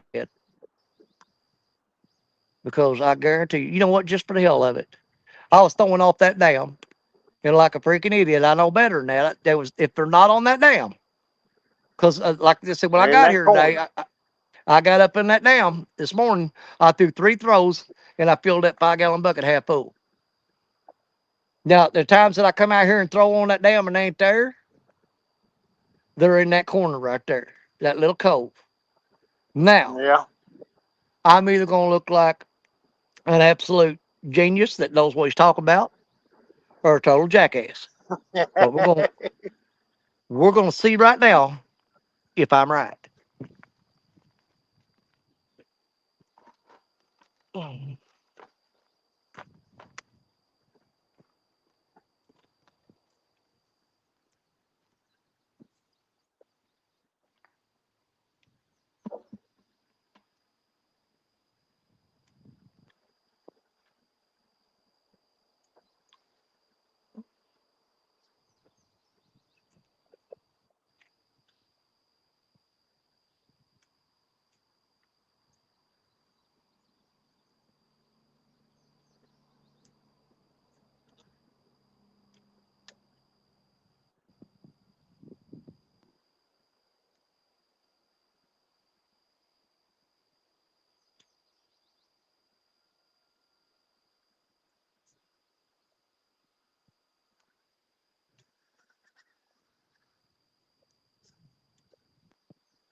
There's about a dozen shad right there.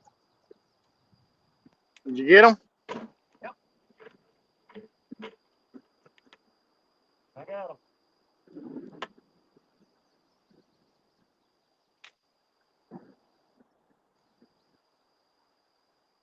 One more throw, just in case somebody else goes back and eats some bait. I'll have.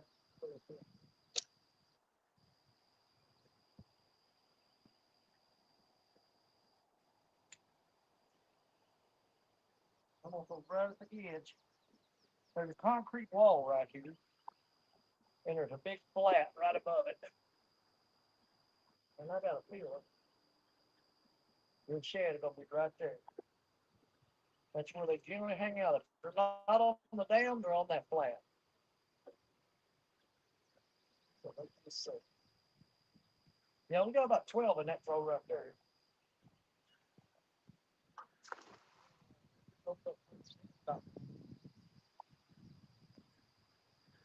Well, are you gonna be able to fish your water whenever for top cat? Or you don't fish top cat?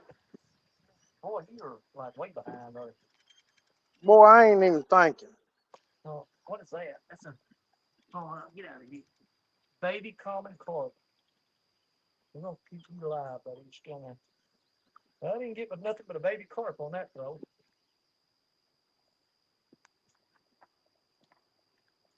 Oh,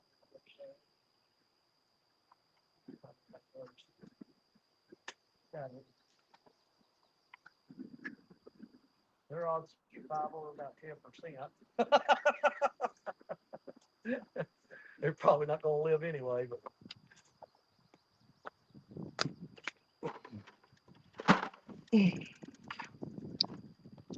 Yeah, I was 4 point something pounds away from Yeah, that's right. bumping fee off of it. Oh. Whew. Yep, and like I said, just a little over a minute after he ended the live stream, I caught the Yeah, fish that would have beat her. And yeah, Josh says, you know I was rolling camera on that, right? And I'm like, oh my God. yep. Well, let's what was we gonna do? Oh, we was gonna snag another carp, wasn't we? Let me clean this water off my glasses. I hate spotty glasses. Oh, there's a big school of them right out in front of us, right there on the top. So I'm not sure if we want to try to let it sink down and get them, or if we want to go ahead and hit them from the top. We'll just, I don't know. We'll make up our mind when we get there. Let's snag another carp. First off, I'm glad we ain't got them things over here yet. You bet, buddy. I'll tell you what. Now, I've used them for a cut bait in the wintertime, and they work pretty doggone good. But on average, they're not as good as common carp.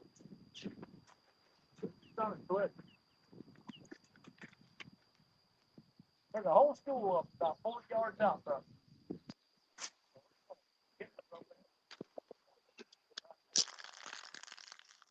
All right.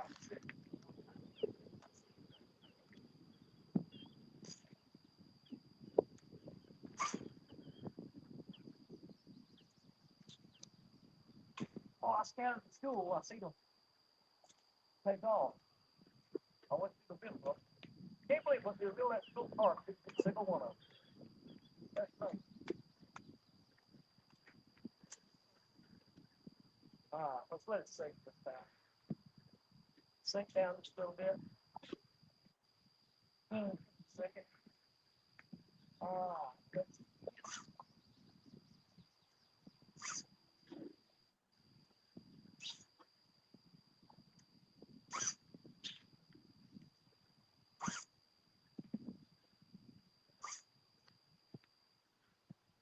That 2 or 3 throws. How we going with that?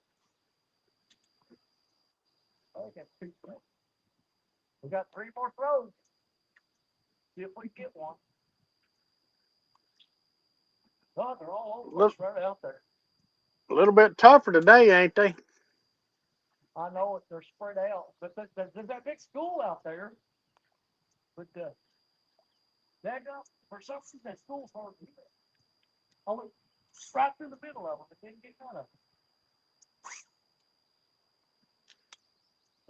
So number 3.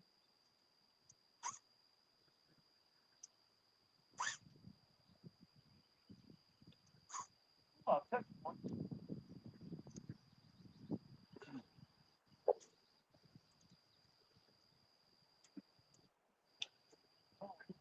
Oh, that's flow 3. We got 2 more flows. Try to get one. God, I get so exhausted doing that. All right, throw number 4. Remember now, we said it. We'll try this every now and then, but we'll limit it to 5 throws every time. The question is, in 5 throws every time, can we at least hook one every time we try? That's the question. Okay, I'm stepping off the spot.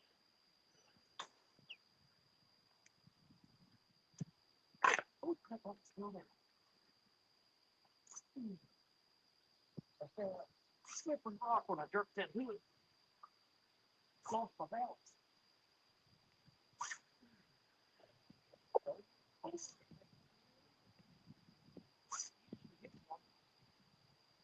See if I first 3 pulls.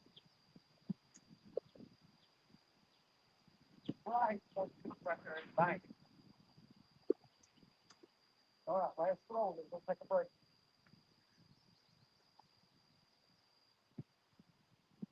Oh. All right, number 5. Man, these slippery boats are not good on the truck. Let's try.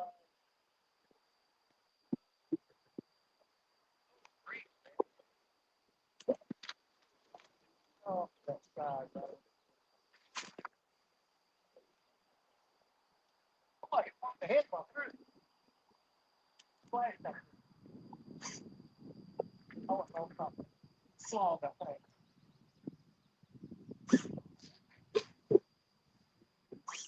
Oh, I hit one. Yeah. Oh, no, I got that log. Hook the log. Got the log. I got a log. I hope that holds it. Oh, look at how that is. Oh. Yeah, we're done with this thing. Let's see if I can drag him. I'm fishing break this expensive ass hook off. So that's the end of that. Golly, it's pulling me back to the water. There it went. All right, well, we're done snagging. I guess I'll tie my Yeah. catfish rig back on here. That's fine.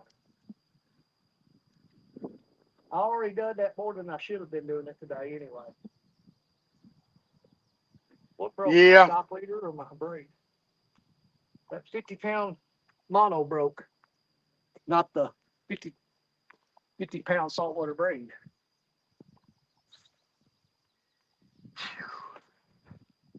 Oh, you know what? I am going to tie that catfish rig onto this shock leader instead of directly on that. I was kind of afraid that's going to happen. I seen that go over that log when I threw it. Yeah. In the back of my mind, I said, "Boy, you just screwed the pooch." I said, "You threw right over that log."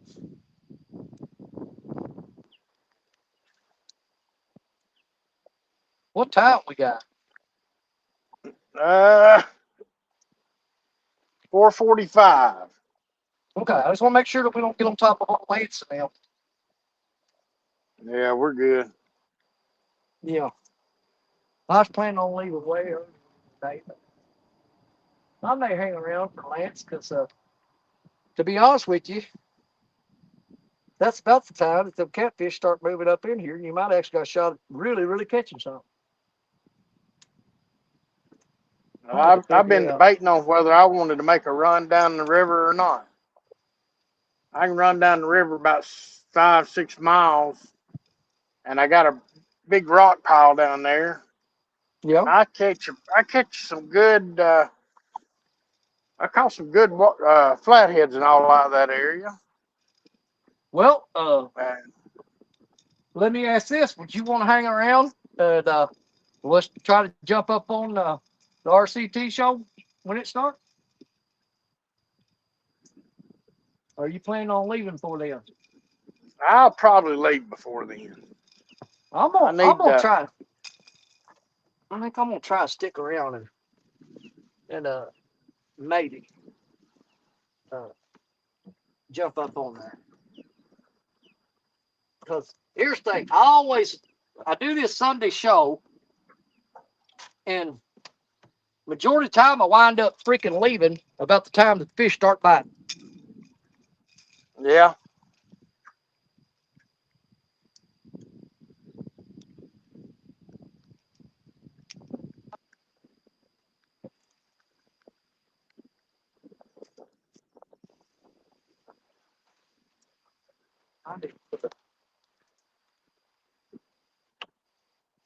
I've dug that hook into the rock so dang much that I finally wore the tip off of it.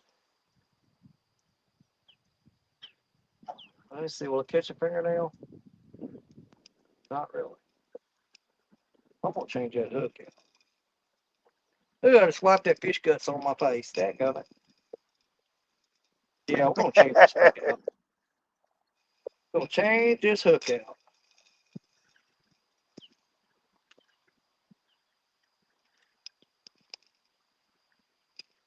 I might be able to sharpen that up.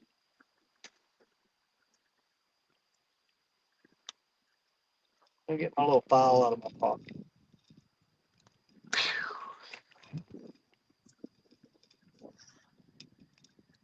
Ooh, I need to fold that umbrella up. It's up in that. It's blowed up into that chain link fence, and it's bending the wires on it. My wife's gonna be pissed.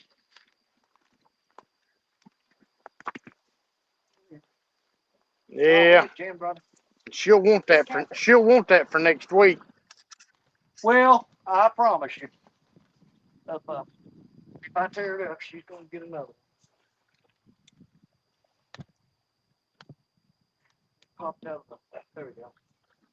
There we go. Let's just get it folded up and get it laid down the way so it don't get no damage done to it. Yeah.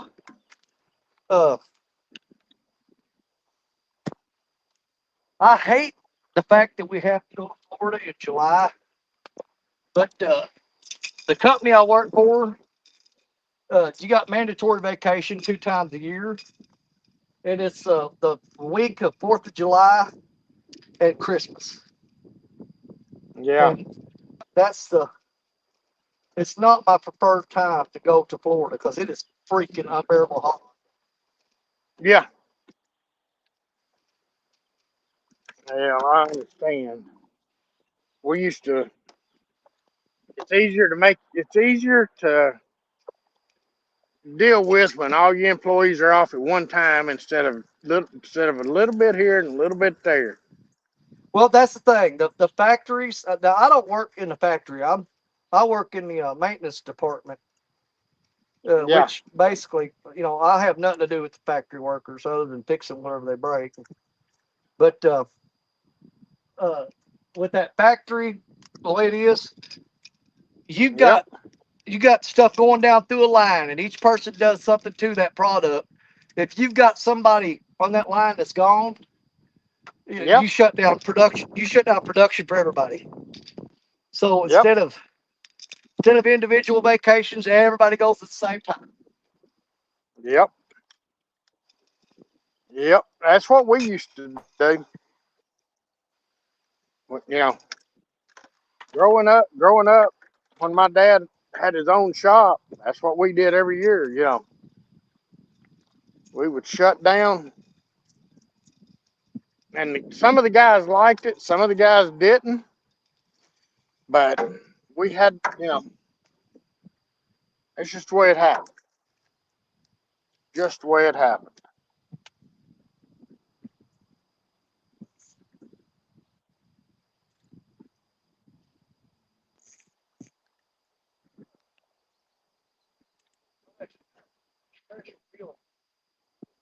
Rod or Black Betty got a 2.5-inch pipe.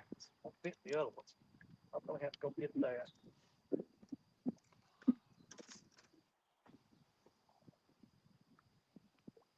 Oh, I hate my car.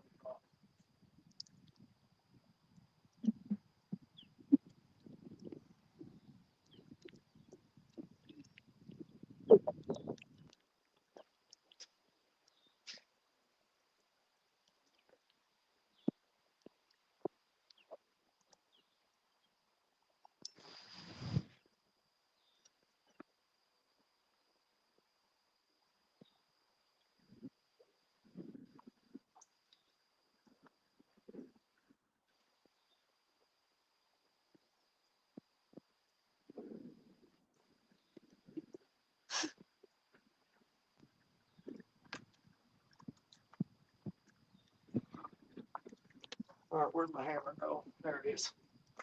See if I can just. Oh man, that kind of hurt bending over. I'm back. Skipping up on it. See if I found a happy spot.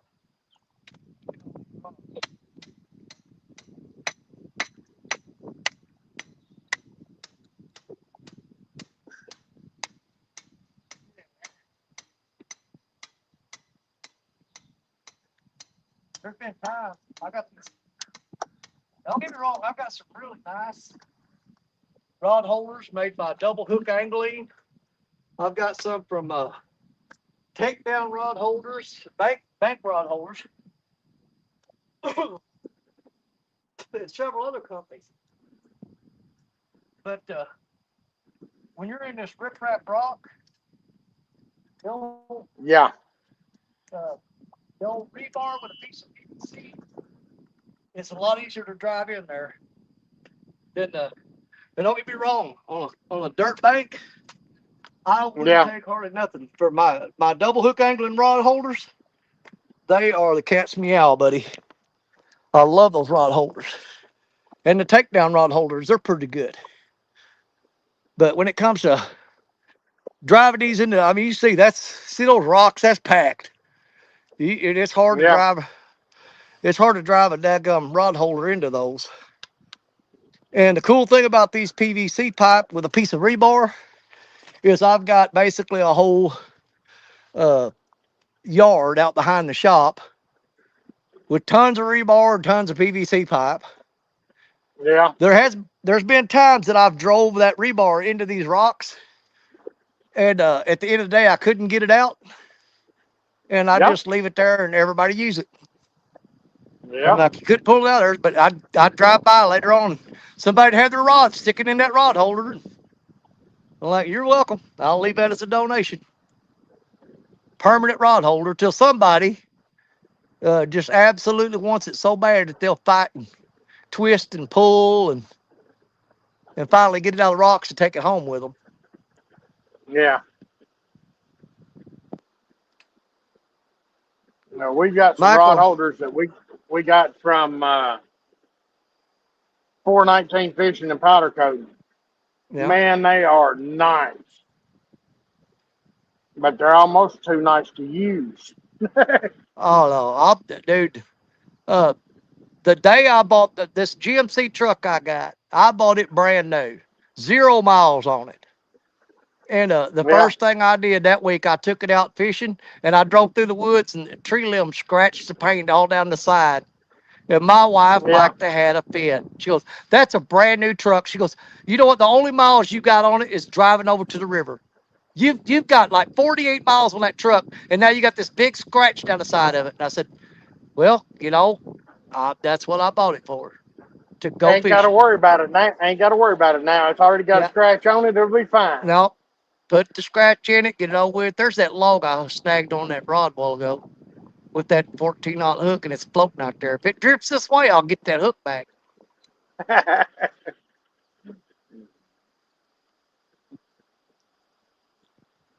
But yeah, she absolutely. Now my wife, she's like OCD about clean, clean, clean, clean, clean. You know, Yeah. she keeps a feather duster and a handheld vacuum in her car, and we bought her car probably about 3 months before we bought my truck, brand new off the lot. And Yeah. you look at my truck and it looks 10 years older than it is. You look at her car and it looks like it just came off the showroom floor. Yeah. Yeah. I don't have to worry about that. Mine all look like they got some age on them. Well, I had an old Chevy pickup that I used to use for fishing, and uh, hindsight's 2020. I wish I'd have kept that truck for running to the river. Yeah. Because for one thing, it had a 350 Vortec in it, 6-cylinder engine. Or was that an eight? That might have been an eight. I It can't would have been remember. an eight. Yeah, 350. 350 is a V8. Well, it was a 350 Vortec, the old 350 that you can't tear up. Well, I sold it Yeah. to the old guy that lived across the street from us, and I get to see it every day.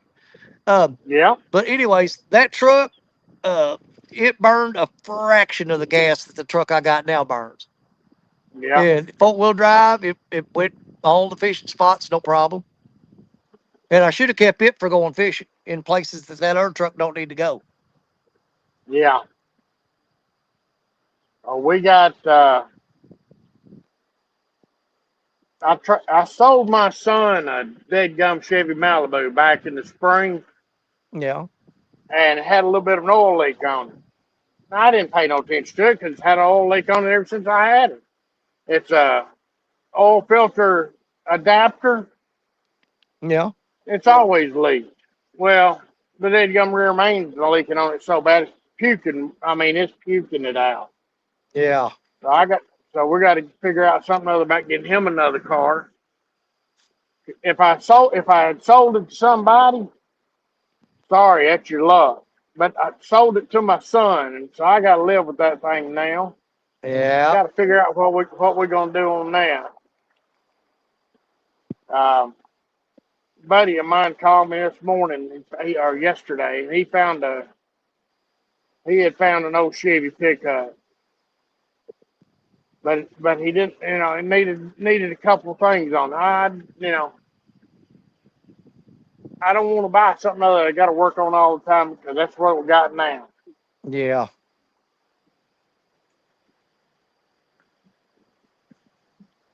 I think I'm gonna drive all the way up into this bowls now and see what we got. There you They go. got they got they got three generators running, so see if we can find something other up in here. I think you will. The timing's a little bit better. Yeah. Get closer to afternoon. Get that afternoon bite, maybe. I'm gonna tell you what, this pontoon's hard to hold up here in this current.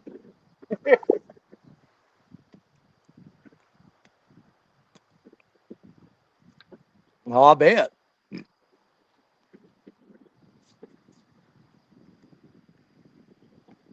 Trying to wash it around all different ways and everything else. So. Well, I mean, Richard, we still got Fireball, but he switched over to the pontoon. And the amount of comfort in the room is just, I mean, it's just so phenomenal, to Oh, use a it word is. that, when you're been so used to crammed up in that tracker where one of you had to step out of the way for the other one to go to the back of the boat. Yeah. But the the fact that with the pontoon, I think one of the things I don't like is sticks and stuff that go between the pontoons. They go Yeah. right to the motor, right to the motor. Yep. Where that tracker push them to one side or the other.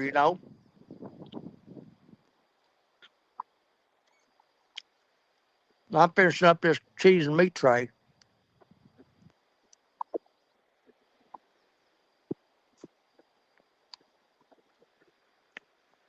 All Well, that I'm pulling up salami. there and looking. Yeah. Yeah, What are you saying? I was pulling up here in the middle of this. Up here in the middle of these bowls, Yeah. and I ain't seeing nothing up in here either. Not marking anything? Not marking or we're not marking anything. That Speak of. go. But I'm gonna tell you, up there on the upper lake where I've been fishing, temperature's been 80. Well, there's a couple of fish. Temperature's There you been go. 80, 85, 86 degrees, and down here the water is 76 degrees. Wow. So you're looking on about a 10-degree temperature difference. Yeah, That's crazy.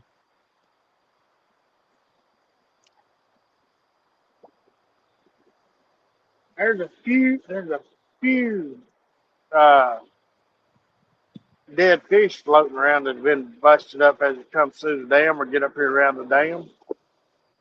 Hmm. But ain't even no bait fish up in here. Wow. And this is nuts.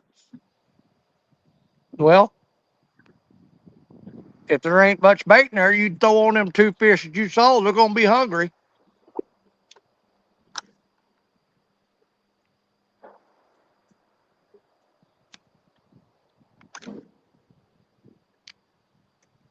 They ain't got nothing to eat in there. They're going to run into each other trying to take that bait. Yep.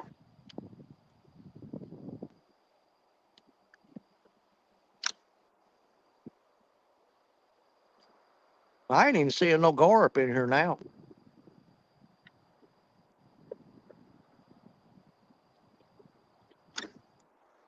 And that river crested today, I think. Yeah. So it should be starting to drop. The thing about that is when that river starts to drop, everything runs out of here and right back to the river. Yeah.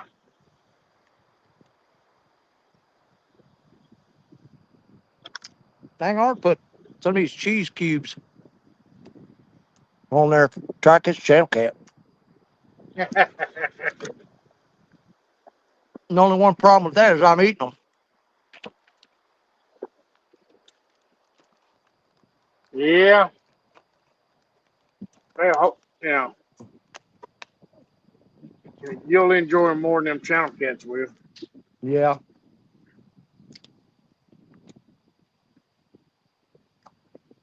And we're a striper.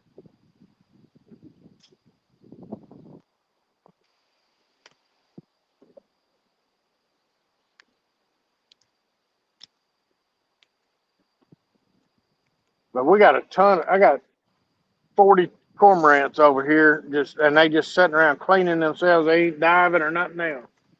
Hmm. That tells me there ain't no bait in here anywhere. Yeah, they may just be done for the day.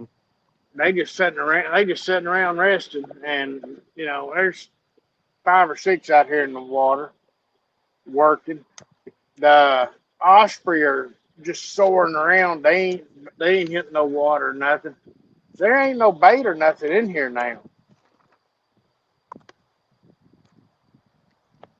I don't know what's going on with everything up here. Yeah. Seems like everything's found a happy place and it ain't nowhere near where you're at. Yeah, About the same thing here. I should have went. I could have went up on the main lake and done some dragging today, but Yeah.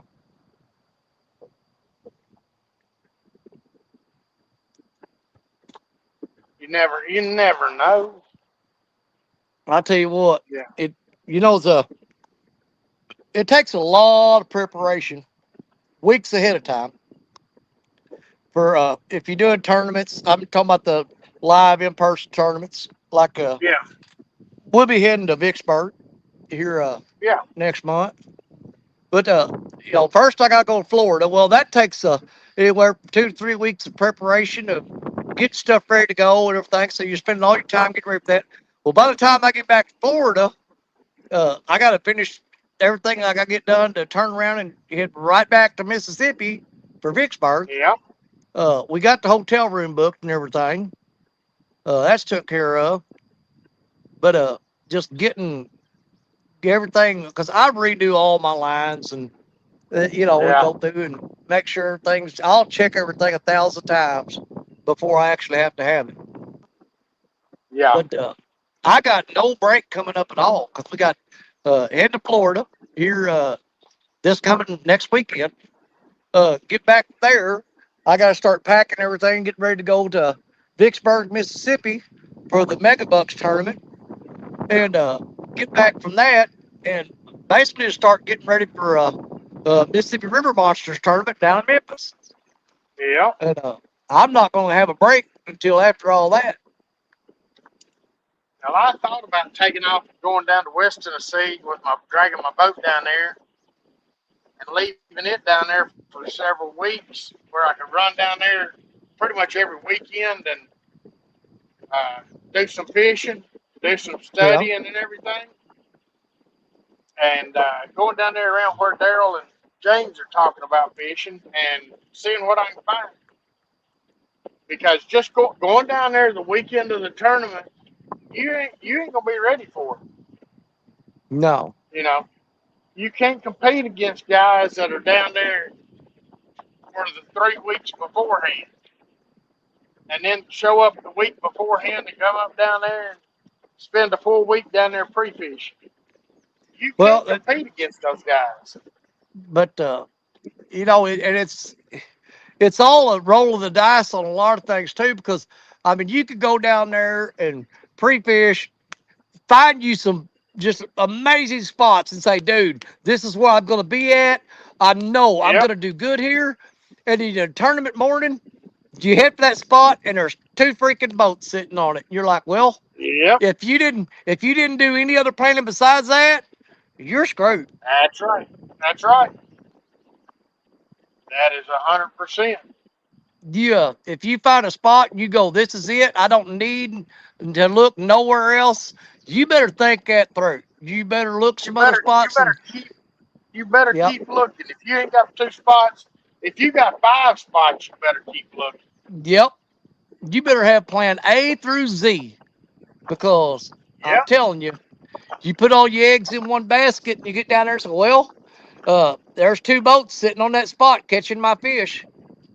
You know? Yep. Been there, done that, dealt with that. You got that right.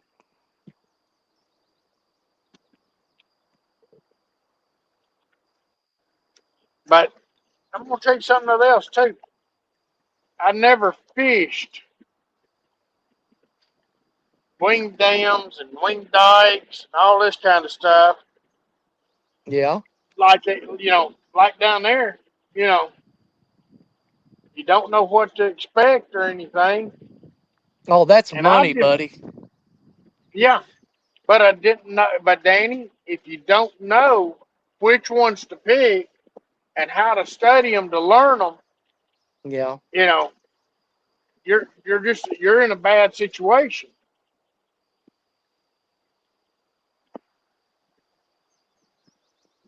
But me and Daryl and James ain't even talked about that yet. They ain't talked about going down there yet.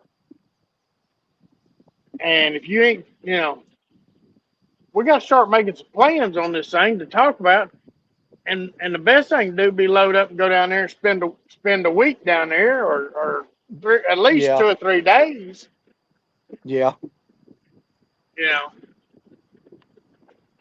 Now, I know they were talking about going back down to Helena, but I mean, I fished against you guys in that. But I just don't know. Helena may be good, but last year it just wasn't worth crap. I just don't see us going back to Helena. We've had a little bit of discussions about it, but I don't know whether they want to go back to Helena or not. Well, Like I said, I'm fishing against you in that tournament, but if you wanted my 2 cents, and this is totally forget the fact that we're in competition with each other, I would steer clear of Helena. I'm just telling you. Danny, we went down. We fished last year, and yeah, you've got a bunch of uh, barge But, companies and all down through there, yeah. grain mills and everything. But the grain mills, you know, man, they had me and Lance got in line for a grain mill. I mean, Yep. you sit there and you know, you spend 3 hours in line for a chance to go in behind 6 other boats that have already been in there. Yep. And you got another boat sitting right there next to you, or three more boats sitting there next to you, all fishing the same water, you know, close to each other. And so my deal is, you better find something that's a little bit different. You better find you some wing dams and have 4 or 5 wing dams that you can go work. You know, we found a fish on Thursday. Me and Lisa found a big fish, and we found some small fish, but me and Lance never fished the small fish. We went in and we worked that big fish, never did get a bite. Yeah. Um, but we went and tried several other wing dams, but we just didn't have a clue. We just didn't know. That's what it boils down to. Well, And well, I mean, me and neither one of us had ever been there. So well, I had a little bit of advantage because I fished that area many, many, many times.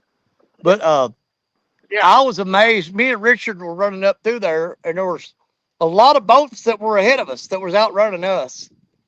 And I already had some wing dams picked out that I knew were going to be good spots.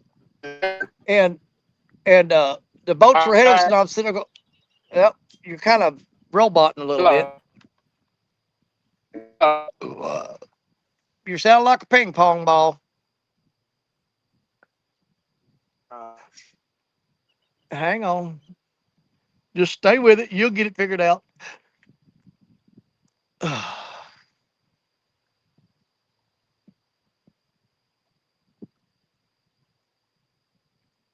Hop out and come back in.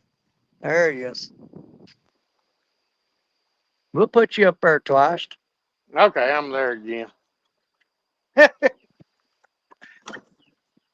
Are you there? I'm here. Hello. I think I removed the wrong one. I'm there. Hello. Say Howdy. something. What you I'm doing? here. I'm talking. I'm talking. Can't hear you.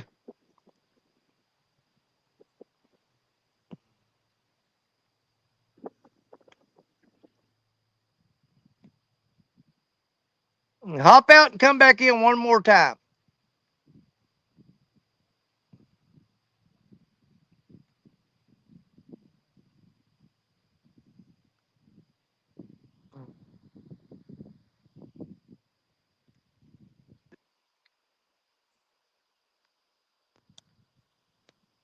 How about now?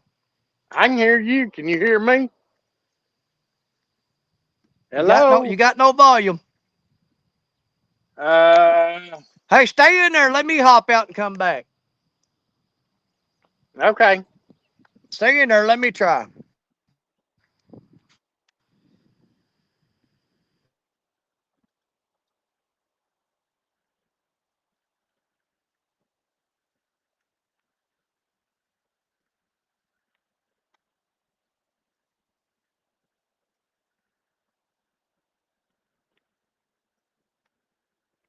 Well, looks like I'm in here by myself now.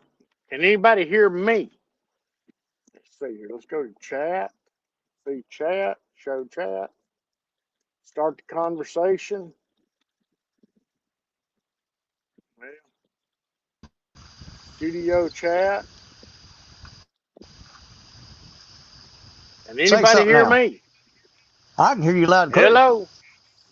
I can hear you. Hello. I can Danny hear you. Stone. I hear you. Hey, Danny. Yeah, I hear you. You got me now? I can't Yeah, hear but you you. can't hear.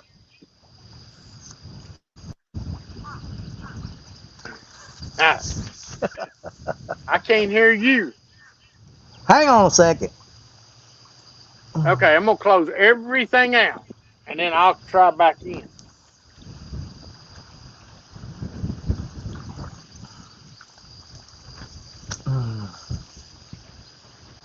Oh, good Lord.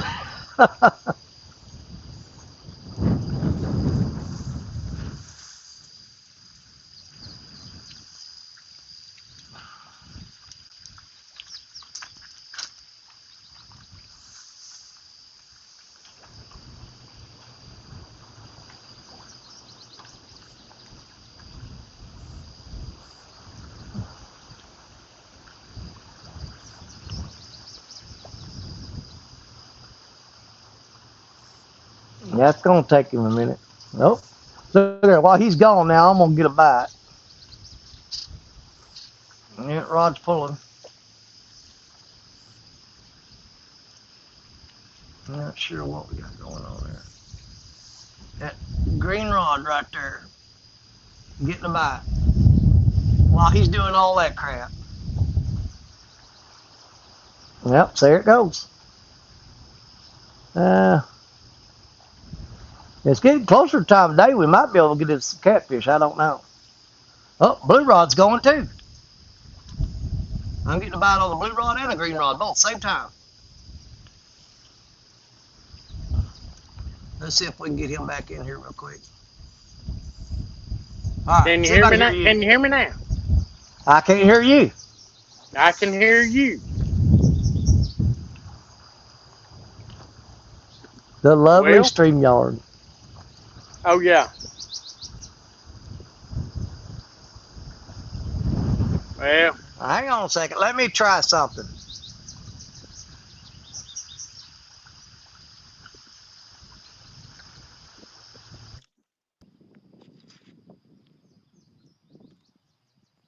How about now? I can hear you. Nah, I see your lips are moving. Okay. Well, in that case, adios, my friend. Catfish Good luck this Fresno. afternoon, and we'll see you later. We'll see Oh, you there's later. 2 big schools of carp.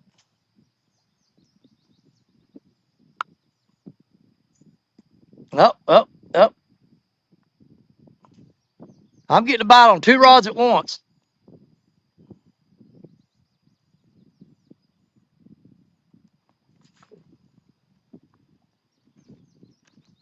Or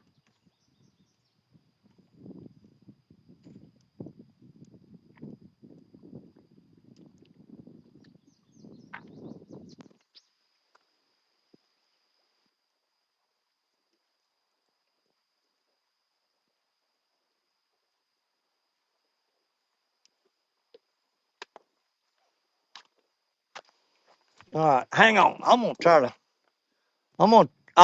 to fix this in a minute, but hold on a second. I'm gonna try to show everybody something. If I can get them to do it. You see that school of carp out there?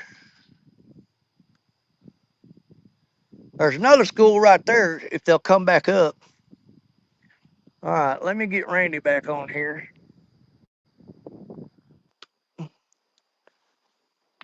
Dadgummit, did he leave?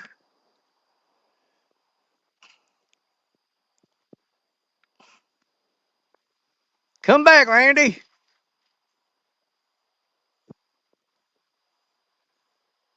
I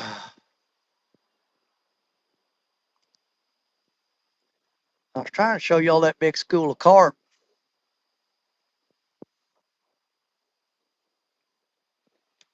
Here we go. Let's see if we can get him now. Try it now. Okay. Okay. coming. All right. You there? Can you hear me? Stay there.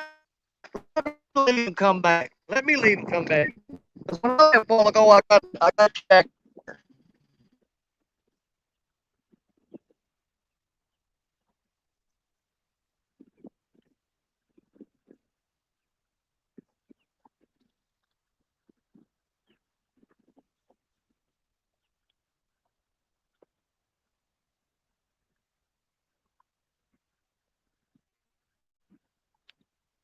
Okay. Can anybody hear me?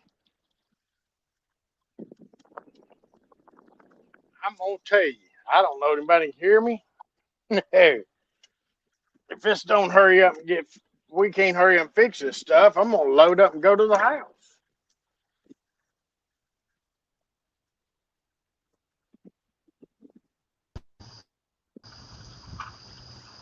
Okay, Danny, can you hear me? Ooh, Danny.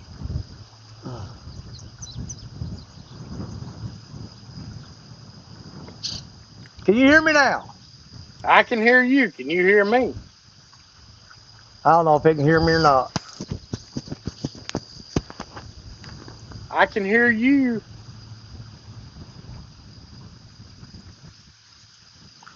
It's okay. I It's okay. It's okay. Don't worry about it. Don't worry about it. I'll see you later then, boss. I just try to keep an eye on you.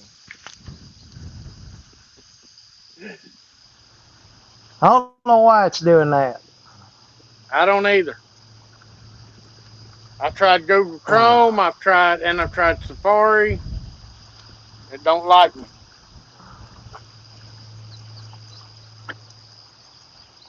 I got no settings or anything.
Show.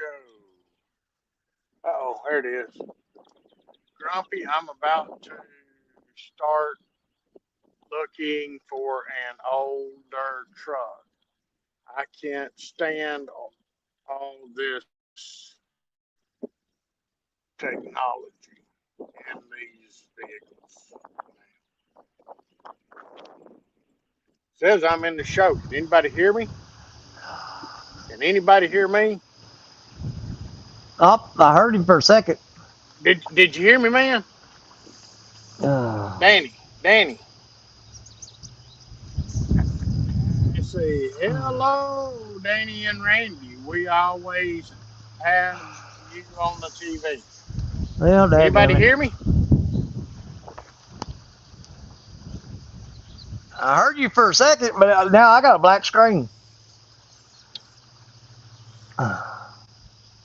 Oh man. Join this chat. See if it won't let me join the chat without doing something else. Hey, Danny. Can you hear me, Dan? Can anybody hear me? If anybody can hear me, go in there and put yes in the. Yep. Okay. Michael I got says my he can picture hear me. back. I Michael could hear says him he for a can hear second, me. but that's it. I got all kinds of Okay. weird stuff going on here. Well, tell Danny that I'm gonna pack it up and go to the house. D Hall, we're having technical difficulties right now.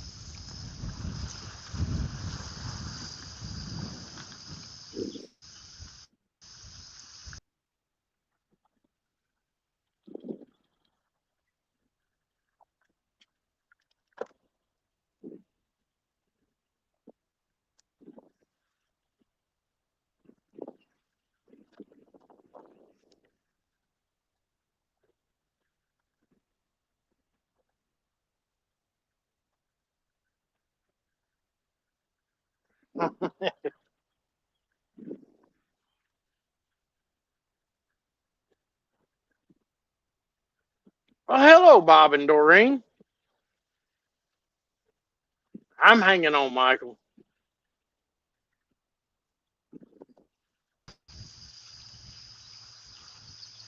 Okay, Danny. What about now?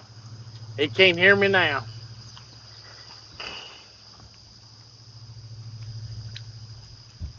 He still can't hear me. Let's do this different then. Let me go out and try it again.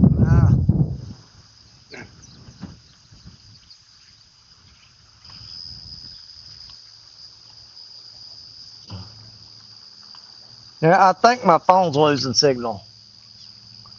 That's part of the problem.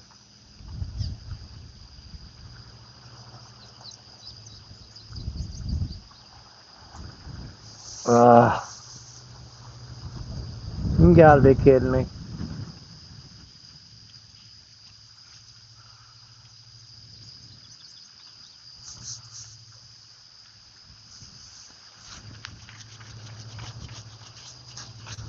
Mm.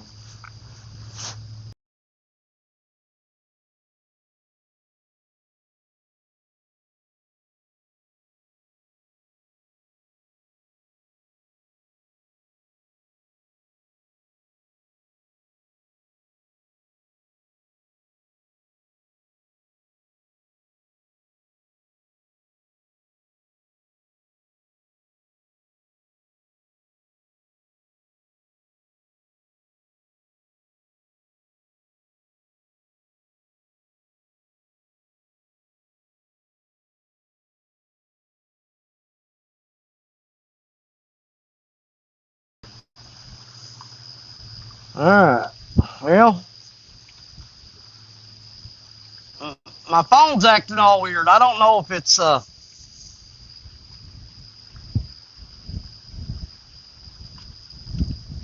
don't know what's going on with it. It's not got my settings at the bottom. So something weird is going on with my phone.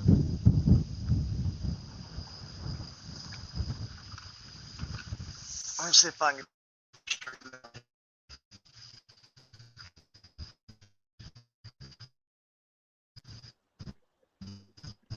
Danny? Hey, Danny.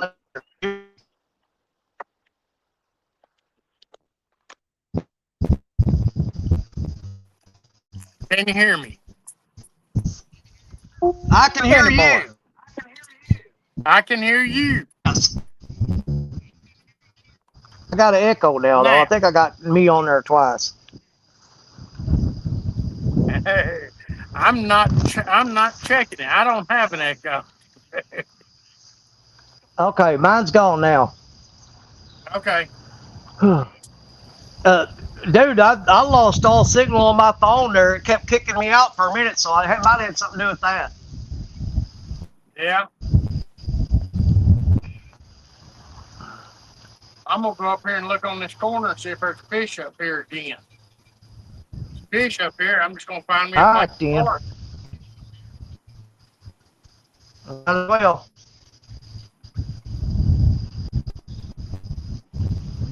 I just almost shut it down and left. It kept messing up, and I couldn't get it straightened out. Well, that's I about said, where well, I'm I'm gonna try at. one more time. Yep. I closed it all out, and I said, I'm gonna try one more time. If I don't get him back, I'm just gonna message him and tell him, hey, we're done. Yeah, that's about where I'm at, Bubba.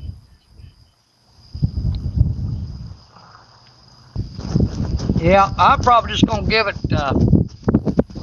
probably about another half hour, and I need to pack up and get out of here. I was wanting to hang around for later tonight, but man, I tell you, I'm just I'm enjoying myself. Don't get me wrong, but I'm burning time that I need to be spending doing something else. Yeah. Yeah. I got. Yeah, right when that. Yeah. Yeah, right when that phone started messing up, I had a bite on 2 rods, but I'm sure it was gar. But And I thought, you watch, that rod's gonna go down while this But is screwed up. at least, hey, at least the gar were are beginning to bite again. Yeah. Yeah, these two inside rods right here, both getting hit. I'm sure I need to check the bait on them because after that little fiasco, they're probably clean hooks.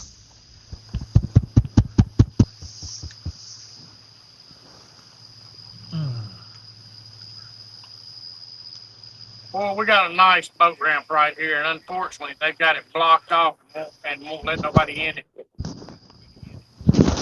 Why? Don't know.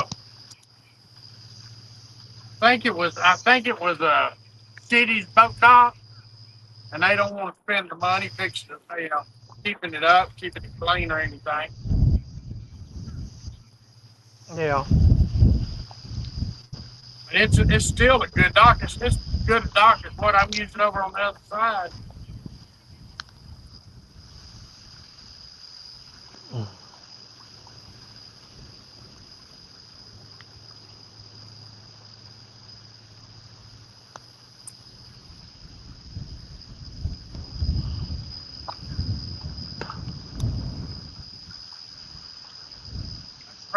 Probably what's get all trashy over here because the neighborhood it's in, Yeah.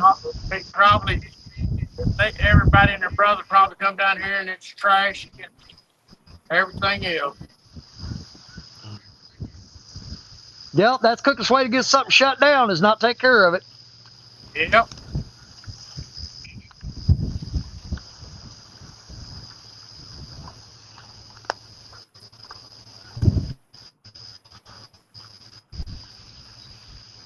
I know there's a bunch of spots on the river. The farmers have got fields along the edge of the river, and they had field roads going back to the river. And they used to leave their gates open and let people go back there and fish. Yeah. But people left so much trash, they started locking their gates. They just said, you know what? If y'all gonna leave your trash back there, I'm gonna lock the gate, and I don't want nobody back there no more. Yep. Well, that's like here. We can't even get to the lake because everything's so trashed up. We can still get down here on the river in a few places. Ain't a whole lot. I'm gonna try to get close enough. I'll sneak up here and see all them carp on top of the water right there. Y'all see them? Hold on, they'll come back up. Where'd they go? Right. They keep coming up, going down. Wait a minute, they're gonna come up. Oh, there they go. You see all them carp? You might not be able to see them for the glare of the water. That is some giant Asian carp swimming around right there. Yes, we can see them, Danny. Dude, Sure there are just can. like thousands of them. Oh, they dove under. I think they saw me. There's some over there. They're swimming, their head sticking out of the water. Yep. Oh, that rod there's getting a bite. It's probably them carp bumping into it. Let me set this camera back down. If I can figure out where I had it sitting at.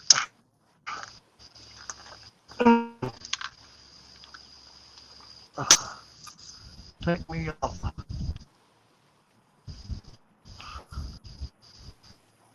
Oh, now.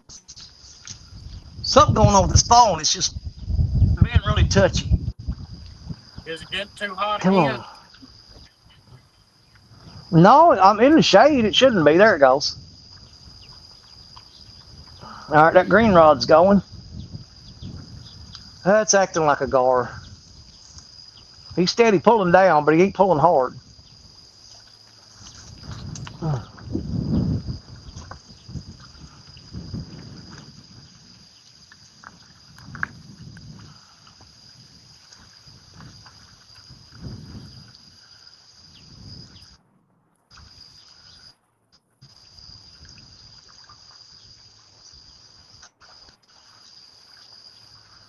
Let's see if I can get comfortable here.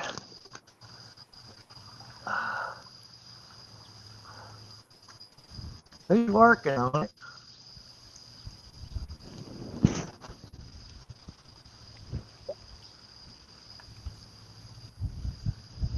Well, I'm almost betting that's a gar, but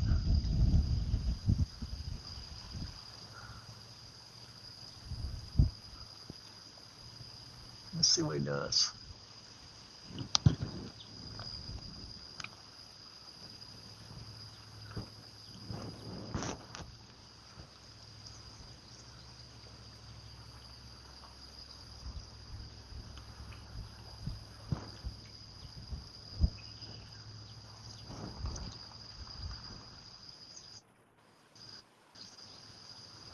Got a ton of slack in that rod over there.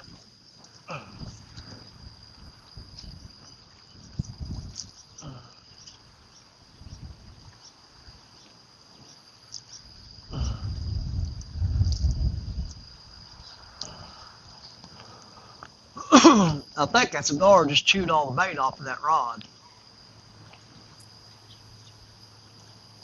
Let's see here. Tighten down on him just a little bit.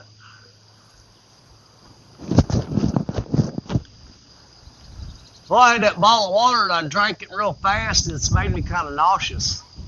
I drank that water too quick and it's got my belly queasy.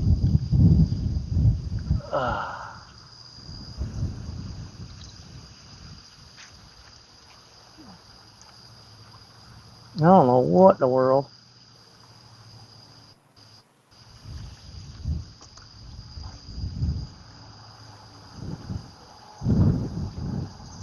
He pulled that down and he's barely got it bent and he's holding it there. He may have it around a stick or something.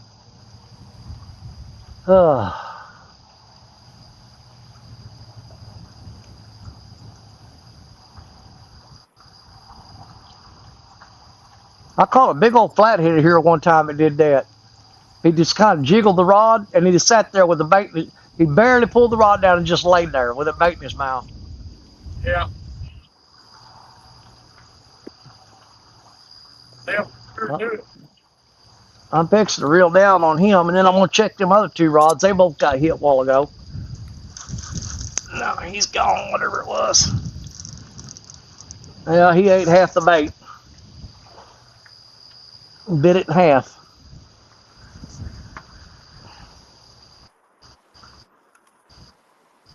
My big deal is wind's picking up. We'll freshen that up.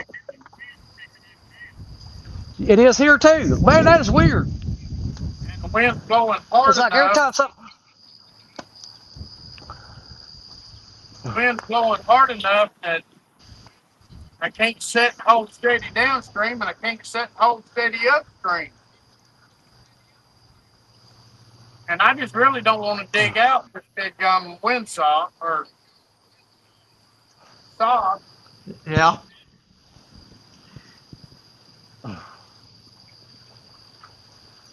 That drift sock?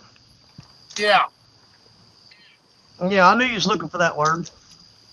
yeah, that's what No I'm bait looking on for. that one. There's not bait on that one.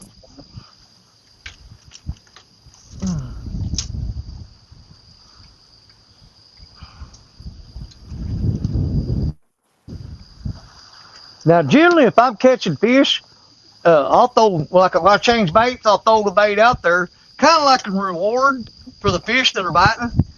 But Yeah. if they ain't biting, I throw the bait. I said, I ain't feeding you if you ain't but eat what I'm throwing at you. I ain't See about it? feeding you. Well, I got a bunch of little bitty shad left.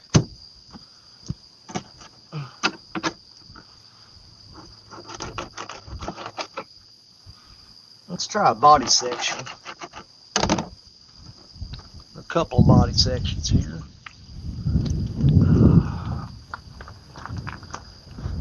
Oh boy, my right foot, that plantar fasciitis crap, Yeah, oh, that's acting up. And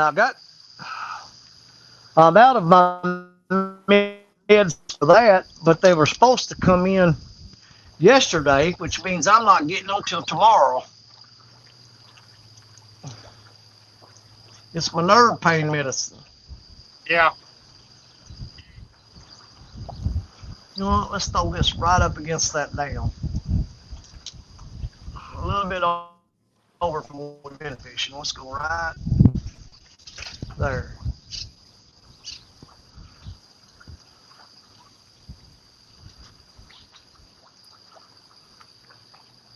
That's on the bottom.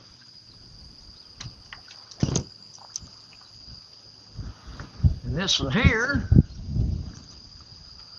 we're going to throw right up into the corner of the dam here.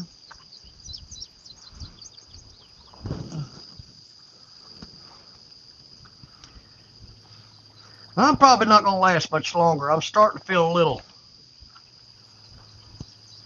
I drank that water, it's got my stomach queasy. Yeah. And I'm feeling kind of tired all of a sudden. I'm going to bait up these rods one more time and give them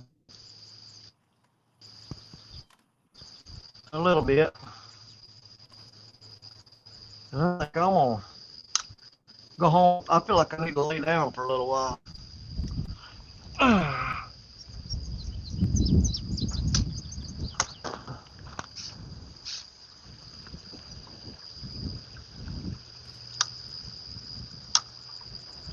Where's that at?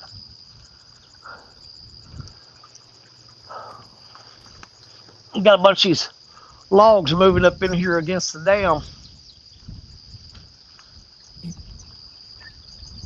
Come here, Mr. Hook.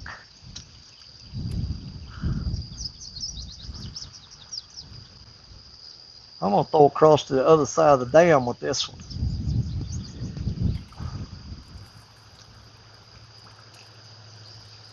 Get on there.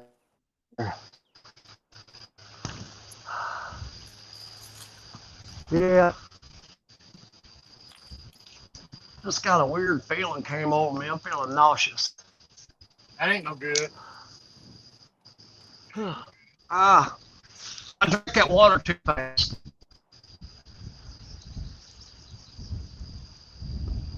All right, let's try right there. All right, that's probably going to be my last throw of the day right there. You back up there in this shade and sit down. That's going to be the last time I bait up. That's So, what I'm doing. I'm moved over here in the shade. yeah. Yeah, we're going to bait up that one last time, and we'll see what becomes of that. Man, this tripod is no pun intended on its leg. I got duct tape on it, and the duct tape's come off. But the good thing about that is I got a brand new one coming tomorrow. Should be delivered tomorrow afternoon. I told my wife, I said, I'm not going to Florida with this beat up tripod with gorilla tape on it. Out there on that beach in front of all them people looking all raggedy. I said, I need a new tripod. So we got online and ordered me one, and it'll be here tomorrow.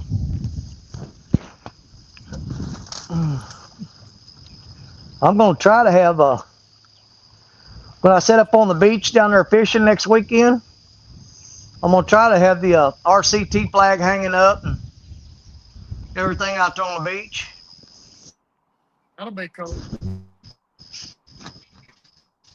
Well, I did it last year. Last year we went to vacation. We went to Waveland, Mississippi, and we fished on this pier, and we set up the canopy out on the pier, and we hung the RCT flag up on the canopy, and it caught a lot of attention from a lot of people. But I got to figure out how to do it on the beach, because the canopy I got is one of the best you can get, but man, that thing's heavy. I mean, it's freaking heavy.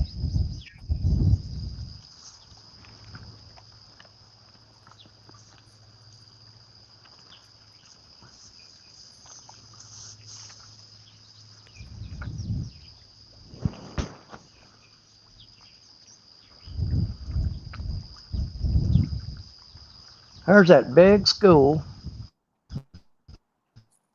They've been hanging out here all day long, right there, with their heads sticking out of the water. It's a massive school of cars. I'm serious. I wish I had my compound boat with my fishing rig on it here. I'd sit here and just shoot the crap out of those things. When you showed them a minute ago, Hey, shoot that crowd, you'd probably stick 3 of them. Well, they've been here all day like that. But they swim along the surface with their mouths out of the water.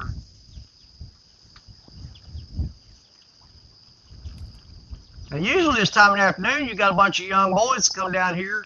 They stand on the spillway dam with their bows, and they sit there and shoot the crap out of them things. Old boy got in trouble last year. He was down here with an AR-15 busting him.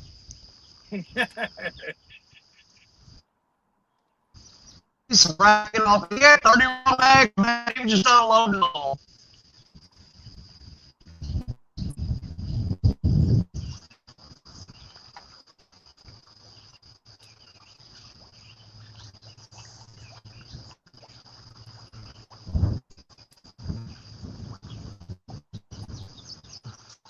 Who's that got busted? Oh, Michael Grumpy Vet's dog beat him up. He got beat up by his own dog. That's sad. That's sad. He said, "What?" He said, "Dang it!" He said, he said, "Damn, my Great Dane just gave me a bloody nose." Hey, you ever been headbutted by one of them dogs? That hurts. They get all excited and start jumping around and then bump into your face with the top of their head. They're as hard as a rock. Yep.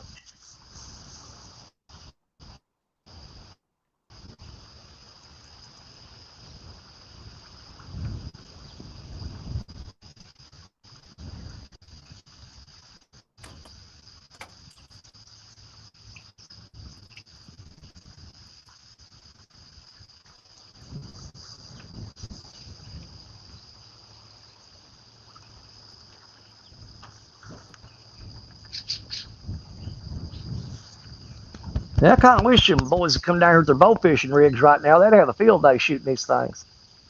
Yep. It wouldn't hurt my feelings. They'd be like, "You care if we shoot these fish while you're fishing?" I'm like, "Have at it. Smoke them."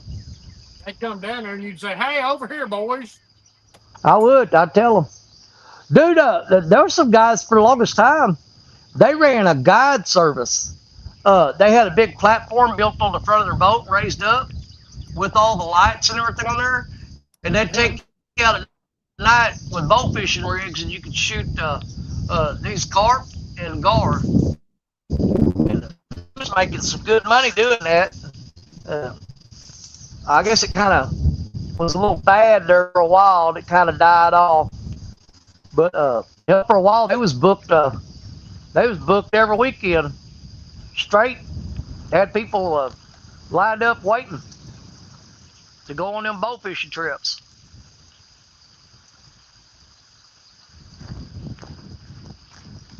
That'd be fun once. Michael says he got lucky. He said, "Okay, this time it's just a bloody nose. The last time a dog hit him in the face, he broke his nose."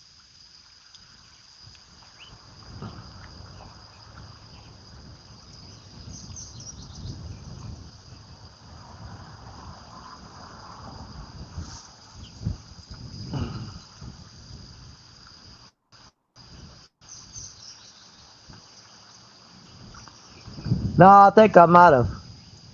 They said dog's head's like a bowling ball. Yeah. I might have got there. Might have overexerted myself a little bit when I was snagging them fish.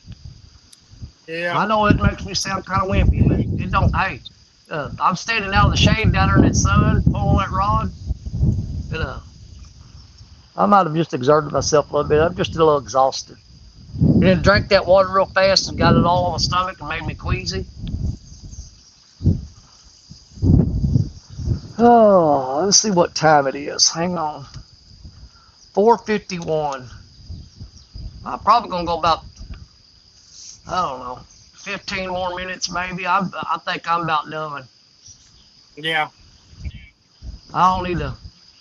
When I start feeling sketchy like that, I don't hang around long. No, it Because ain't it's gonna probably take. nothing. Well, if it's probably nothing, but I don't want to risk it. I should have gave that boy all this bait. I'm just going to wind up dumping it in the river, all everything I got left. Oh, that green rod, is it going to hit? That's the Well, one I threw way out there about across the other 15 side more of minutes. town. About 15 more minutes is long enough to leave these things soaking. If they ain't got nothing in 15 Yeah. minutes, it's time to load up and go. Well, see, that's the bad thing about it though, is because usually in about another 30 minutes to an hour is when I would expect these catfish to move up here and start biting. Yeah. Oh yeah.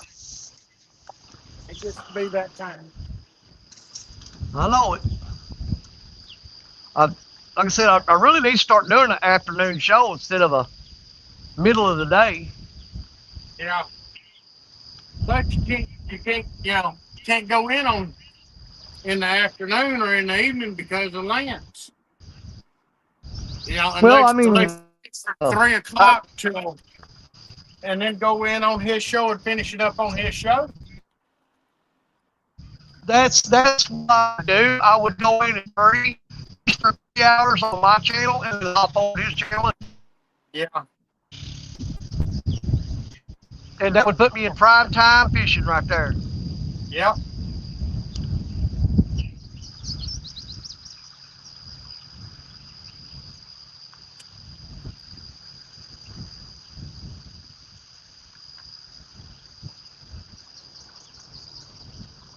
Well, I came down this bank, and right where it comes down and hits the channel, there's some fish piled up in there. So we're gonna see if they'll hit it. See if I can put something. Well, that's what I'm counting on. Get them. Oh.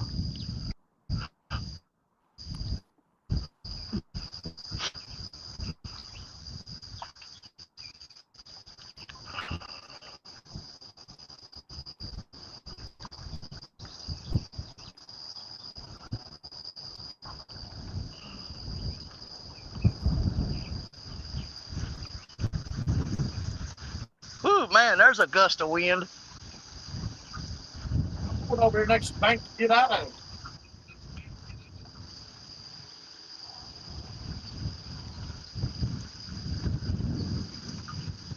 I gotta tighten that one rod up. He hit it several times and dropped a ton of slack. That's the one I got thrown across the other side.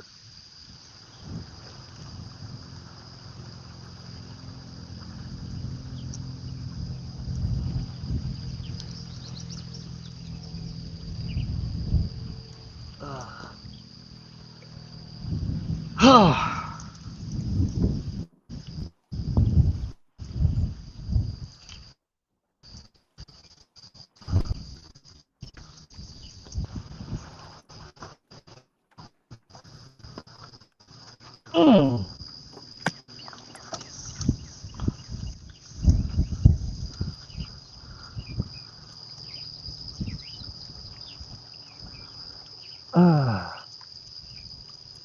Well, that snagging's hard on you now. It ain't for a young. I mean, it ain't for an old fella. That's a young man's game. Yeah, that's sort of what I was thinking. Watching you stretch out there with Yeah. that big rod. Yeah, I think that pretty much just knocked all the energy out of me. Is what it's done. And I used to be able to do that for hours on end.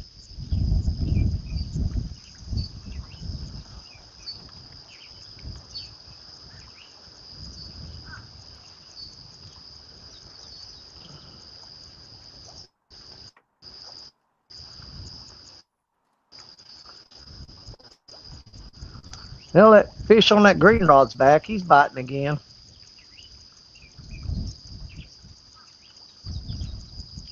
Need to get you a piece of cotton rope about 3 inches long. Tie it on one of them. Oh yeah. Hey, we sit up there at we were at Trail Tier State Park. Did you see all them fish just jumping right there? Oh Lord. Trail Tier State Park. It was me, Richard Cluck, and Jerry Parker, and we took the boat and went up and we tied the boat off and we got out on a wing down. And Jerry Parker was sitting there with a piece of rope on a string and hand lining it and just Yeah. catching them gar one after the other. I mean, Yeah. he caught a bunch of them gar like that. Oh, blue rod's getting hit right there.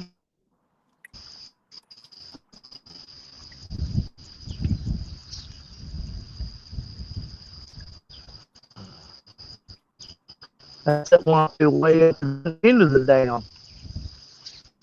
You know, you got little gates inside one of the gates. There goes that green rod again. Well, they're starting to bite again, but like you said, I just almost feel like it's just a bunch of gar. Yeah.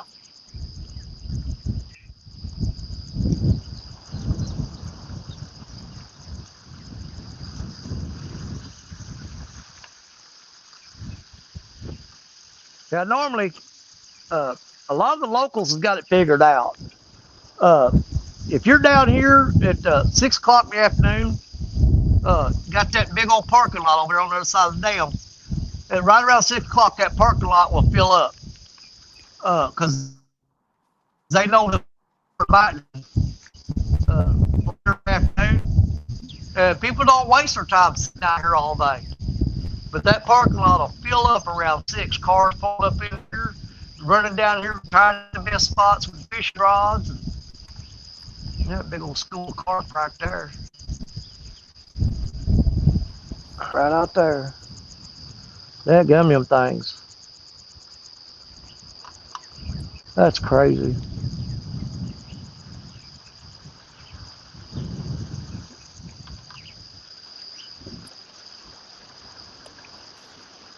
Yeah, I'm pretty sure because them rods just barely twitch and bounce, and you'll sit there for a while, you reel them up, and bait's gone. That's just a gar sitting there just chewing that bait off of there. Yep. I know I'm gonna stop at the store on the way out here and grab me an ice cold Mountain Dew, get my sugar back up.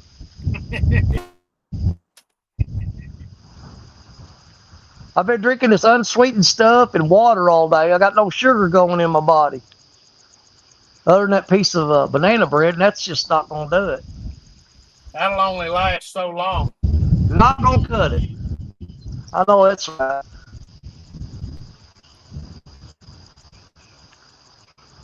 I'm that person though that'll sit here for hours saying I need to go, and just thinking that in my mind, any minute, that the fish I've been waiting on is gonna find that hook. Yeah, and I'll wait way longer than I should a lot of times.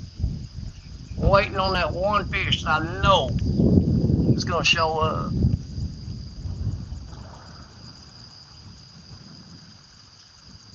Well, I came up through here and there was three or four big fish laying in here.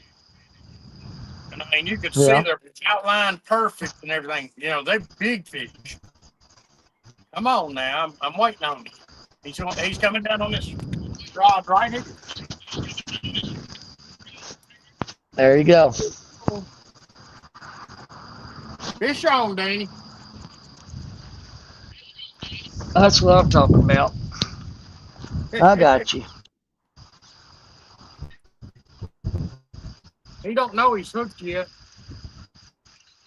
Holy shit. Well, there it goes. It took forever to get you going. My phone is slow reacting right now. This fish don't know he's hooked yet, Dan. He's got a little bend in that rod though.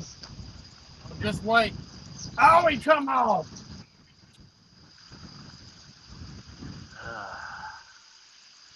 That fish We're just never cursed knew today. he was hooked. Man. That was a big fish, though, Danny. I saw the rod bending. Probably just had him by the skin of the lip. Yeah. That's why it wasn't bothering him so much. I needed to get things moved, but here's all that's left of my bait. Holy crap. Yeah, Lisa said, I've done the laundry, folded clothes, hung the shirts, cleaned the bathroom, mopped the floor, dusted the walls and ceiling, fan, and got supper in the crock pot. I'm tired. Did you have the air conditioner running while you was doing all that? That's my question. Thank you. That's what I was waiting on because I thought, boy, he's about setting himself up.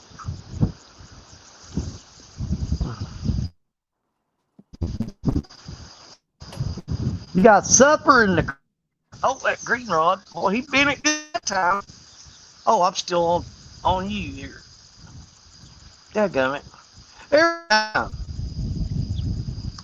Who I ain't still here? think it was Gar. No, I had you on song. And I sitting there with, had a big old rod being down, but he just pulled down real hard and let go. So it's freaking Gar again. I guarantee it. Nothing.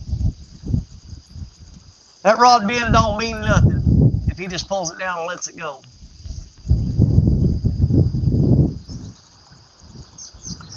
Lisa says, ask Randy, I rarely turn on the AC. No, she don't Well, use no probably. fan, no AC, nothing like that. Oh, she wouldn't survive in my house. I'd freeze her to death. I can't do that. I have air conditioner running, and I've got a little bitty small portable fan, battery powered. I set it on my on top of my laptop on my little coffee table beside me, and got that blowing on me while the air conditioner's running. How much water do I got left? I got about 3 sips left. So I was sitting there talking, that fish threw it, Dan. Uh.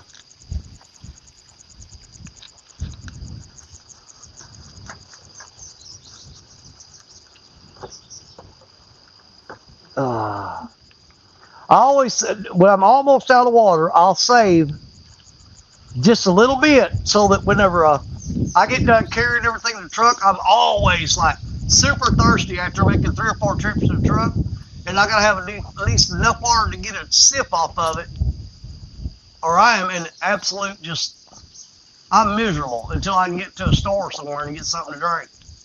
Yeah.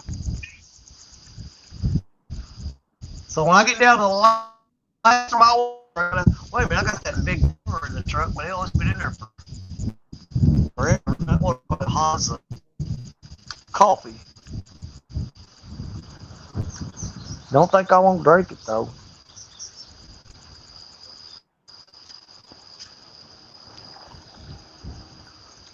Let's see what time we got now. We got I'm hitting the button. 6:04. 5:04. I got 5:04. Okay, 5:04 your time. I turned my phone down again. There we go. Now I got to turn back up.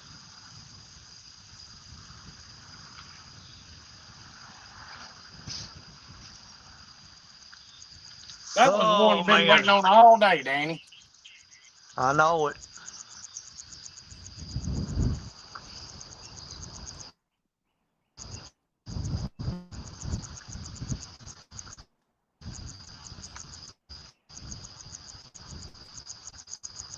Yeah, if you'd have got that in, I'd have said, well, you know what? We're going to end it on a good note. Let's get out of here.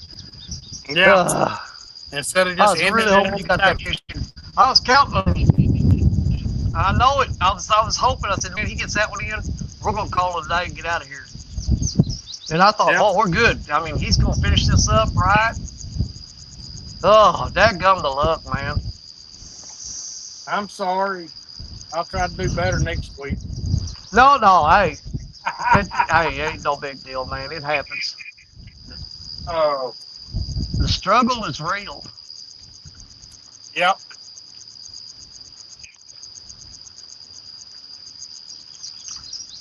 I got more respect for people that go out there and struggle every week and still keep coming back versus somebody who goes out there and just catches fish after fish after fish. I'm like, well, hell yeah, you keep coming back. Why wouldn't you?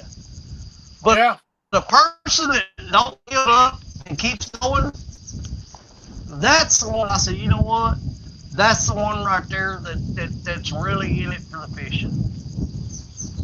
You take Bobby. You know, Bobby shows up every week, regardless. Exactly. Because a lot of people, because you know what? Uh, I had such a hard time doing this. It's not worth the time I'm spending on it. I'm done. But that just tells you right there, they're not in it for the glory of, and which I mean, I'm not knocking the people that come out there and just smoke them a big fish and catch them all the time. I mean, it's what makes everybody want to watch. But my hat comes off to the ones that go out there and do the grind. You know, put in the time and time again, and go out there and just spend time on the water trying to catch fish, trying to catch a good fish. Yeah. And you keep coming back. Because a lot of people give up. They go like, this ain't for me, you know. Yeah, you get somebody that never really did a lot of fishing in their life, and they watch us on YouTube, see us catching fish. They go, you know what? I'm gonna try to get into that. I'm gonna try, and they go out there 10 or 12 times and don't catch nothing. They go, yeah, this sucks. I'm not gonna do it. Yeah. It's like we took off. We took off Thursday or Friday morning and went to my dad. It's been a long time since I fished that water down there, and we couldn't find fish. We couldn't get fish to bite. And I told him, I said, "You're gonna have to come up here and fish, come up here on my water and let me take you fishing." You know, it's a big difference fishing up here than it is down there. And you know, if you ain't fishing, if you're just now getting out, getting started, go to where there's fish. If you want to get hooked on this stuff and learn a lot, you know, be willing to put the time in because it's going to be time.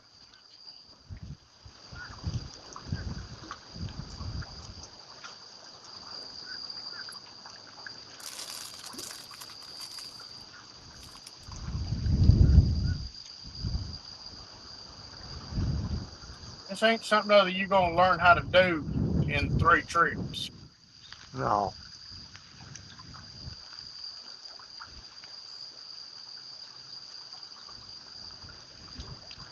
I sure wish I could have got on the Mississippi today, though, because I've been doing good on it. Yeah. Last few weeks, I'm shut out from there right now. You can't fish it.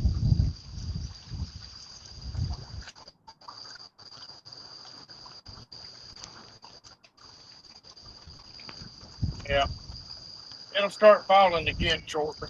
You know, that's why that's the thing. That's why this trip to Florida is going to do me a lot of good. It's going to get me fired back up because I can go step away from the river for a little bit and go do a little saltwater fishing. And by the time I get back, all this trash hopefully is gone. A bunch of fish will be starting to come off spawn, hopefully. And it'll be a whole new ballgame.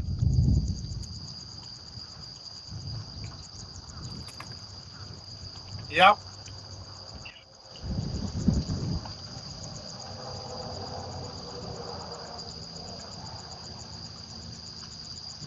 Come on, fish.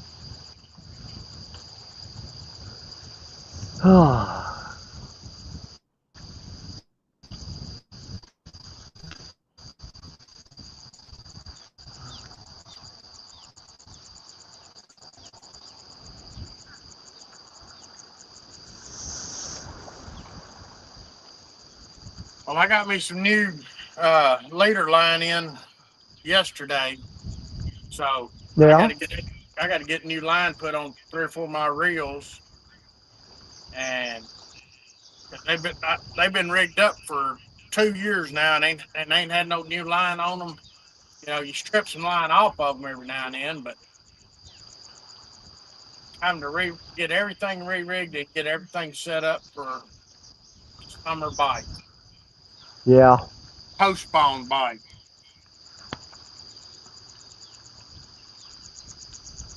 Oh crap, boy, man!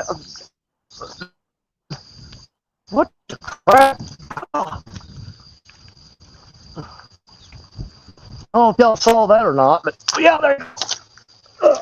Dadgummit!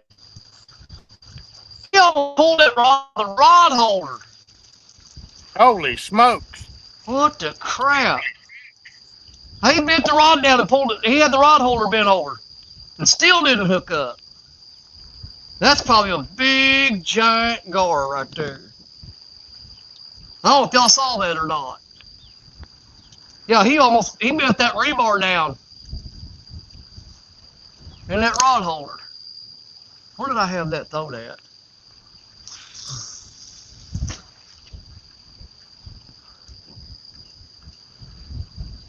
That was crazy, man. I thought sure that's catfish.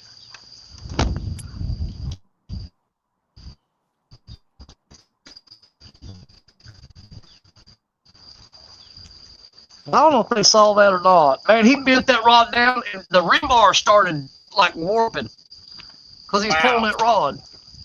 Let me see where I had that camera pointed. Yeah, they should have been able to see it. Dadgummit, man. That's the biggest hit I've had all day. Yeah, you know I got that. You know what plantar fasciitis is, right? Yeah. That where you got the tendons and the nerves in your heel. Well, Yeah. I walk on my tiptoe on my right foot. That rod bent down a little bit, and I went to go down there, and I stepped on that heel. Oh, that a shot of electricity right up my spine. As I got down there, and as soon as I got there, he bent that rod down and started bending bending over the rebar on that rod holder. And I picked it up and felt him for like half a second, and he spit it out. So I have no doubt that was a gar, but I'm gonna tell you what, it's probably the biggest gar I ever hooked into. That was a big one.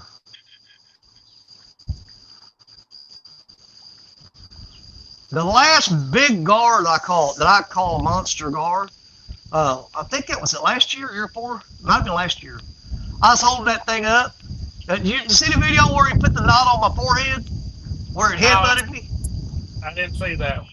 You never see that one? No. Dude, yeah, I had a video I put out, I think it was last year. I caught a really good blue cat, and I went down there, I was sitting up on top of the rocks looking down, and the rock went off, and I took off, and I tripped, and I fell down the rocks, and got all banged up, caught the fish. And then caught another catfish, tripped, fell in the rocks again. That's all the video. And then the last fish I caught, the rod bent over, and I got out without falling. I caught that fish and got it in about a 5.5 foot gar. And I was holding that thing up, and I had him like right behind the gill plate, both my hands around him, holding him. Yeah. And he swung his head sideways and hit me on the side of the head. And within minutes, I had a freaking knot the size of a golf ball on my head.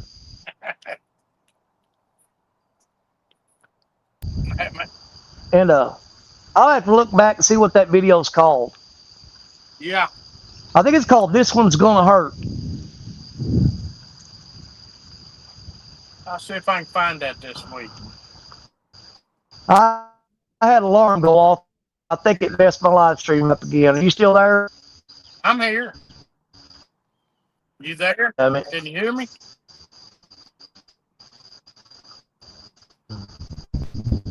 Can you hear me? Let me read.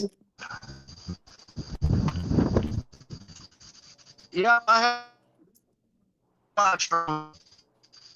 Hang on a second.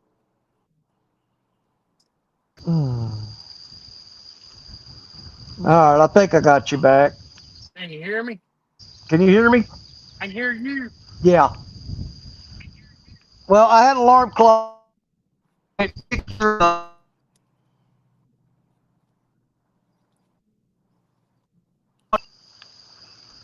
we go.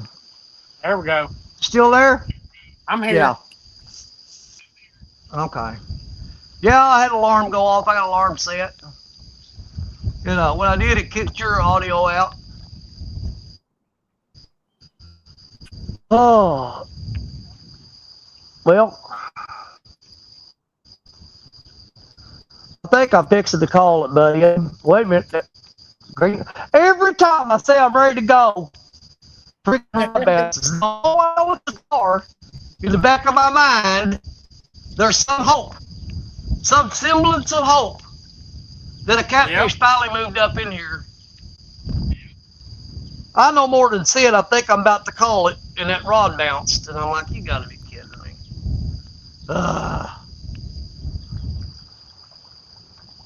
Well, my inside rod where I had that fish just a second ago, it just went slack. Yeah. And the other 3 rods didn't go slack. So I'm Well, like, okay, let's go here, fish. that's what I'm talking about.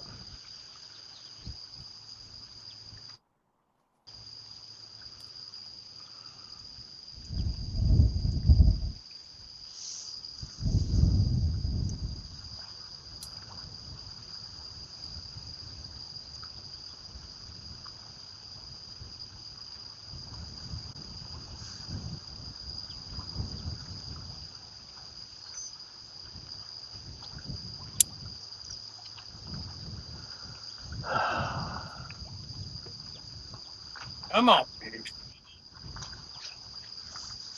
Yeah, I've got to put a time limit on this and stick to it. I keep back.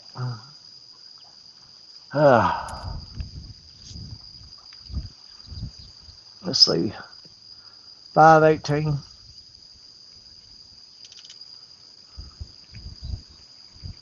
All 12 right. minutes. 12 Daniel. more minutes. 12 Yep. more minutes, and I'm serious. I'm going to shut this down. I need to get home. Yep. I've enjoyed hanging out here today. I have, without a doubt.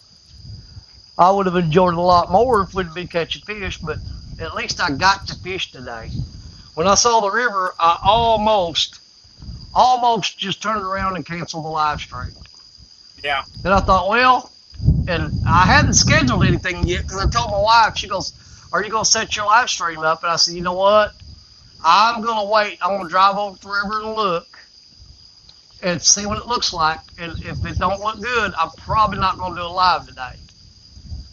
And I drove over to the river, and sure enough, it was just completely unfishable. There's logs all up along the bank, floating everywhere, for as far as you could see. And I drove over here to Spillway Dam just to look around for a minute, and then it hit me. I thought, well, let's throw the net and get some bait and see what we can do. And I threw the net, and I got a bunch of gizzard shad, threadfin shad, and that's when the light come on my head. And I said, you know what? We're going to do a show saying fishing or dam fishing for some damn fish with some damn bait. And I said, I'm going to stay right here on the dam. And I was really hoping it would work out totally different than it has today, but it has, you know, it is what it is. Yep. You know, because there's some people that's on YouTube that does really good fishing and catches a lot of fish all the time. And believe it or not, there's people that actually will start hating on them because they're so successful. You can't have success without having haters. Okay, That's it. and one thing I can say, I don't have to worry about haters because I'm never going to do anything to make everybody else feel bad. I ain't got no haters, not none that's over the fishing part anyway, because they're like, oh, I can't stand him. I go out and fish and can't catch nothing, and he goes out and catches fish all the time, and you know, I'm like, well, I ain't got to worry about that. No. I'm out here to make other people who catch fish every now and then feel really good about themselves.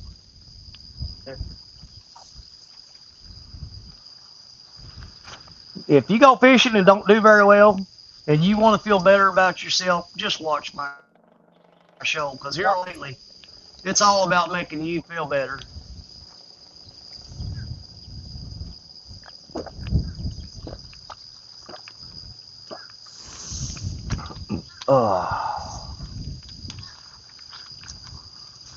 Well, said I wasn't going to do it, but I sat right there and drank the last of my water.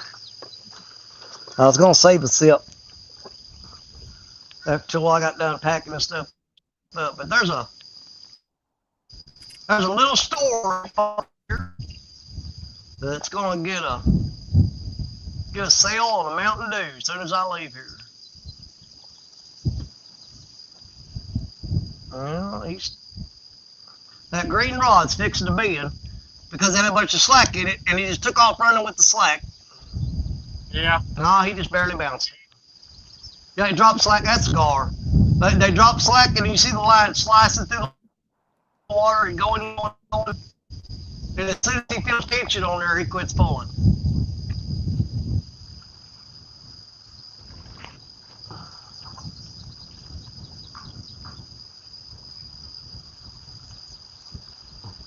Michael says, Danny, watching you and others helping me remember stuff that I forgot from being away for so long. Well,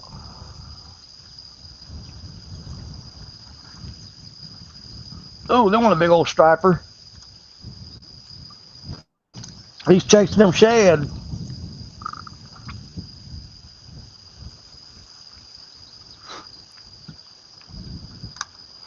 I wish I had one of them giant Mr. Twister swim baits I'd throw out there right now.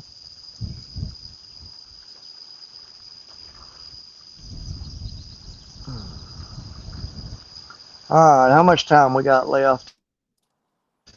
6:23. We got 7 minutes. 7 minutes. 7 minutes.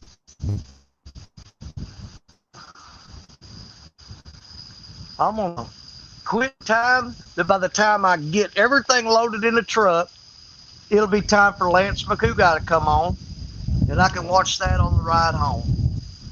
Yep. I don't see no point in taking up a space on panel fishing because I ain't catching nothing. But I can take advantage of the RCT chat show and have that to entertain me on the ride home. There you go, Kelly Bullock. What's going on, Kelly? Ain't seen him in a while. From Bullock Experience. Good evening, Kelly. Now, I got about 6 minutes, 5 minutes left, or something like that. Yep. It sure, you know what? It sure enough is that water, man. Because you know what I'm going to tell you? I guzzled that water and started feeling queasy and my stomach started cramping. I just chugged the last of my water and just like within seconds, my stomach started cramping up. Just drinking that last bit of water. Yeah. That's because, well, my stomach knows what it wants. It wants a Mountain Dew. It don't want water. It's trying to reject that water.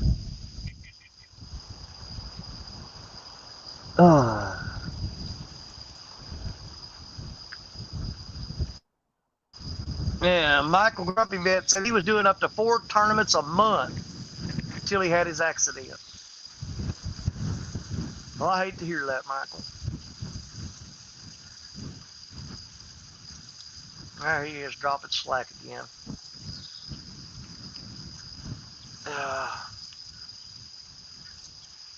I'm going to check it. Well, there he goes. He's running with it. He's taking slack out, running, put a little bit in on the rod. Yep, he's. Oh, crap. Well, my camera was circling. He's still pulling on it. Yeah, he's dropping slack again. That's a gar. And this rod here's got all up into the logs up against the dam. Yep. Logs all over it. Ain't no point in throwing that back out. No, we got 4 minutes left. Yeah, I'm just going to pull that one in. And I got a bunch of these shad left over. And I know it's a waste, but all my ice is melted. The water they're sitting in is kind of warm. There's absolutely zero reason to freeze those. I'm going to dump them back out and let the fish in the river handle. Well, I got some in the bed of the truck in a cooler, and I'm gonna throw them in the lake. But the ones that are in this cooler, I'm gonna wrap them up in aluminum foil and take them, throw them back in the freezer. Yeah. But most of these are thread fins, and they don't freeze well anyway. And Yeah. he's pulling that line tight now. See, he just pulls it. He just barely pulls a rod that he drops slack. 100% a gar.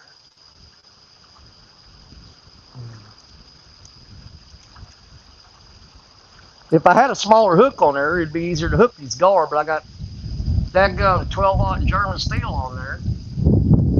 Get you a piece of nylon string. Just tape Yeah, it I to put the it on there. side of that bait.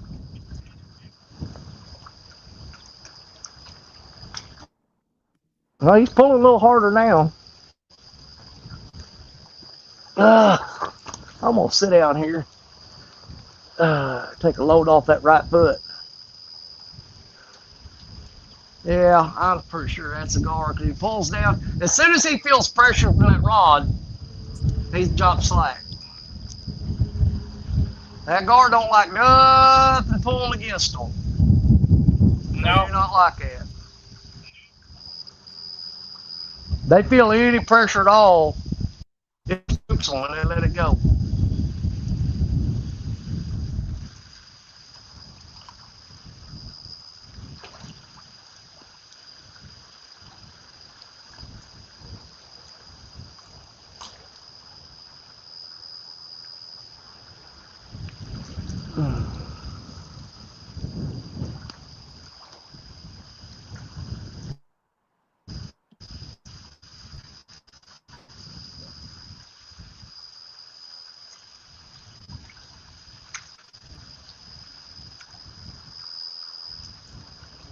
All right, I'm gonna go ahead and reel these other two rods in. That there's, he's still messing with it, so I'm just gonna leave it for last.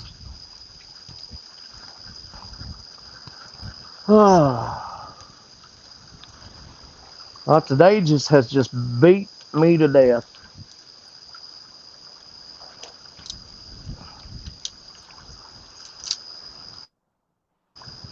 I gave it all I got, left it all on the bank.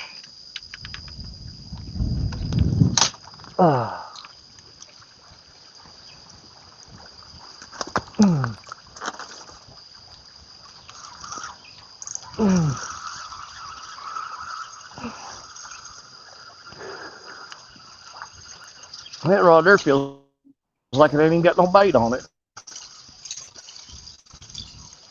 It don't. Looks bare as it can be. Them guards. I never even saw that rod get hit. They sit out there and chew on it just till it's gone. Yep.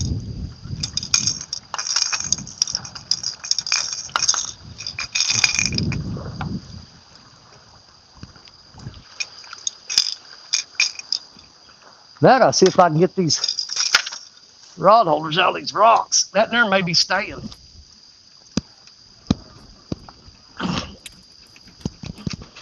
Oh, there it comes. Whew. Oh, that's just another bit of exertion I didn't need to do. I have left these things here before. If I can't get it out of the rocks, I'll leave it.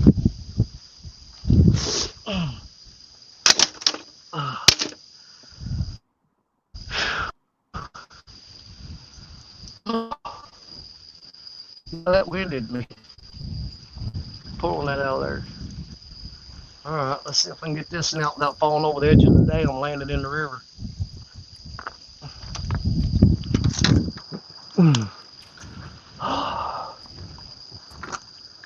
Oh, that ain't too bad.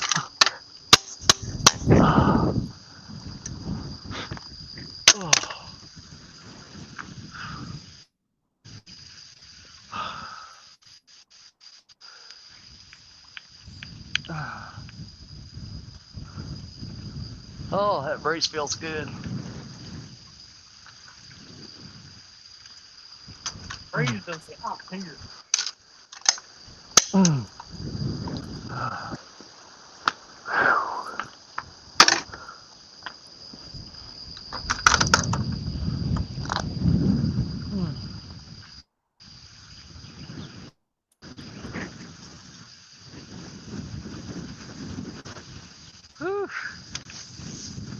All right, last rod in the water. I'm gonna pull it up, and then just for the shits and giggles, I'm gonna throw that cast net right there before I leave.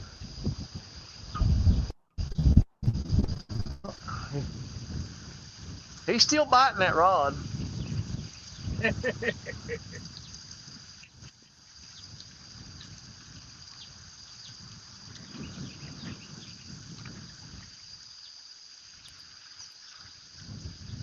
Yeah, I can leave that rod out there. I'm gonna throw that cast net there one time real quick. I ain't gonna keep nothing. I'm just gonna see what we can get in it. I want to see if them shad have moved back up in here. Because usually this time of day is when the skipjack and the shad and all that show up really thick. I'm gonna throw right off the wall of this dam. Oh, there he goes. He's pulling that rod again. He's gonna wait till I got this there he goes. That good tug. He's gonna wait till I got this net tied onto my arm. Yep. There he goes. Every time I put that rope on my wrist, he starts pulling on it. There he goes. I'm pretty sure that's a gar. Every time the line goes tight, he drops slack. That's a gar. He drops slack. And there he goes, pulling the line out, dropping slack. Just back and forth, back and forth. I'll tell you what, buddy. I'm not going to play your stupid game. I'm going to get this net loaded up and throw it. Now you watch, it'll be a 30-pound flathead.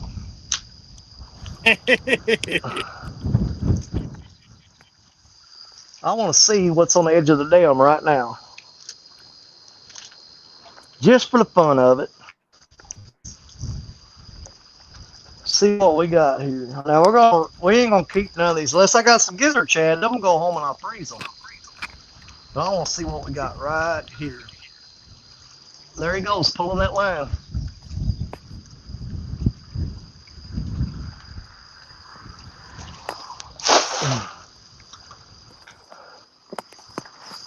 Let that sink. That's deep right here, so I gotta wait. That net's gotta go all the way to the bottom.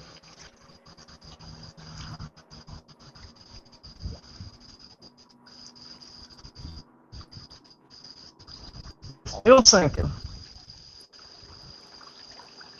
All right, there it hit bottom. Let's see what's down there.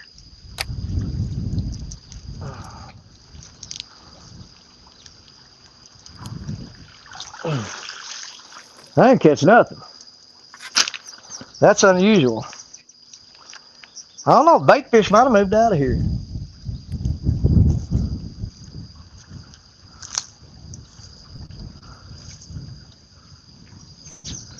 There he goes, he's pulling on it again.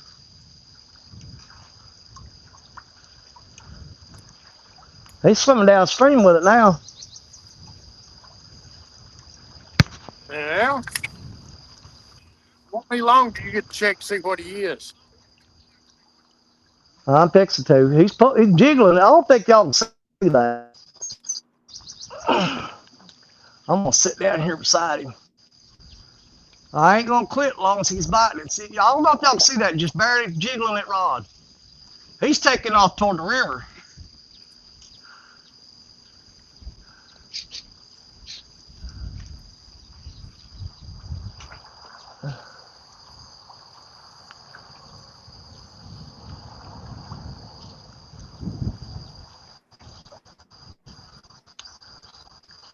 It's not a whole duck. That's gar. I don't know, he's acting different as far as where he's swimming to. Because he's headed downstream. That's 30-pound flathead. It'd be nice. I can't believe all the fish that was flopping around the edge right here when I threw that net. I can't believe they didn't catch nothing. As far as bait. Skipjack are popping out there in the middle, right in the middle of the dam.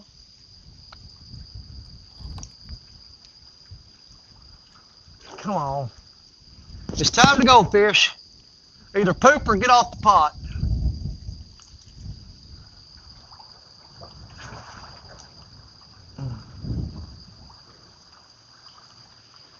Where's that at?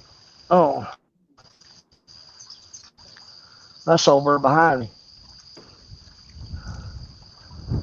You see how hard I'm holding out trying to catch that one fish? Yep. I, I think he's chewed the bait off of it, though.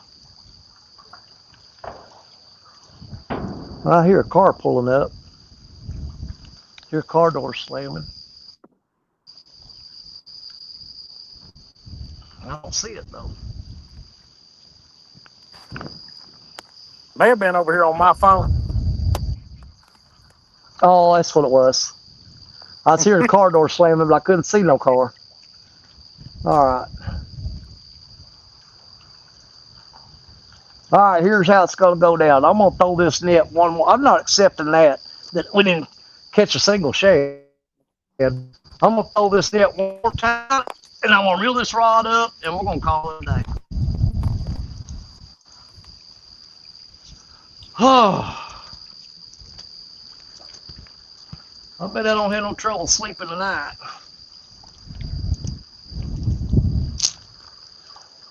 Yeah, I by am the time I get tired. home, I'll have to take a pain pill. Then I won't sleep tonight. I won't have trouble sleeping tonight either. Well, I've took my limit for today. I really can't take any more. Yeah. Let's try right there. Right off the wall.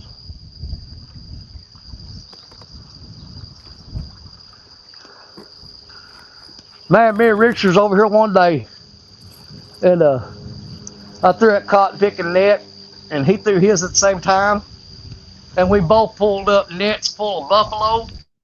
I bet you had 100-pound buffalo in those few nets.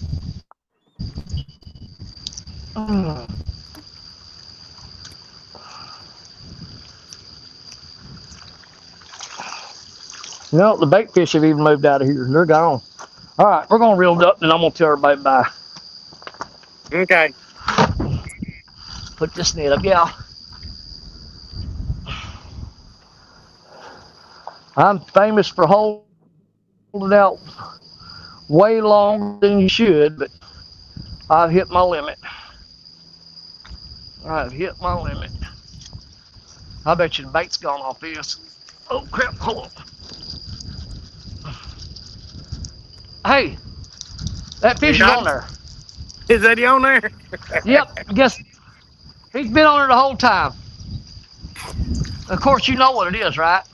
Yeah, it's gar. No, little channel cat. No, it's a gar. Oh, okay. He's on there the whole time. All right, well. Boy, that was down his throat, and it pulled out and caught in his bottom jaw, but he's bleeding like a stuck hog. Get on out of here. Well, we did manage to catch that cotton picking thing. Well, now the cars are starting to show up on the parking lot now.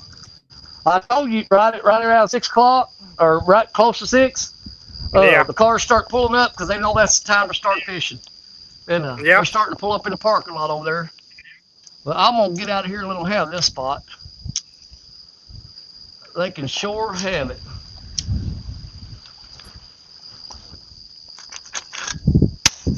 All right, that's all the rods out of the water.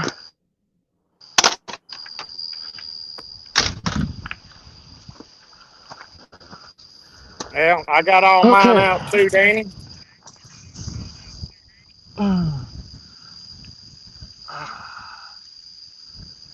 Camera.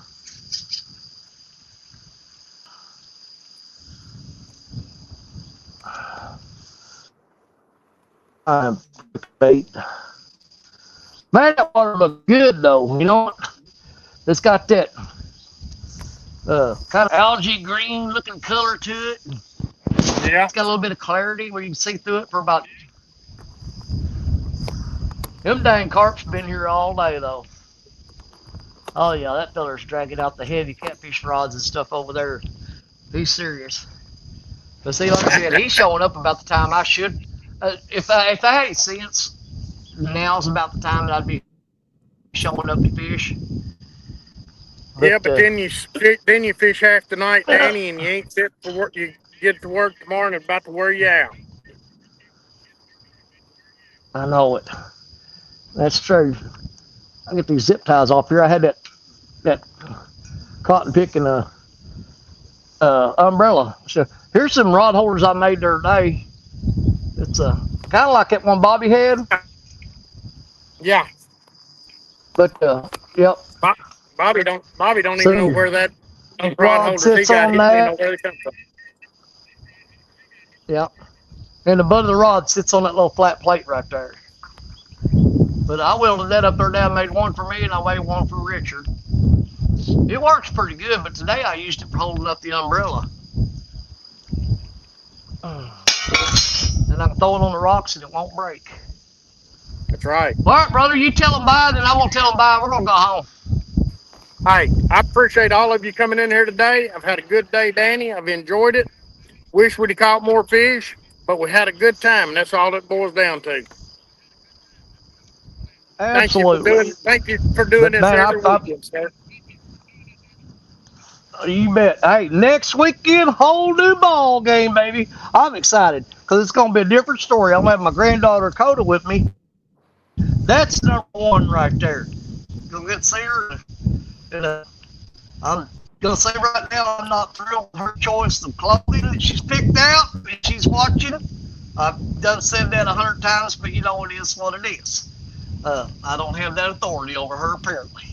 So, anyways, Coda's going to be on the beach with me, fishing in her beach attire that I'm not happy about. But she's going to be out there trying to catch pompano whiting. She's going to have her shark rod out there. She's going to, just for the fun of it, for you guys to enjoy, she's going to be using an Ancient Mariner crappie rod, saltwater fishing with it. How you like that? And we're going to see what she can catch on that Ancient Mariner crappie rod. How about that? But we'll be looking forward to seeing you guys next weekend. We'll be on the Florida Panhandle doing a little saltwater fishing. We'll get that all done. We'll make our way back up here to the Mississippi River. Hopefully the logs will be cleared off the river. Fish will be coming off spawn, and all will be right with the world. There'll be bluebirds landing on our shoulder when we're fishing, and little rabbits and bunny rabbits, and maybe even raccoons and deers hanging around us, and the forest will come alive with all the little fairies flying around, and it'll be a perfect world. Yeah, I've been out here too damn long. Yeah. I definitely need to go the hell home. I need to go. All right, you're my brothers, you're my sisters, you're my Catfish family. God bless each and every one of you, because you know, me and old Randy there, we love you, and we'll see you again real soon.